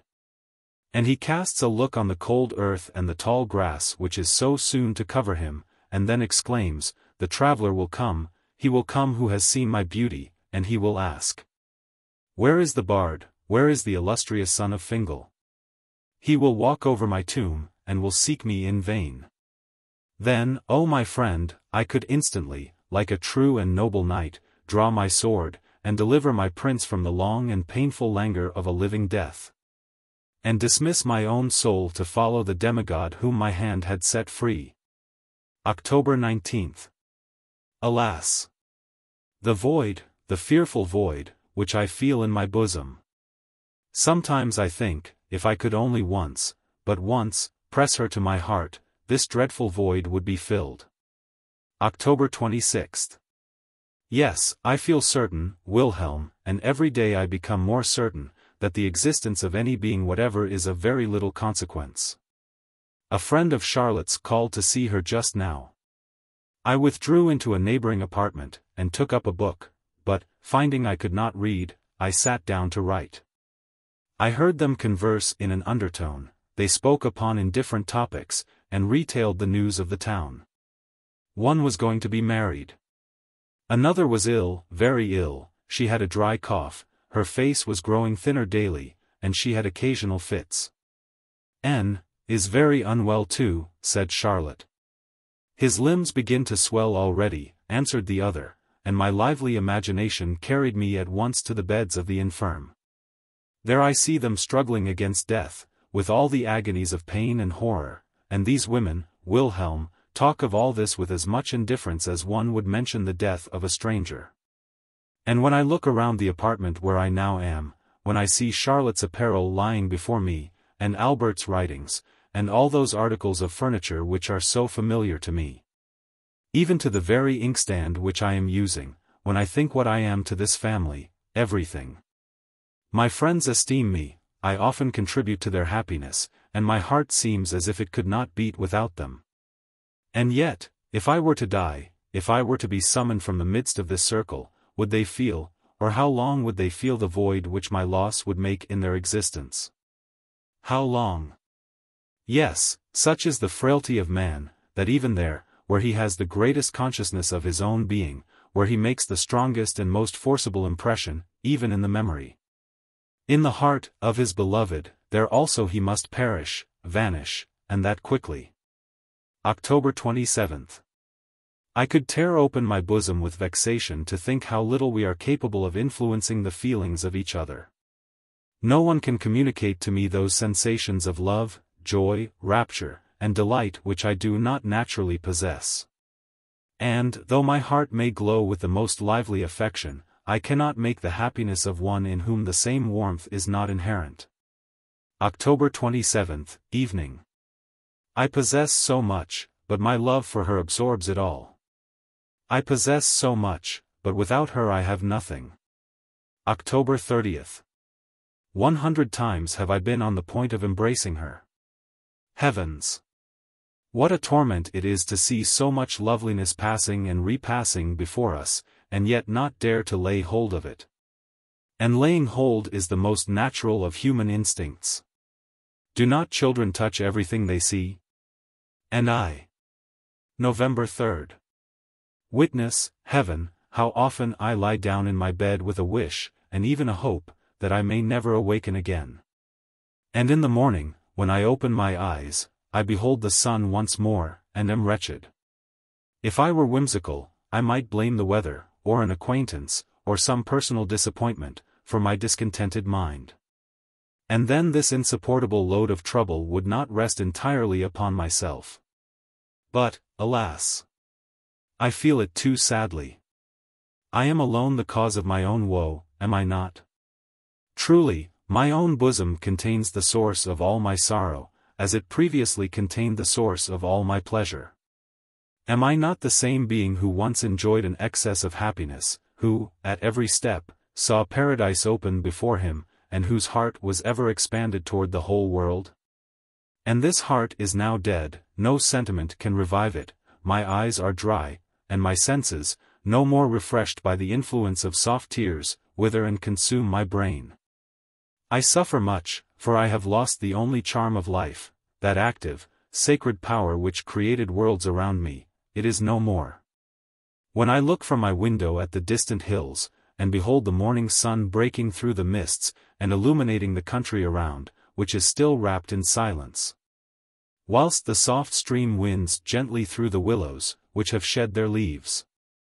When glorious nature displays all her beauties before me, and her wondrous prospects are ineffectual to extract one tear of joy from my withered heart, I feel that in such a moment I stand like a reprobate before heaven, hardened, insensible, and unmoved. Oftentimes do I then bend my knee to the earth, and implore God for the blessing of tears. As the desponding laborer in some scorching climate prays for the dews of heaven to moisten his parched corn. But I feel that God does not grant sunshine or rain to our importunate entreaties. And oh, those bygone days, whose memory now torments me. Why were they so fortunate? Because I then waited with patience for the blessings of the Eternal, and received his gifts with the grateful feelings of a thankful heart. November 8th. Charlotte has reproved me for my excesses, with so much tenderness and goodness. I have lately been in the habit of drinking more wine than heretofore. Don't do it, she said. Think of Charlotte. Think of you. I answered, need you bid me do so? Think of you, I do not think of you, you are ever before my soul. This very morning I sat on the spot where, a few days ago, you descended from the carriage, and, she immediately changed the subject to prevent me from pursuing it farther. My dear friend, my energies are all prostrated, she can do with me what she pleases. November 15th. I thank you, Wilhelm, for your cordial sympathy, for your excellent advice. And I implore you to be quiet. Leave me to my sufferings. In spite of my wretchedness, I have still strength enough for endurance. I revere religion, you know I do. I feel that it can impart strength to the feeble and comfort to the afflicted, but does it affect all men equally? Consider this vast universe, you will see thousands for whom it has never existed, thousands for whom it will never exist, whether it be preached to them or not. And must it, then, necessarily exist for me? Does not the Son of God himself say that they are his whom the Father has given to him? Have I been given to him? What if the Father will retain me for himself, as my heart sometimes suggests? I pray you, do not misinterpret this. Do not extract derision from my harmless words. I pour out my whole soul before you. Silence were otherwise preferable to me, but I need not shrink from a subject of which few know more than I do myself. What is the destiny of man, but to fill up the measure of his sufferings, and to drink his allotted cup of bitterness? And if that same cup proved bitter to the God of heaven, under a human form, why should I affect a foolish pride, and call it sweet? Why should I be ashamed of shrinking at that fearful moment, when my whole being will tremble between existence and annihilation, when a remembrance of the past, like a flash of lightning, will illuminate the dark gulf of futurity, when everything shall dissolve around me, and the whole world vanish away? Is not this the voice of a creature oppressed beyond all resource, self-deficient, about to plunge into inevitable destruction, and groaning deeply at its inadequate strength, my God? My God! Why hast thou forsaken me? And should I feel ashamed to utter the same expression? Should I not shudder at a prospect which had its fears, even for him who folds up the heavens like a garment? November 21st. She does not feel, she does not know, that she is preparing a poison which will destroy us both, and I drink deeply of the draught which is to prove my destruction. What mean those looks of kindness with which she often, no, not often, but sometimes, regards me, that complacency with which she hears the involuntary sentiments which frequently escape me? And the tender pity for my sufferings which appears in her countenance? Yesterday, when I took leave, she seized me by the hand, and said, "Adieu, dear Werther." Dear Werther.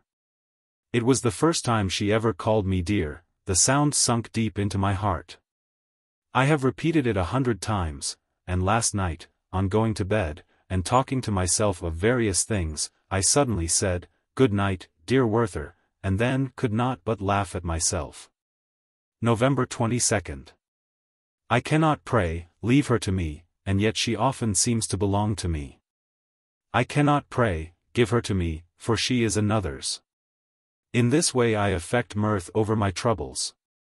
And, if I had time, I could compose a whole litany of antitheses. November 24th. She is sensible of my sufferings.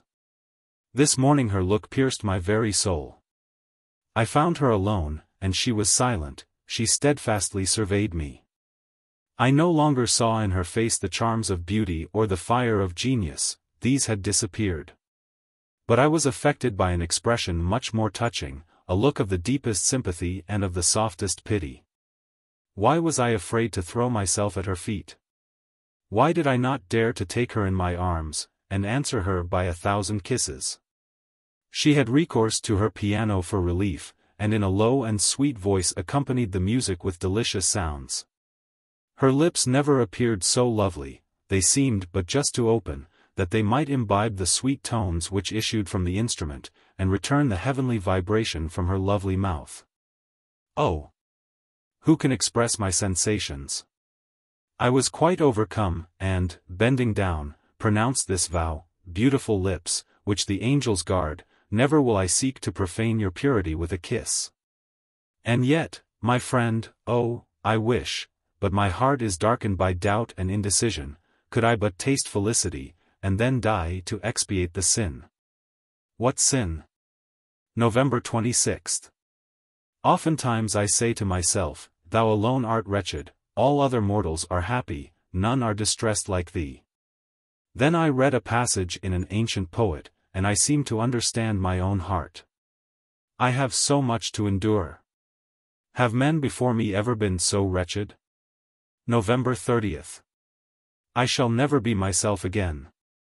Wherever I go, some fatality occurs to distract me. Even today, alas, for our destiny. Alas for human nature. About dinner time I went to walk by the riverside, for I had no appetite. Everything around seemed gloomy, a cold and damp easterly wind blew from the mountains, and black, heavy clouds spread over the plain. I observed at a distance a man in a tattered coat, he was wandering among the rocks, and seemed to be looking for plants. When I approached, he turned round at the noise. And I saw that he had an interesting countenance in which a settled melancholy, strongly marked by benevolence, formed the principal feature. His long black hair was divided, and flowed over his shoulders. As his garb betokened a person of the lower order, I thought he would not take it ill if I inquired about his business.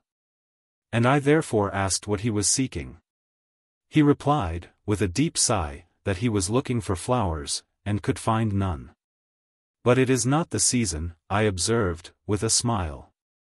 Oh, there are so many flowers, he answered, as he came nearer to me.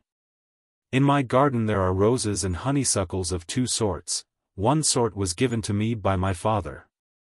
They grow as plentifully as weeds. I have been looking for them these 2 days, and cannot find them. There are flowers out there, yellow, blue, and red. And that centaury has a very pretty blossom, but I can find none of them. I observed his peculiarity, and therefore asked him, with an air of indifference, what he intended to do with his flowers. A strange smile overspread his countenance. Holding his finger to his mouth, he expressed a hope that I would not betray him. And he then informed me that he had promised to gather a nosegay for his mistress. "That is right," said I. "Oh," he replied, "she possesses many other things as well, she is very rich." "And yet," I continued, "she likes your nosegays." "Oh, she has jewels and crowns," he exclaimed. I asked who she was. "If the States General would but pay me," he added, "I should be quite another man." Alas! There was a time when I was so happy. But that is past, and I am now. He raised his swimming eyes to heaven. "And you were happy once?" I observed. "Ah, would I were so still," was his reply. "I was then as gay and contented as a man can be." An old woman, who was coming toward us, now called out, "Henry, Henry! Where are you? We have been looking for you everywhere, come to dinner." "Is he your son?" I inquired, as I went toward her. "Yes," she said, "he is my poor, unfortunate son. The Lord has sent me a heavy affliction." I asked whether he had been long in this state. She answered, "He has been as calm as he is at present for about 6 months. I thank heaven that he has so far recovered. He was for 1 whole year quite raving, and chained down in a madhouse. Now he injures no one, but talks of nothing else than kings and queens. He used to be a very good, quiet youth, and helped to maintain me. He wrote a very fine hand. But all at once he became melancholy, was seized with a violent fever, grew distracted, and is now as you see." "If I were only to tell you, sir," I interrupted her by asking what period it was in which he boasted of having been so happy. "Poor boy!" she exclaimed, with a smile of compassion, "he means the time when he was completely deranged, a time he never ceases to regret, when he was in the madhouse, and unconscious of everything." I was thunderstruck. I placed a piece of money in her hand, and hastened away. "You were happy!" I exclaimed, as I returned quickly to the town, as gay and contented as a man can be. God of heaven! And is this the destiny of man? Is he only happy before he has acquired his reason, or after he has lost it? Unfortunate being! And yet I envy your fate, I envy the delusion to which you are a victim. You go forth with joy to gather flowers for your princess, in winter, and grieve when you can find none, and cannot understand why they do not grow. But I wander forth without joy, without hope, without design, and I return as I came. You fancy what a man you would be if the States General paid you. Happy mortal, who can ascribe your wretchedness to an earthly cause? You do not know, you do not feel, that in your own distracted heart and disordered brain dwells the source of that unhappiness which all the potentates on earth cannot relieve. Let that man die unconsoled who can deride the invalid for undertaking a journey to distant, healthful springs, where he often finds only a heavier disease and a more painful death. Or who can exult over the despairing mind of a sinner, who, to obtain peace of conscience and an alleviation of misery, makes a pilgrimage to the Holy Sepulchre. Each laborious step which galls his wounded feet in rough and untrodden paths pours a drop of balm into his troubled soul. And the journey of many a weary day brings a nightly relief to his anguished heart. Will you dare call this enthusiasm, ye crowd of pompous declaimers? Enthusiasm! O God! Thou sayest my tears. Thou hast allotted us our portion of misery, must we also have brethren to persecute us, to deprive us of our consolation, of our trust in Thee, and in Thy love and mercy? For our trust in the virtue of the healing root, or in the strength of the vine, what is it else than a belief in Thee from whom all that surrounds us derives its healing and restoring powers? Father, whom I know not, who wert once wont to fill my soul, but who now hidest Thy face from me, call me back to Thee, be silent no longer.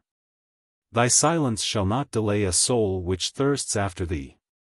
What man, what father, could be angry with a son for returning to him suddenly, for falling on his neck, and exclaiming, I am here again, my Father.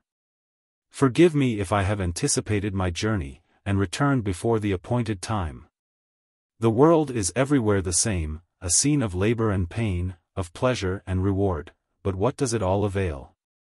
I am happy only where Thou art, and in Thy presence am I content to suffer or enjoy. And wouldst Thou, Heavenly Father, banish such a child from Thy presence? December 1st.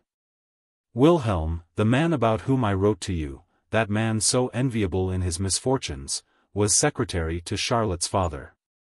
And an unhappy passion for her which he cherished, concealed, and at length discovered, caused him to be dismissed from his situation. This made him mad. Think, whilst you peruse this plain narration, what an impression the circumstance has made upon me. But it was related to me by Albert with as much calmness as you will probably peruse it. December 4th. I implore your attention. It is all over with me. I can support this state no longer. Today I was sitting by Charlotte. She was playing upon her piano a succession of delightful melodies, with such intense expression. Her little sister was dressing her doll upon my lap. The tears came into my eyes. I leaned down, and looked intently at her wedding ring, my tears fell, immediately she began to play that favorite, that divine, air which has so often enchanted me. I felt comfort from a recollection of the past, of those bygone days when that air was familiar to me, and then I recalled all the sorrows and the disappointments which I had since endured. I paced with hasty strides through the room, my heart became convulsed with painful emotions. At length I went up to her, and exclaimed with eagerness, for heaven's sake, play that air no longer. She stopped, and looked steadfastly at me. She then said, with a smile which sunk deep into my heart, Werther, you are ill, your dearest food is distasteful to you. But go, I entreat you, and endeavor to compose yourself. I tore myself away. God, Thou sayest my torments, and wilt end them. December 6th. How her image haunts me. Waking or asleep, she fills my entire soul. Soon as I close my eyes, here, in my brain, where all the nerves of vision are concentrated, her dark eyes are imprinted. Here, I do not know how to describe it, but, if I shut my eyes, hers are immediately before me, dark as an abyss they open upon me, and absorb my senses. And what is man, that boasted demigod? Do not his powers fail when he most requires their use? And whether he soar in joy, or sink in sorrow, is not his career in both inevitably arrested? And, whilst he fondly dreams that he is grasping at infinity, does he not feel compelled to return to a consciousness of his cold, monotonous existence? The editor to the reader. It is a matter of extreme regret that we want original evidence of the last remarkable days of our friend. And we are, therefore, obliged to interrupt the progress of his correspondence, and to supply the deficiency by a connected narration. I have felt it my duty to collect accurate information from the mouths of persons well acquainted with his history. The story is simple. And all the accounts agree, except in some unimportant particulars.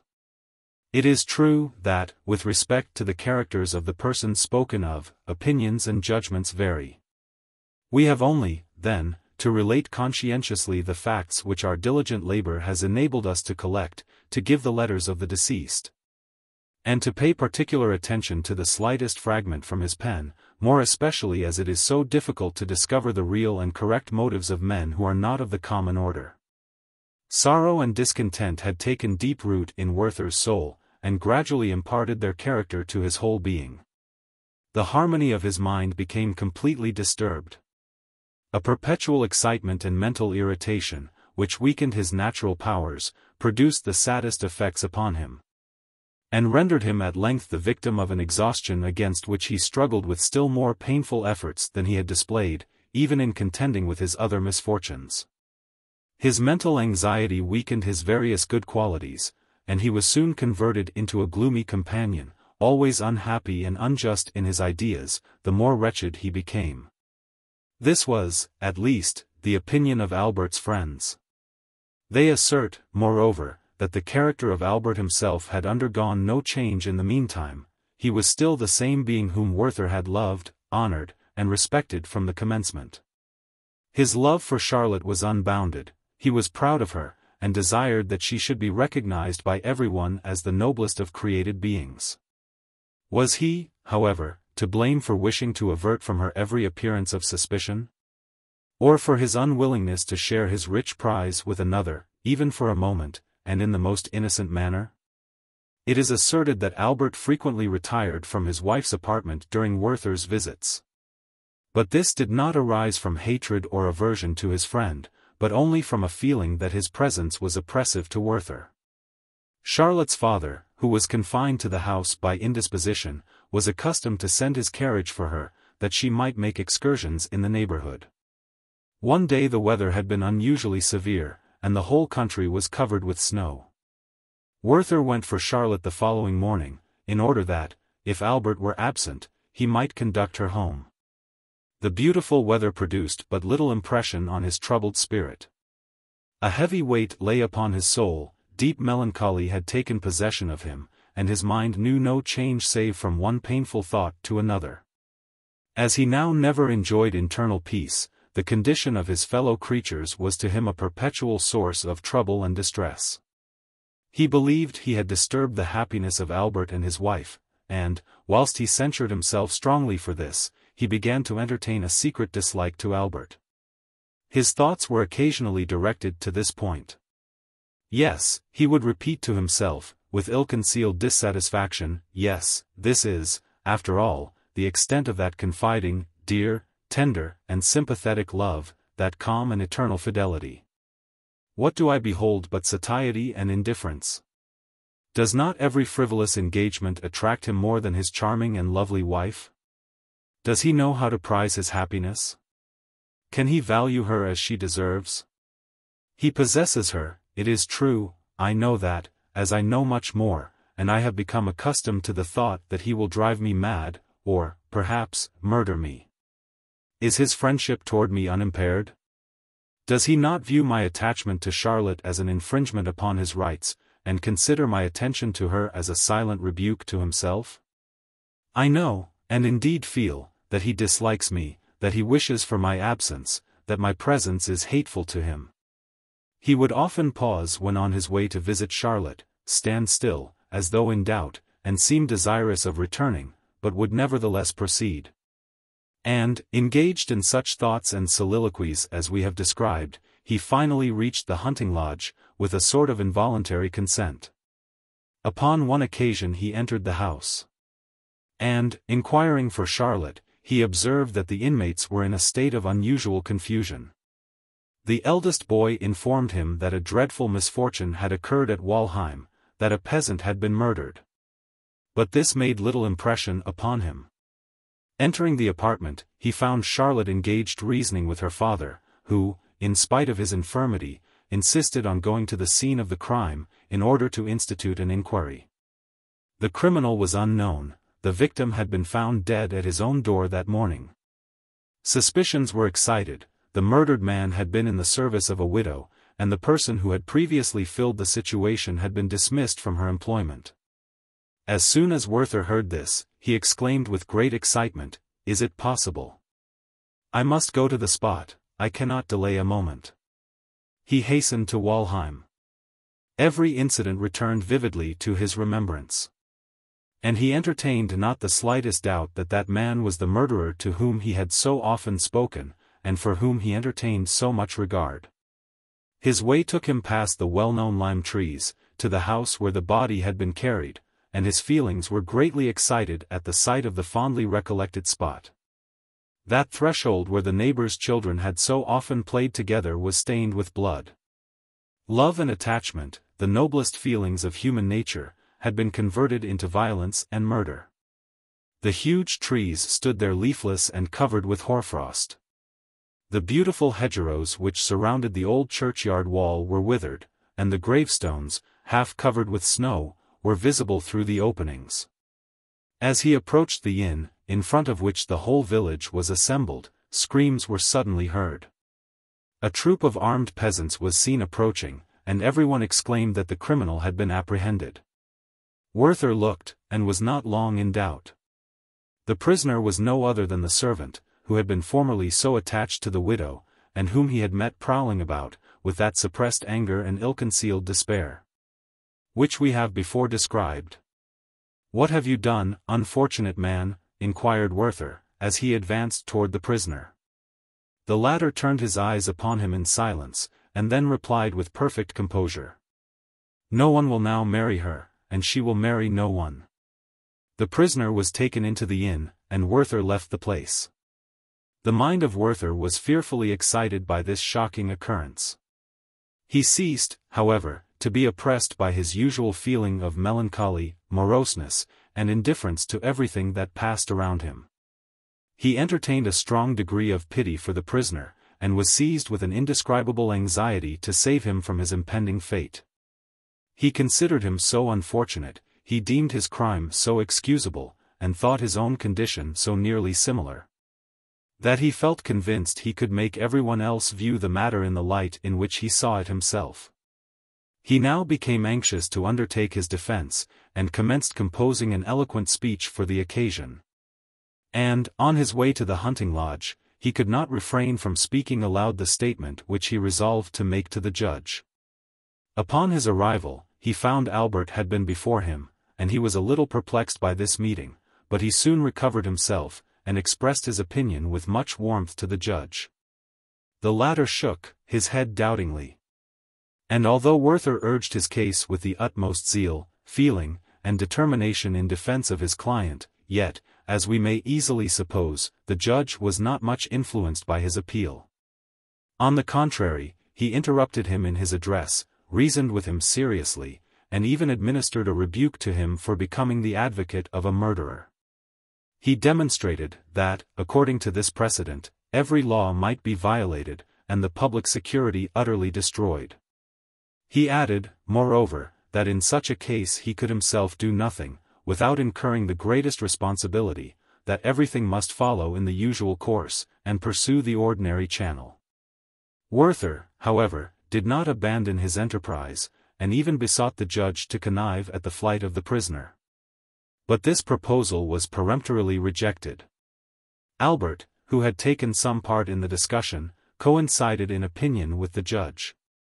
At this Werther became enraged, and took his leave in great anger, after the judge had more than once assured him that the prisoner could not be saved. The excess of his grief at this assurance may be inferred from a note we have found amongst his papers, and which was doubtless written upon this very occasion. "You cannot be saved, unfortunate man. I see clearly that we cannot be saved." Werther was highly incensed at the observations which Albert had made to the judge in this matter of the prisoner. He thought he could detect therein a little bitterness toward himself personally. And although, upon reflection, it could not escape his sound judgment that their view of the matter was correct, he felt the greatest possible reluctance to make such an admission. A memorandum of Werther's upon this point, expressive of his general feelings toward Albert, has been found amongst his papers. What is the use of my continually repeating that he is a good and estimable man? He is an inward torment to me, and I am incapable of being just toward him.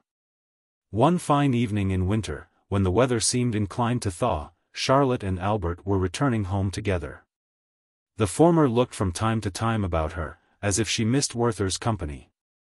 Albert began to speak of him, and censured him for his prejudices.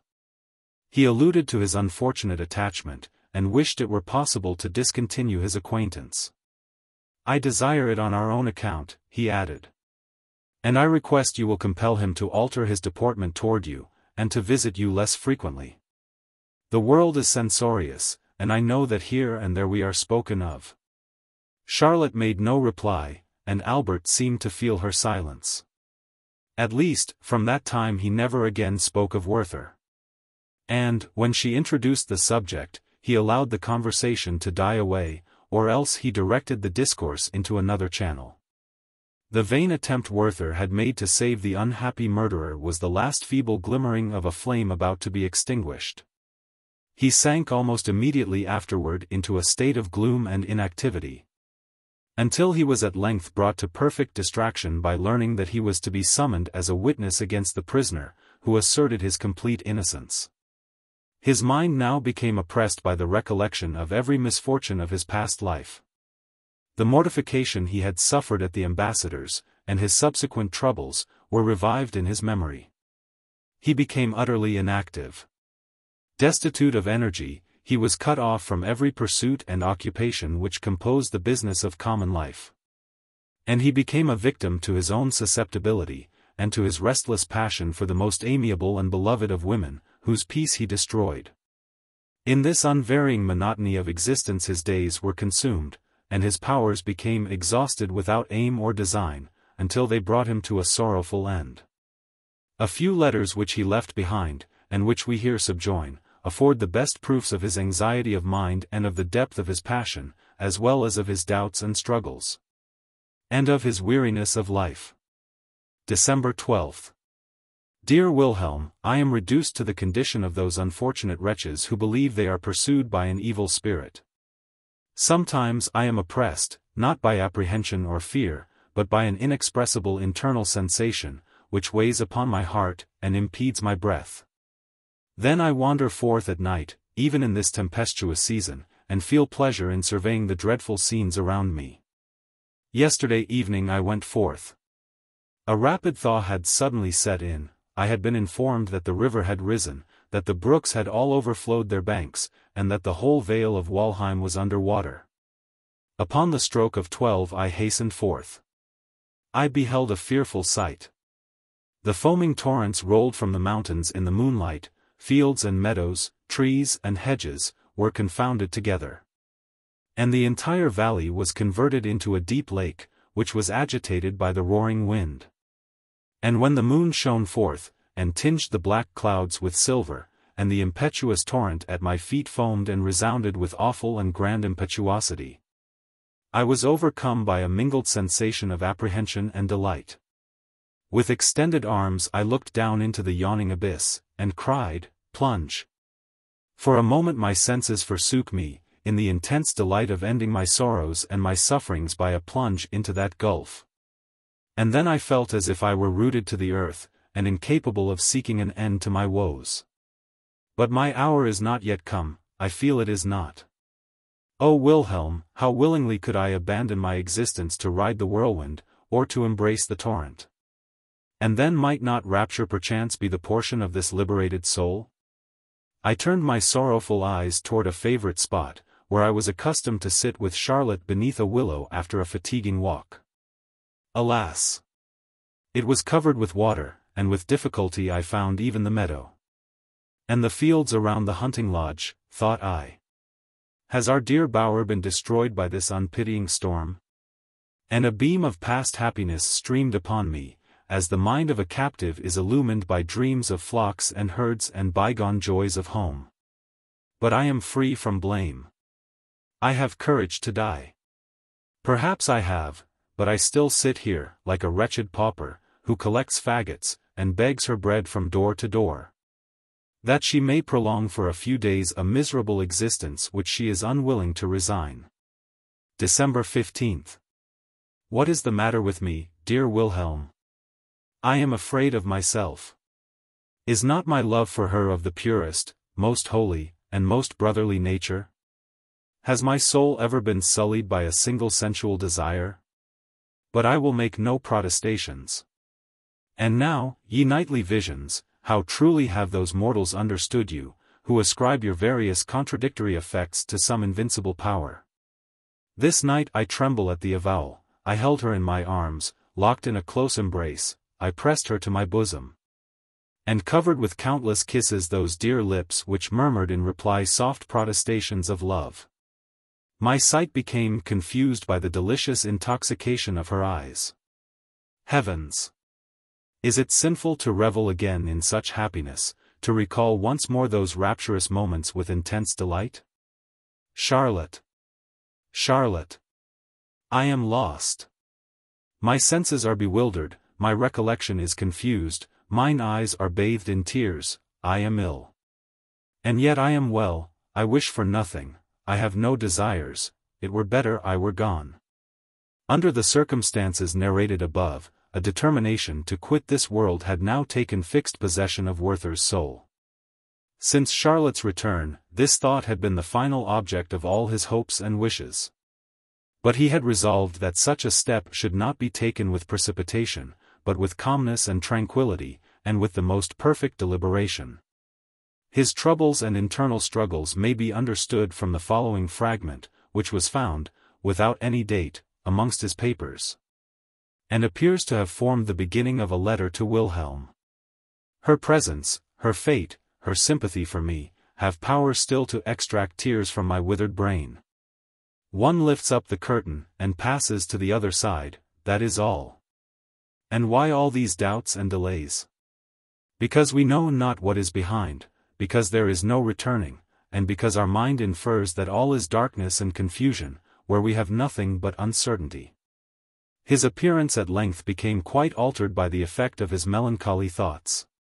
And his resolution was now finally and irrevocably taken, of which the following ambiguous letter, which he addressed to his friend, may appear to afford some proof. December 20th. I am grateful to your love, Wilhelm, for having repeated your advice so seasonably. Yes, you are right, it is undoubtedly better that I should depart. But I do not entirely approve your scheme of returning at once to your neighborhood. At least, I should like to make a little excursion on the way, particularly as we may now expect a continued frost, and consequently good roads. I am much pleased with your intention of coming to fetch me, only delay your journey for a fortnight, and wait for another letter from me. One should gather nothing before it is ripe, and a fortnight sooner or later makes a great difference. Entreat my mother to pray for her son, and tell her I beg her pardon for all the unhappiness I have occasioned her. It has ever been my fate to give pain to those whose happiness I should have promoted. Adieu, my dearest friend. May every blessing of heaven attend you. Farewell. We find it difficult to express the emotions with which Charlotte's soul was agitated during the whole of this time, whether in relation to her husband or to her unfortunate friend. Although we are enabled, by our knowledge of her character, to understand their nature, it is certain that she had formed a determination, by every means in her power to keep Werther at a distance. And, if she hesitated in her decision, it was from a sincere feeling of friendly pity, knowing how much it would cost him, indeed, that he would find it almost impossible to comply with her wishes. But various causes now urged her to be firm. Her husband preserved a strict silence about the whole matter, and she never made it a subject of conversation, feeling bound to prove to him by her conduct that her sentiments agreed with his. The same day, which was the Sunday before Christmas, after Werther had written the last-mentioned letter to his friend, he came in the evening to Charlotte's house, and found her alone. She was busy preparing some little gifts for her brothers and sisters, which were to be distributed to them on Christmas Day. He began talking of the delight of the children, and of that age when the sudden appearance of the Christmas tree, decorated with fruit and sweetmeats, and lighted up with wax candles, causes such transports of joy. You shall have a gift too, if you behave well, said Charlotte, hiding her embarrassment under sweet smile.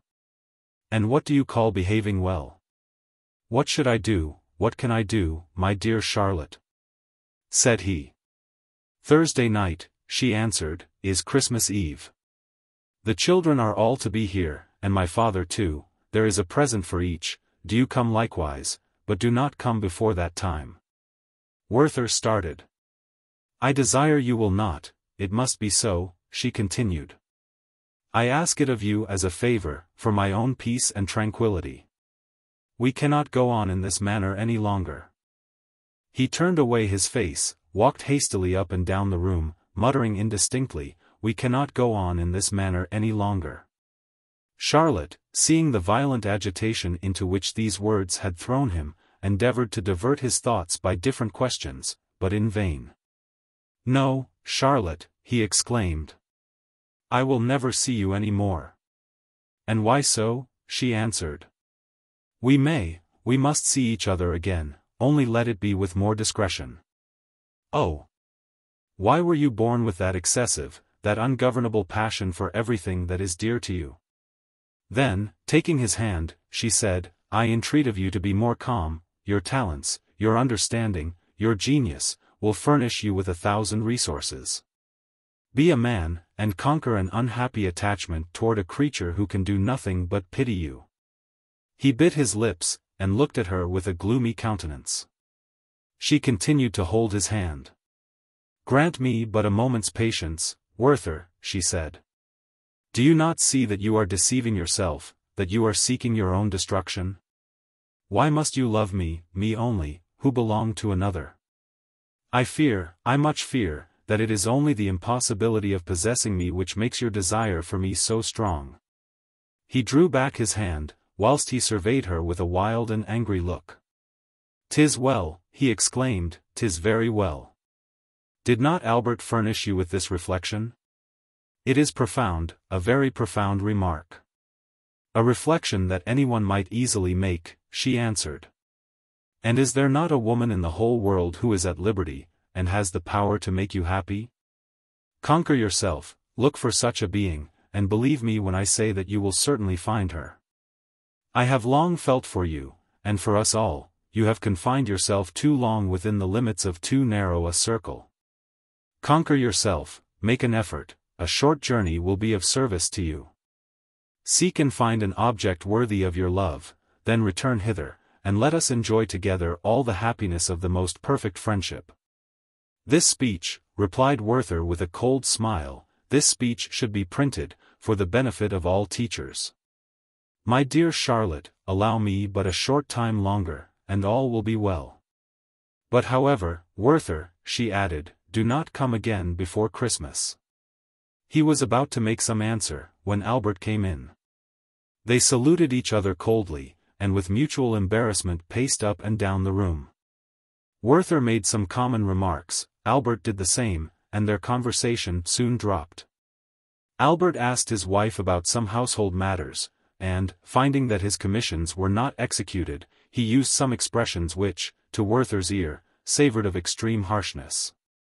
He wished to go, but had not power to move, and in this situation he remained till 8 o'clock, his uneasiness and discontent continually increasing. At length the cloth was laid for supper, and he took up his hat and stick. Albert invited him to remain. But Werther, fancying that he was merely paying a formal compliment, thanked him coldly, and left the house. Werther returned home, took the candle from his servant, and retired to his room alone. He talked for some time with great earnestness to himself, wept aloud, walked in a state of great excitement through his chamber. Till at length, without undressing, he threw himself on the bed, where he was found by his servant at 11 o'clock, when the latter ventured to enter the room, and take off his boots. Werther did not prevent him, but forbade him to come in the morning till he should ring. On Monday morning, the 21st of December, he wrote to Charlotte the following letter, which was found, sealed, on his bureau after his death, and was given to her. I shall insert it in fragments. As it appears, from several circumstances, to have been written in that manner. It is all over, Charlotte, I am resolved to die. I make this declaration deliberately and coolly, without any romantic passion, on this morning of the day when I am to see you for the last time. At the moment you read these lines, O best of women, the cold grave will hold the inanimate remains of that restless and unhappy being who, in the last moments of his existence, knew no pleasure so great as that of conversing with you. I have passed a dreadful night, or rather, let me say, a propitious one, for it has given me resolution, it has fixed my purpose. I am resolved to die. When I tore myself from you yesterday, my senses were in tumult and disorder, my heart was oppressed, hope and pleasure had fled from me forever, and a petrifying cold had seized my wretched being. I could scarcely reach my room. I threw myself on my knees, and heaven, for the last time, granted me the consolation of shedding tears. 1,000 ideas, 1,000 schemes, arose within my soul. Till at length one last, fixed, final thought took possession of my heart. It was to die. I lay down to rest, and in the morning, in the quiet hour of awakening, the same determination was upon me. To die. It is not despair, it is conviction that I have filled up the measure of my sufferings, that I have reached my appointed term, and must sacrifice myself for thee. Yes, Charlotte, why should I not avow it? One of us three must die, it shall be Werther. Oh beloved Charlotte! This heart, excited by rage and fury, has often conceived the horrid idea of murdering your husband, you, myself. The lot is cast at length. And in the bright, quiet evenings of summer, when you sometimes wander toward the mountains, let your thoughts then turn to me, recollect how often you have watched me coming to meet you from the valley. Then bend your eyes upon the churchyard which contains my grave, and, by the light of the setting sun, mark how the evening breeze waves the tall grass which grows above my tomb. I was calm when I began this letter, but the recollection of these scenes makes me weep like a child. About 10 in the morning, Werther called his servant, and, whilst he was dressing, told him that in a few days he intended to set out upon a journey, and bade him therefore lay his clothes in order, and prepare them for packing up, call in all his accounts, fetch home the books he had lent, and give 2 months' pay to the poor dependents who were accustomed to receive from him a weekly allowance. He breakfasted in his room, and then mounted his horse, and went to visit the steward, who, however, was not at home. He walked pensively in the garden, and seemed anxious to renew all the ideas that were most painful to him. The children did not suffer him to remain alone long. They followed him, skipping and dancing before him, and told him, that after tomorrow, and 1 day more, they were to receive their Christmas gift from Charlotte. And they then recounted all the wonders of which they had formed ideas in their child imaginations. Tomorrow, said he, and 1 day more. And he kissed them tenderly. He was going. But the younger boy stopped him, to whisper something in his ear. He told him that his elder brothers had written splendid New Year's wishes, so large. One for Papa, and another for Albert and Charlotte, and one for Werther, and they were to be presented early in the morning, on New Year's Day. This quite overcame him. He made each of the children a present, mounted his horse, left his compliments for Papa and Mamma, and, with tears in his eyes, rode away from the place. He returned home about 5 o'clock, ordered his servant to keep up his fire, desired him to pack his books and linen at the bottom of the trunk, and to place his coats at the top. He then appears to have made the following addition to the letter addressed to Charlotte. You do not expect me. You think I will obey you, and not visit you again till Christmas Eve. Oh Charlotte, today, or never. On Christmas Eve you will hold this paper in your hand, you will tremble, and moisten it with your tears. I must. Oh, how happy I feel to be determined. In the meantime, Charlotte was in a pitiable state of mind. After her last conversation with Werther, she found how painful to herself it would be to decline his visits, and knew how severely he would suffer from their separation. She had, in conversation with Albert, mentioned casually that Werther would not return before Christmas Eve. And soon afterward Albert went on horseback to see a person in the neighborhood, with whom he had to transact some business which would detain him all night. Charlotte was sitting alone. None of her family were near, and she gave herself up to the reflections that silently took possession of her mind. She was forever united to a husband whose love and fidelity she had proved, to whom she was heartily devoted, and who seemed to be a special gift from heaven to ensure her happiness. On the other hand, Werther had become dear to her. There was a cordial unanimity of sentiment between them from the very first hour of their acquaintance. And their long association and repeated interviews had made an indelible impression upon her heart. She had been accustomed to communicate to him every thought and feeling which interested her, and his absence threatened to open a void in her existence which it might be impossible to fill. How heartily she wished that she might change him into her brother, that she could induce him to marry one of her own friends, or could re-establish his intimacy with Albert. She passed all her intimate friends in review before her mind, but found something objectionable in each, and could decide upon none to whom she would consent to give him. Amid all these considerations she felt deeply but indistinctly that her own real but unexpressed wish was to retain him for herself. And her pure and amiable heart felt from this thought a sense of oppression which seemed to forbid a prospect of happiness. She was wretched, a dark cloud obscured her mental vision. It was now 6:30, and she heard Werther's step on the stairs. She at once recognized his voice, as he inquired if she were at home. Her heart beat audibly, we could almost say for the first time, at his arrival. It was too late to deny herself. And, as he entered, she exclaimed, with a sort of ill-concealed confusion, "You have not kept your word." "I promised nothing," he answered. "But you should have complied, at least for my sake," she continued. "I implore you, for both our sakes." She scarcely knew what she said or did. And sent for some friends, who, by their presence, might prevent her being left alone with Werther. He put down some books he had brought with him, then made inquiries about some others, until she began to hope that her friends might arrive shortly, entertaining at the same time a desire that they might stay away.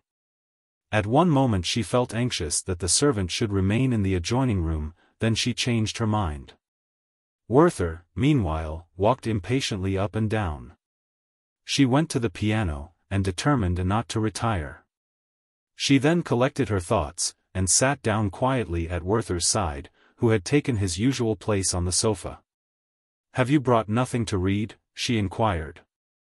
He had nothing. "There in my drawer," she continued, "you will find your own translation of some of the songs of Ossian. I have not yet read them, as I have still hoped to hear you recite them, but, for some time past, I have not been able to accomplish such a wish."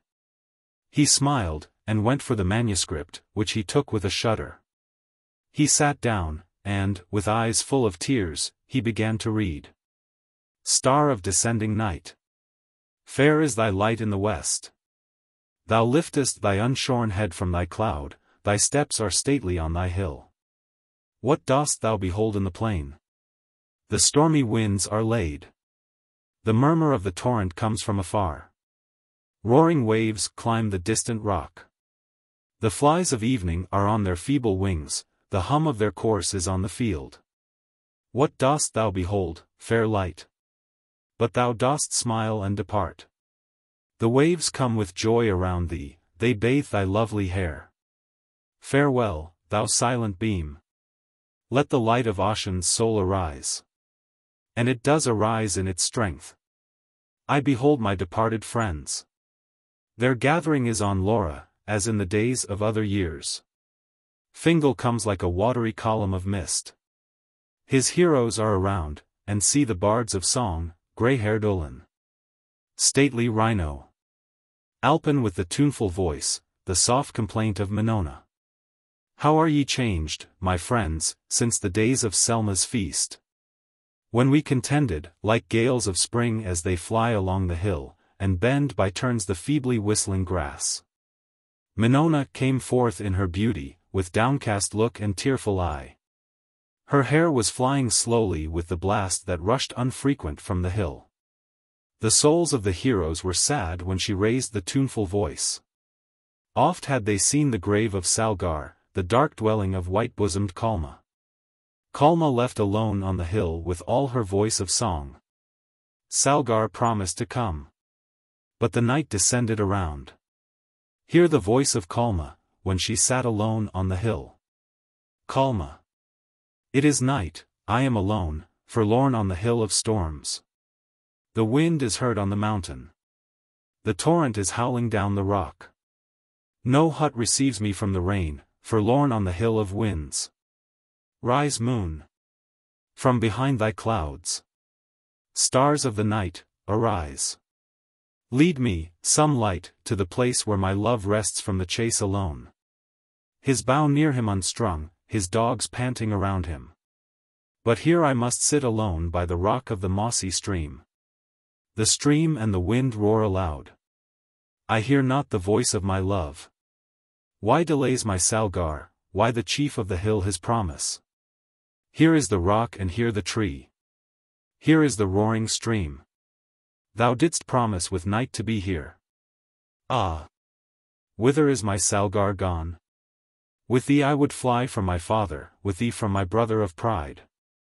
Our race have long been foes, we are not foes, O Salgar. Cease a little while, O wind. Stream, be thou silent a while. Let my voice be heard around. Let my wanderer hear me. Salgar. It is Kalma who calls.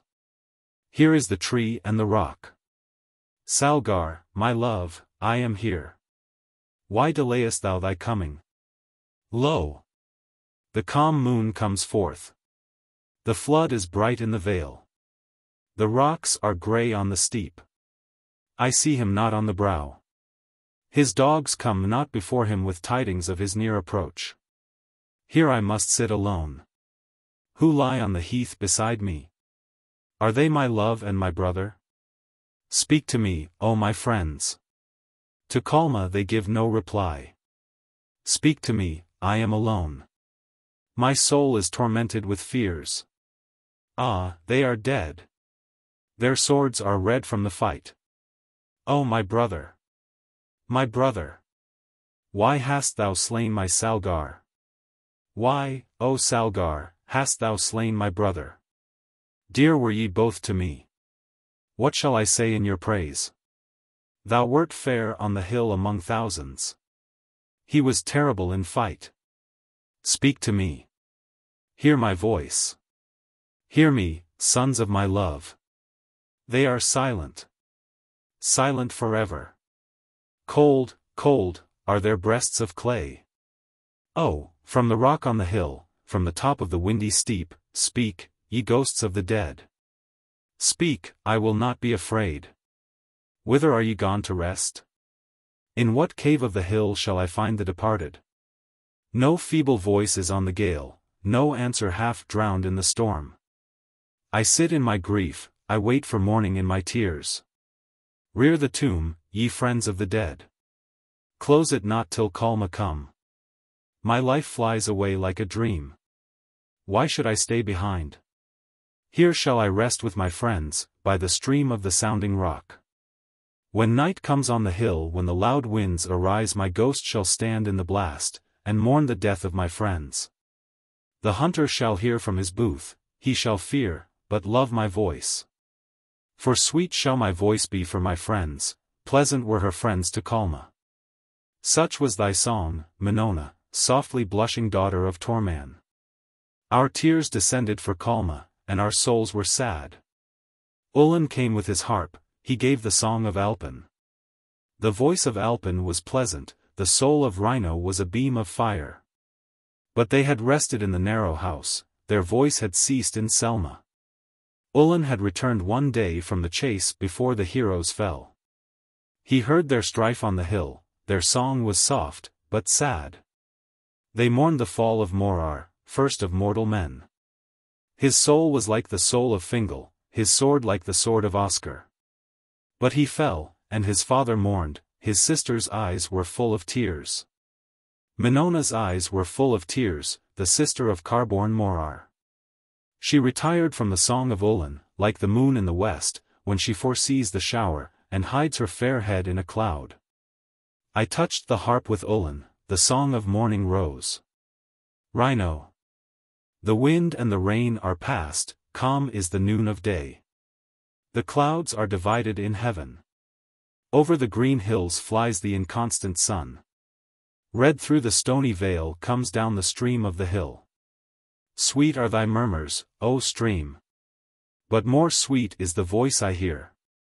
It is the voice of Alpin, the son of song, mourning for the dead. Bent is his head of age, red his tearful eye. Alpin, thou son of song, why alone on the silent hill? Why complainest thou, as a blast in the wood, as a wave on the lonely shore? Alpin. My tears, O rhino, are for the dead, my voice for those that have passed away. Tall thou art on the hill, fair among the sons of the vale. But thou shalt fall like Morar, the mourner shall sit on thy tomb. The hills shall know thee no more, thy bough shall lie in thy hall unstrung. Thou wert swift, O Morar, as a roe on the desert, terrible as a meteor of fire. Thy wrath was as the storm, thy sword in battle as lightning in the field. Thy voice was as a stream after rain, like thunder on distant hills. Many fell by thy arm, they were consumed in the flames of thy wrath. But when thou didst return from war, how peaceful was thy brow. Thy face was like the sun after rain, like the moon in the silence of night, calm as the breast of the lake when the loud wind is laid. Narrow is thy dwelling now, dark the place of thine abode. With 3 steps I compass thy grave, O thou who wast so great before. For stones, with their heads of moss, are the only memorial of thee. A tree with scarce a leaf, long grass which whistles in the wind, mark to the hunter's eye the grave of the mighty Morar. Morar, thou art low indeed. Thou hast no mother to mourn thee, no maid with her tears of love. Dead is she that brought thee forth. Fallen is the daughter of Morglan. Who on his staff is this? Who is this whose head is white with age, whose eyes are red with tears, who quakes at every step? It is thy father, O Morar. The father of no son but thee. He heard of thy fame in war, he heard of foes dispersed. He heard of Morar's renown, why did he not hear of his wound? Weep, thou father of Morar. Weep, but thy son heareth thee not. Deep is the sleep of the dead, low their pillow of dust. No more shall he hear thy voice, no more awake at thy call. When shall it be morn in the grave, to bid the slumberer wake? Farewell, thou bravest of men, thou conqueror in the field. But the field shall see thee no more, nor the dark would be lightened with the splendor of thy steel. Thou hast left no son. The song shall preserve thy name. Future times shall hear of thee, they shall hear of the fallen Morar. The grief of all arose, but most the bursting sigh of Armin. He remembers the death of his son, who fell in the days of his youth. Carmier was near the hero, the chief of the echoing Galmal. Why burst the sigh of Armin? He said. Is there a cause to mourn? The song comes with its music to melt and please the soul. It is like soft mist that, rising from a lake, pours on the silent vale. The green flowers are filled with dew, but the sun returns in his strength, and the mist is gone. Why art thou sad, O Armin, chief of sea-surrounded Gorma? Sad I am. Nor small is my cause of woe. Carmier, thou hast lost no son, thou hast lost no daughter of beauty. Calgar the valiant lives, and Anira, fairest maid. The boughs of thy house ascend, O Carmier. But Armin is the last of his race. Dark is thy bed, O Dora. Deep thy sleep in the tomb. When shalt thou wake with thy songs? With all thy voice of music?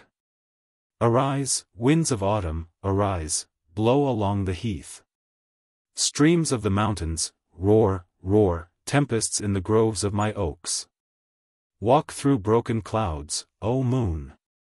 Show thy pale face at intervals. Bring to my mind the night when all my children fell, when Arindal the mighty fell, when Dora the lovely failed. Dora, my daughter, thou wert fair, fair as the moon on Fura, white as the driven snow, sweet as the breathing gale. Arindal, thy bow was strong, thy spear was swift on the field, thy look was like mist on the wave, thy shield a red cloud in a storm. Armar, renowned in war, came and sought Dora's love. He was not long refused, fair was the hope of their friends. Arath, son of Odgal, repined, his brother had been slain by Armar. He came disguised like a son of the sea, fair was his cliff on the wave, white his locks of age, calm his serious brow. Fairest of women, he said, lovely daughter of Armin. A rock not distant in the sea bears a tree on its side, red shines the fruit afar. There Armar waits for Dora. I come to carry his love. She went, she called on Armar. Not answered, but the son of the rock. Armar, my love, why tormentest thou me with fear? Hear, son of Arnart, hear. It is Dora who calleth thee. Arath, the traitor, fled laughing to the land. She lifted up her voice, she called for her brother and her father. Arindal. Armin. None to relieve you, Dora. Her voice came over the sea. Arindal, my son, descended from the hill, rough in the spoils of the chase. His arrows rattled by his side, his bow was in his hand, 5 dark grey dogs attended his steps. He saw fierce Arath on the shore, he seized and bound him to an oak. Thick wind the thongs of the hide around his limbs, he loads the winds with his groans. Arindal ascends the deep in his boat to bring Dora to land. Armar came in his wrath, and let fly the grey-feathered shaft. It sunk in thy heart, O Arindal, my son. For Arath the traitor thou deest. The oar is stopped at once, he panted on the rock, and expired. What is thy grief, O Dora, when round thy feet is poured thy brother's blood? The boat is broken in twain. Armar plunges into the sea to rescue his Dora, or die. Sudden a blast from a hill came over the waves, he sank, and he rose no more. Alone, on the sea-beat rock, my daughter was heard to complain, frequent and loud were her cries. What could her father do? All night I stood on the shore, I saw her by the faint beam of the moon. All night I heard her cries. Loud was the wind, the rain beat hard on the hill. Before morning appeared, her voice was weak, it died away like the evening breeze among the grass of the rocks. Spent with grief, she expired, and left thee, Armin, alone. Gone is my strength in war, fallen my pride among women. When the storms aloft arise, when the north lifts the wave on high, I sit by the sounding shore, and look on the fatal rock. Often by the setting moon I see the ghosts of my children. Half viewless they walk in mournful conference together. A torrent of tears which streamed from Charlotte's eyes and gave relief to her bursting heart, stopped Werther's recitation. He threw down the book, seized her hand, and wept bitterly. Charlotte leaned upon her hand, and buried her face in her handkerchief, the agitation of both was excessive. They felt that their own fate was pictured in the misfortunes of Ossian's heroes, they felt this together, and their tears redoubled. Werther supported his forehead on Charlotte's arm, she trembled, she wished to be gone, but sorrow and sympathy lay like a leaden weight upon her soul. She recovered herself shortly, and begged Werther, with broken sobs, to leave her, implored him with the utmost earnestness to comply with her request. He trembled. His heart was ready to burst, then, taking up the book again, he recommenced reading, in a voice broken by sobs. Why dost thou waken me, O spring? Thy voice woos me, exclaiming, I refresh thee with heavenly dews, but the time of my decay is approaching, the storm is nigh that shall wither my leaves. Tomorrow the traveller shall come, he shall come, who beheld me in beauty, his eye shall seek me in the field around, but he shall not find me. The whole force of these words fell upon the unfortunate Werther. Full of despair, he threw himself at Charlotte's feet, seized her hands, and pressed them to his eyes and to his forehead. An apprehension of his fatal project now struck her for the first time. Her senses were bewildered, she held his hands, pressed them to her bosom. And, leaning toward him with emotions of the tenderest pity, her warm cheek touched his. They lost sight of everything. The world disappeared from their eyes. He clasped her in his arms, strained her to his bosom, and covered her trembling lips with passionate kisses. "Werther," she cried with a faint voice, turning herself away, "Werther." And, with a feeble hand, she pushed him from her. At length, with the firm voice of virtue, she exclaimed, "Werther." He resisted not, but, tearing himself from her arms, fell on his knees before her. Charlotte rose, and, with disordered grief, in mingled tones of love and resentment, she exclaimed, "It is the last time, Werther. You shall never see me any more." Then, casting one last, tender look upon her unfortunate lover, she rushed into the adjoining room, and locked the door. Werther held out his arms, but did not dare to detain her. He continued on the ground, with his head resting on the sofa, for half an hour, till he heard a noise which brought him to his senses. The servant entered. He then walked up and down the room. And, when he was again left alone, he went to Charlotte's door, and, in a low voice, said, "Charlotte, Charlotte. But one word more, one last adieu." She returned no answer. He stopped, and listened and entreated, but all was silent. At length he tore himself from the place, crying, "Adieu, Charlotte, adieu forever." Werther ran to the gate of the town. The guards, who knew him, let him pass in silence. The night was dark and stormy, it rained and snowed. He reached his own door about 11. His servant, although seeing him enter the house without his hat, did not venture to say anything, and, as he undressed his master, he found that his clothes were wet. His hat was afterward found on the point of a rock overhanging the valley, and it is inconceivable how he could have climbed to the summit on such a dark, tempestuous night without losing his life.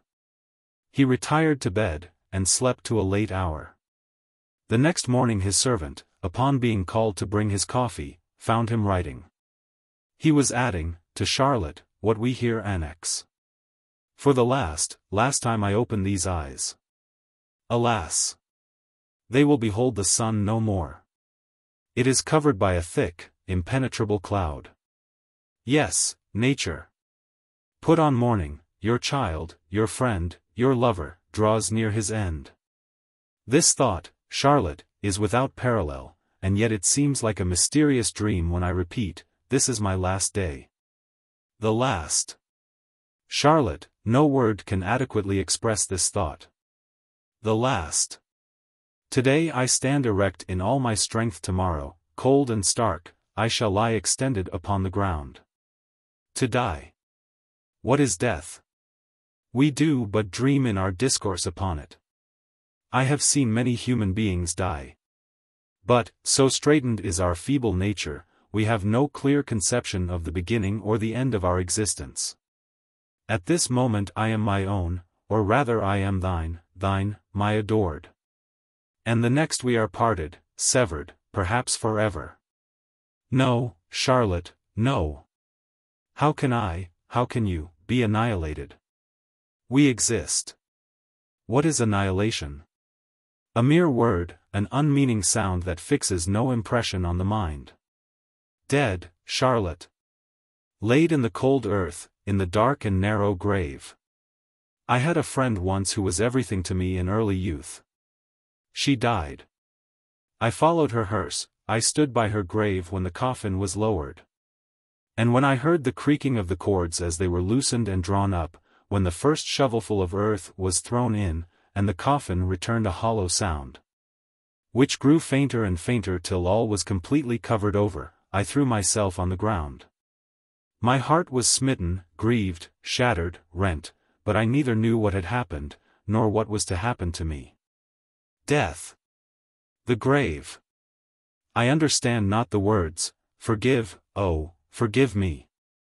Yesterday, that day should have been the last of my life. Thou angel. For the first time in my existence, I felt rapture glow within my inmost soul.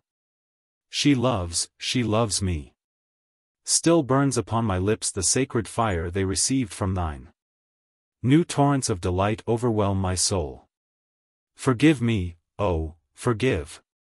I knew that I was dear to you. I saw it in your first entrancing look, knew it by the first pressure of your hand, but when I was absent from you, when I saw Albert at your side, my doubts and fears returned. Do you remember the flowers you sent me, when, at that crowded assembly, you could neither speak nor extend your hand to me? Half the night I was on my knees before those flowers, and I regarded them as the pledges of your love, but those impressions grew fainter, and were at length effaced. Everything passes away. But a whole eternity could not extinguish the living flame which was yesterday kindled by your lips, and which now burns within me. She loves me. These arms have encircled her waist, these lips have trembled upon hers. She is mine. Yes, Charlotte, you are mine forever. And what do they mean by saying Albert is your husband? He may be so for this world, and in this world it is a sin to love you, to wish to tear you from his embrace. Yes, it is a crime. And I suffer the punishment, but I have enjoyed the full delight of my sin. I have inhaled a balm that has revived my soul. From this hour you are mine, yes, Charlotte, you are mine. I go before you. I go to my father and to your father. I will pour out my sorrows before him, and he will give me comfort till you arrive. Then will I fly to meet you. I will claim you, and remain your eternal embrace, in the presence of the Almighty. I do not dream, I do not rave. Drawing nearer to the grave my perceptions become clearer. We shall exist. We shall see each other again, we shall behold your mother, I shall behold her, and expose to her my inmost heart. Your mother, your image. About 11 o'clock Werther asked his servant if Albert had returned. He answered, yes. For he had seen him pass on horseback, upon which Werther sent him the following note, unsealed. Be so good as to lend me your pistols for a journey. Adieu. Charlotte had slept little during the past night. All her apprehensions were realized in a way that she could neither foresee nor avoid. Her blood was boiling in her veins, and 1,000 painful sensations rent her pure heart. Was it the ardor of Werther's passionate embraces that she felt within her bosom? Was it anger at his daring? Was it the sad comparison of her present condition with former days of innocence, tranquility, and self-confidence? How could she approach her husband, and confess a scene which she had no reason to conceal, and which she yet felt, nevertheless, unwilling to avow? They had preserved so long a silence toward each other, and should she be the first to break it by so unexpected a discovery? She feared that the mere statement of Werther's visit would trouble him, and his distress would be heightened by her perfect candor. She wished that he could see her in her true light, and judge her without prejudice, but was she anxious that he should read her inmost soul? On the other hand, could she deceive a being to whom all her thoughts had ever been exposed as clearly as crystal, and from whom no sentiment had ever been concealed? These reflections made her anxious and thoughtful. Her mind still dwelt on Werther, who was now lost to her, but whom she could not bring herself to resign, and for whom she knew nothing was left but despair if she should be lost to him forever. A recollection of that mysterious estrangement which had lately subsisted between herself and Albert, and which she could never thoroughly understand, was now beyond measure painful to her. Even the prudent and the good have before now hesitated to explain their mutual differences, and have dwelt in silence upon their imaginary grievances, until circumstances have become so entangled that in that critical juncture, when a calm explanation would have saved all parties, an understanding was impossible. And thus, if domestic confidence had been earlier established between them, if love and kind forbearance had mutually animated and expanded their hearts, it might not, perhaps, even yet have been too late to save our friend. But we must not forget one remarkable circumstance. We may observe from the character of Werther's correspondence, that he had never affected to conceal his anxious desire to quit this world. He had often discussed the subject with Albert, and, between the latter and Charlotte, it had not unfrequently formed a topic of conversation. Albert was so opposed to the very idea of such an action, that, with a degree of irritation unusual in him, He had more than once given Werther to understand that he doubted the seriousness of his threats, and not only turned them into ridicule, but caused Charlotte to share his feelings of incredulity. Her heart was thus tranquilized when she felt disposed to view the melancholy subject in a serious point of view. Though she never communicated to her husband the apprehensions she sometimes experienced. Albert, upon his return, was received by Charlotte with ill-concealed embarrassment. He was himself out of humor, his business was unfinished. And he had just discovered that the neighboring official with whom he had to deal, was an obstinate and narrow-minded personage. Many things had occurred to irritate him. He inquired whether anything had happened during his absence, and Charlotte hastily answered that Werther had been there on the evening previously. He then inquired for his letters, and was answered that several packages had been left in his study. He thereon retired, leaving Charlotte alone. The presence of the being she loved and honored produced a new impression on her heart. The recollection of his generosity, kindness, and affection had calmed her agitation. A secret impulse prompted her to follow him. She took her work and went to his study, as was often her custom. He was busily employed opening and reading his letters. It seemed as if the contents of some were disagreeable. She asked some questions, he gave short answers, and sat down to write. Several hours passed in this manner, and Charlotte's feelings became more and more melancholy. She felt the extreme difficulty of explaining to her husband, under any circumstances, the weight that lay upon her heart. And her depression became every moment greater, in proportion as she endeavored to hide her grief, and to conceal her tears. The arrival of Werther's servant occasioned her the greatest embarrassment. He gave Albert a note, which the latter coldly handed to his wife, saying, at the same time, "Give him the pistols. I wish him a pleasant journey," he added, turning to the servant. These words fell upon Charlotte like a thunderstroke. She rose from her seat half fainting, and unconscious of what she did.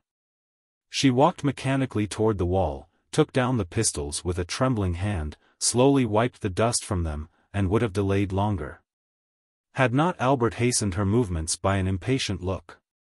She then delivered the fatal weapons to the servant, without being able to utter a word.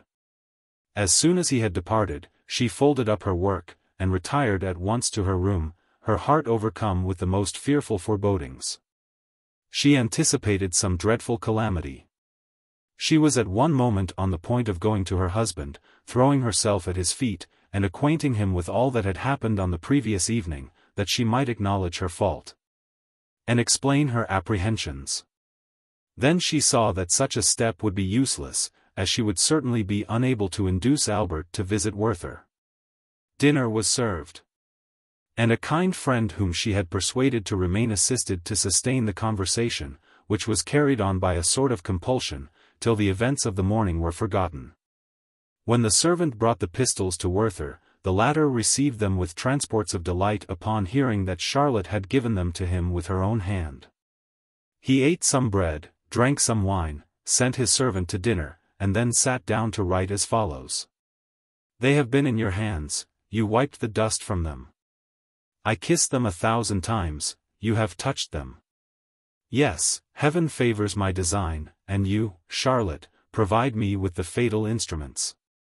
It was my desire to receive my death from your hands, and my wish is gratified. I have made inquiries of my servant. You trembled when you gave him the pistols, but you bade me no adieu. Wretched, wretched that I am, not one farewell. How could you shut your heart against me in that hour which makes you mine forever? Charlotte, ages cannot efface the impression. I feel you cannot hate the man who so passionately loves you." After dinner he called his servant, desired him to finish the packing up, destroyed many papers, and then went out to pay some trifling debts. He soon returned home, then went out again, notwithstanding the rain, walked for some time in the Count's garden, and afterward proceeded farther into the country. Toward evening he came back once more, and resumed his writing. "Wilhelm, I have for the last time beheld the mountains, the forests, and the sky. Farewell. And you, my dearest mother, forgive me. Console her, Wilhelm. God bless you. I have settled all my affairs. Farewell. We shall meet again, and be happier than ever. I have requited you badly, Albert, but you will forgive me. I have disturbed the peace of your home. I have sowed distrust between you. Farewell. I will end all this wretchedness. And oh, that my death may render you happy. Albert, Albert. Make that angel happy, and the blessing of heaven be upon you. He spent the rest of the evening in arranging his papers. He tore and burned a great many. Others he sealed up, and directed to Wilhelm. They contained some detached thoughts and maxims, some of which I have perused. At 10 o'clock he ordered his fire to be made up, and a bottle of wine to be brought to him. He then dismissed his servant, whose room, as well as the apartments of the rest of the family, was situated in another part of the house. The servant lay down without undressing, that he might be the sooner ready for his journey in the morning, his master having informed him that the post-horses would be at the door before 6 o'clock. Past 11 o'clock. All is silent around me, and my soul is calm. I thank thee, O God, that thou bestowest strength and courage upon me in these last moments.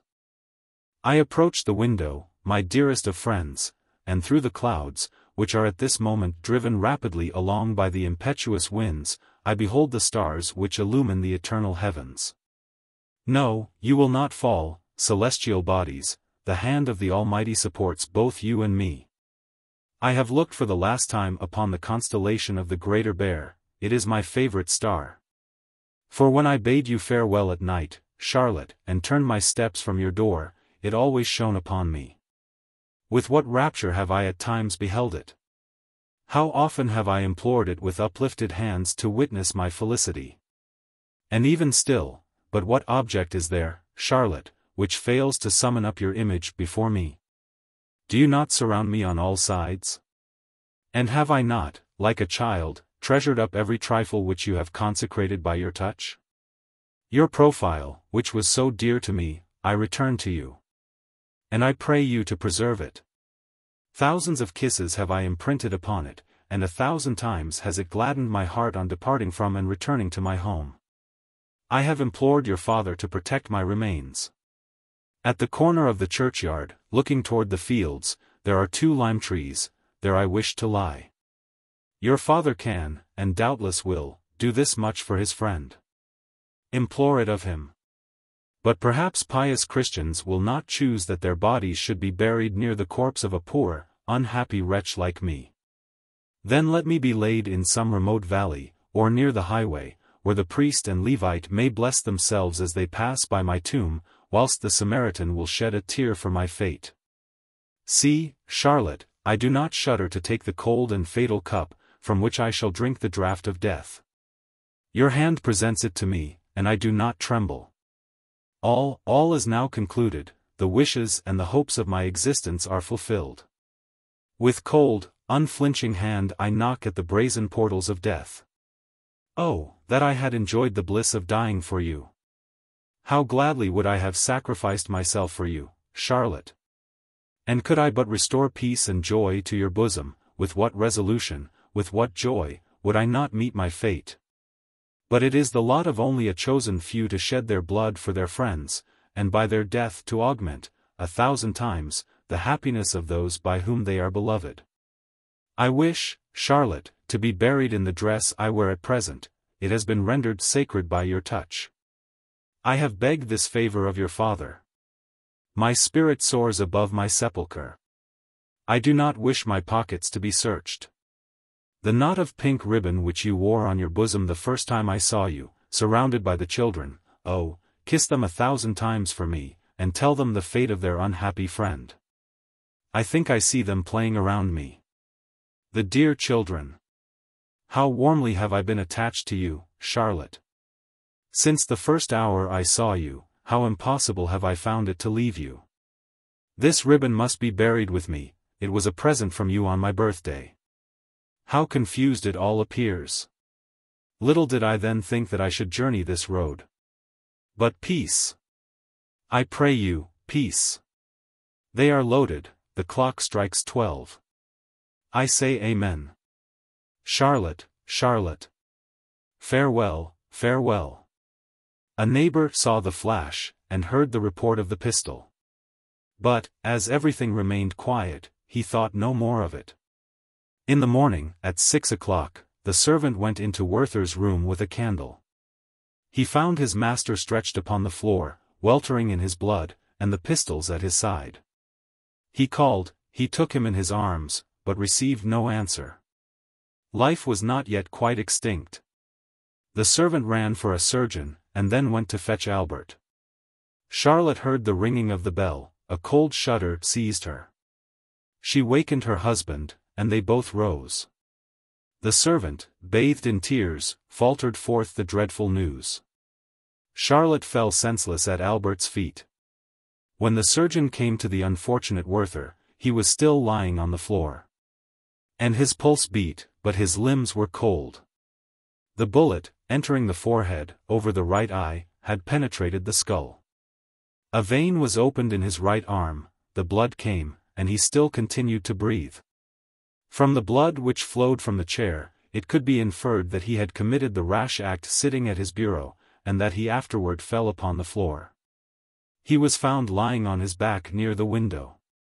He was in full dress costume. The house, the neighborhood, and the whole town were immediately in commotion. Albert arrived. They had laid Werther on the bed, his head was bound up, and the paleness of death was upon his face. His limbs were motionless. But he still breathed, at one time strongly, then weaker. His death was momently expected. He had drunk only 1 glass of the wine. Emilia Galati lay open upon his bureau. I shall say nothing of Albert's distress, or of Charlotte's grief. The old steward hastened to the house immediately upon hearing the news. He embraced his dying friend amid a flood of tears. His eldest boys soon followed him on foot. In speechless sorrow they threw themselves on their knees by the bedside, and kissed his hands and face. The eldest, who was his favorite, hung over him till he expired, and even then he was removed by force. At 12 o'clock Werther breathed his last. The presence of the steward, and the precautions he had adopted, prevented a disturbance.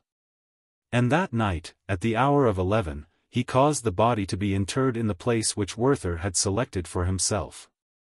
The steward and his sons followed the corpse to the grave. Albert was unable to accompany them. Charlotte's life was despaired of. The body was carried by laborers. No priest attended.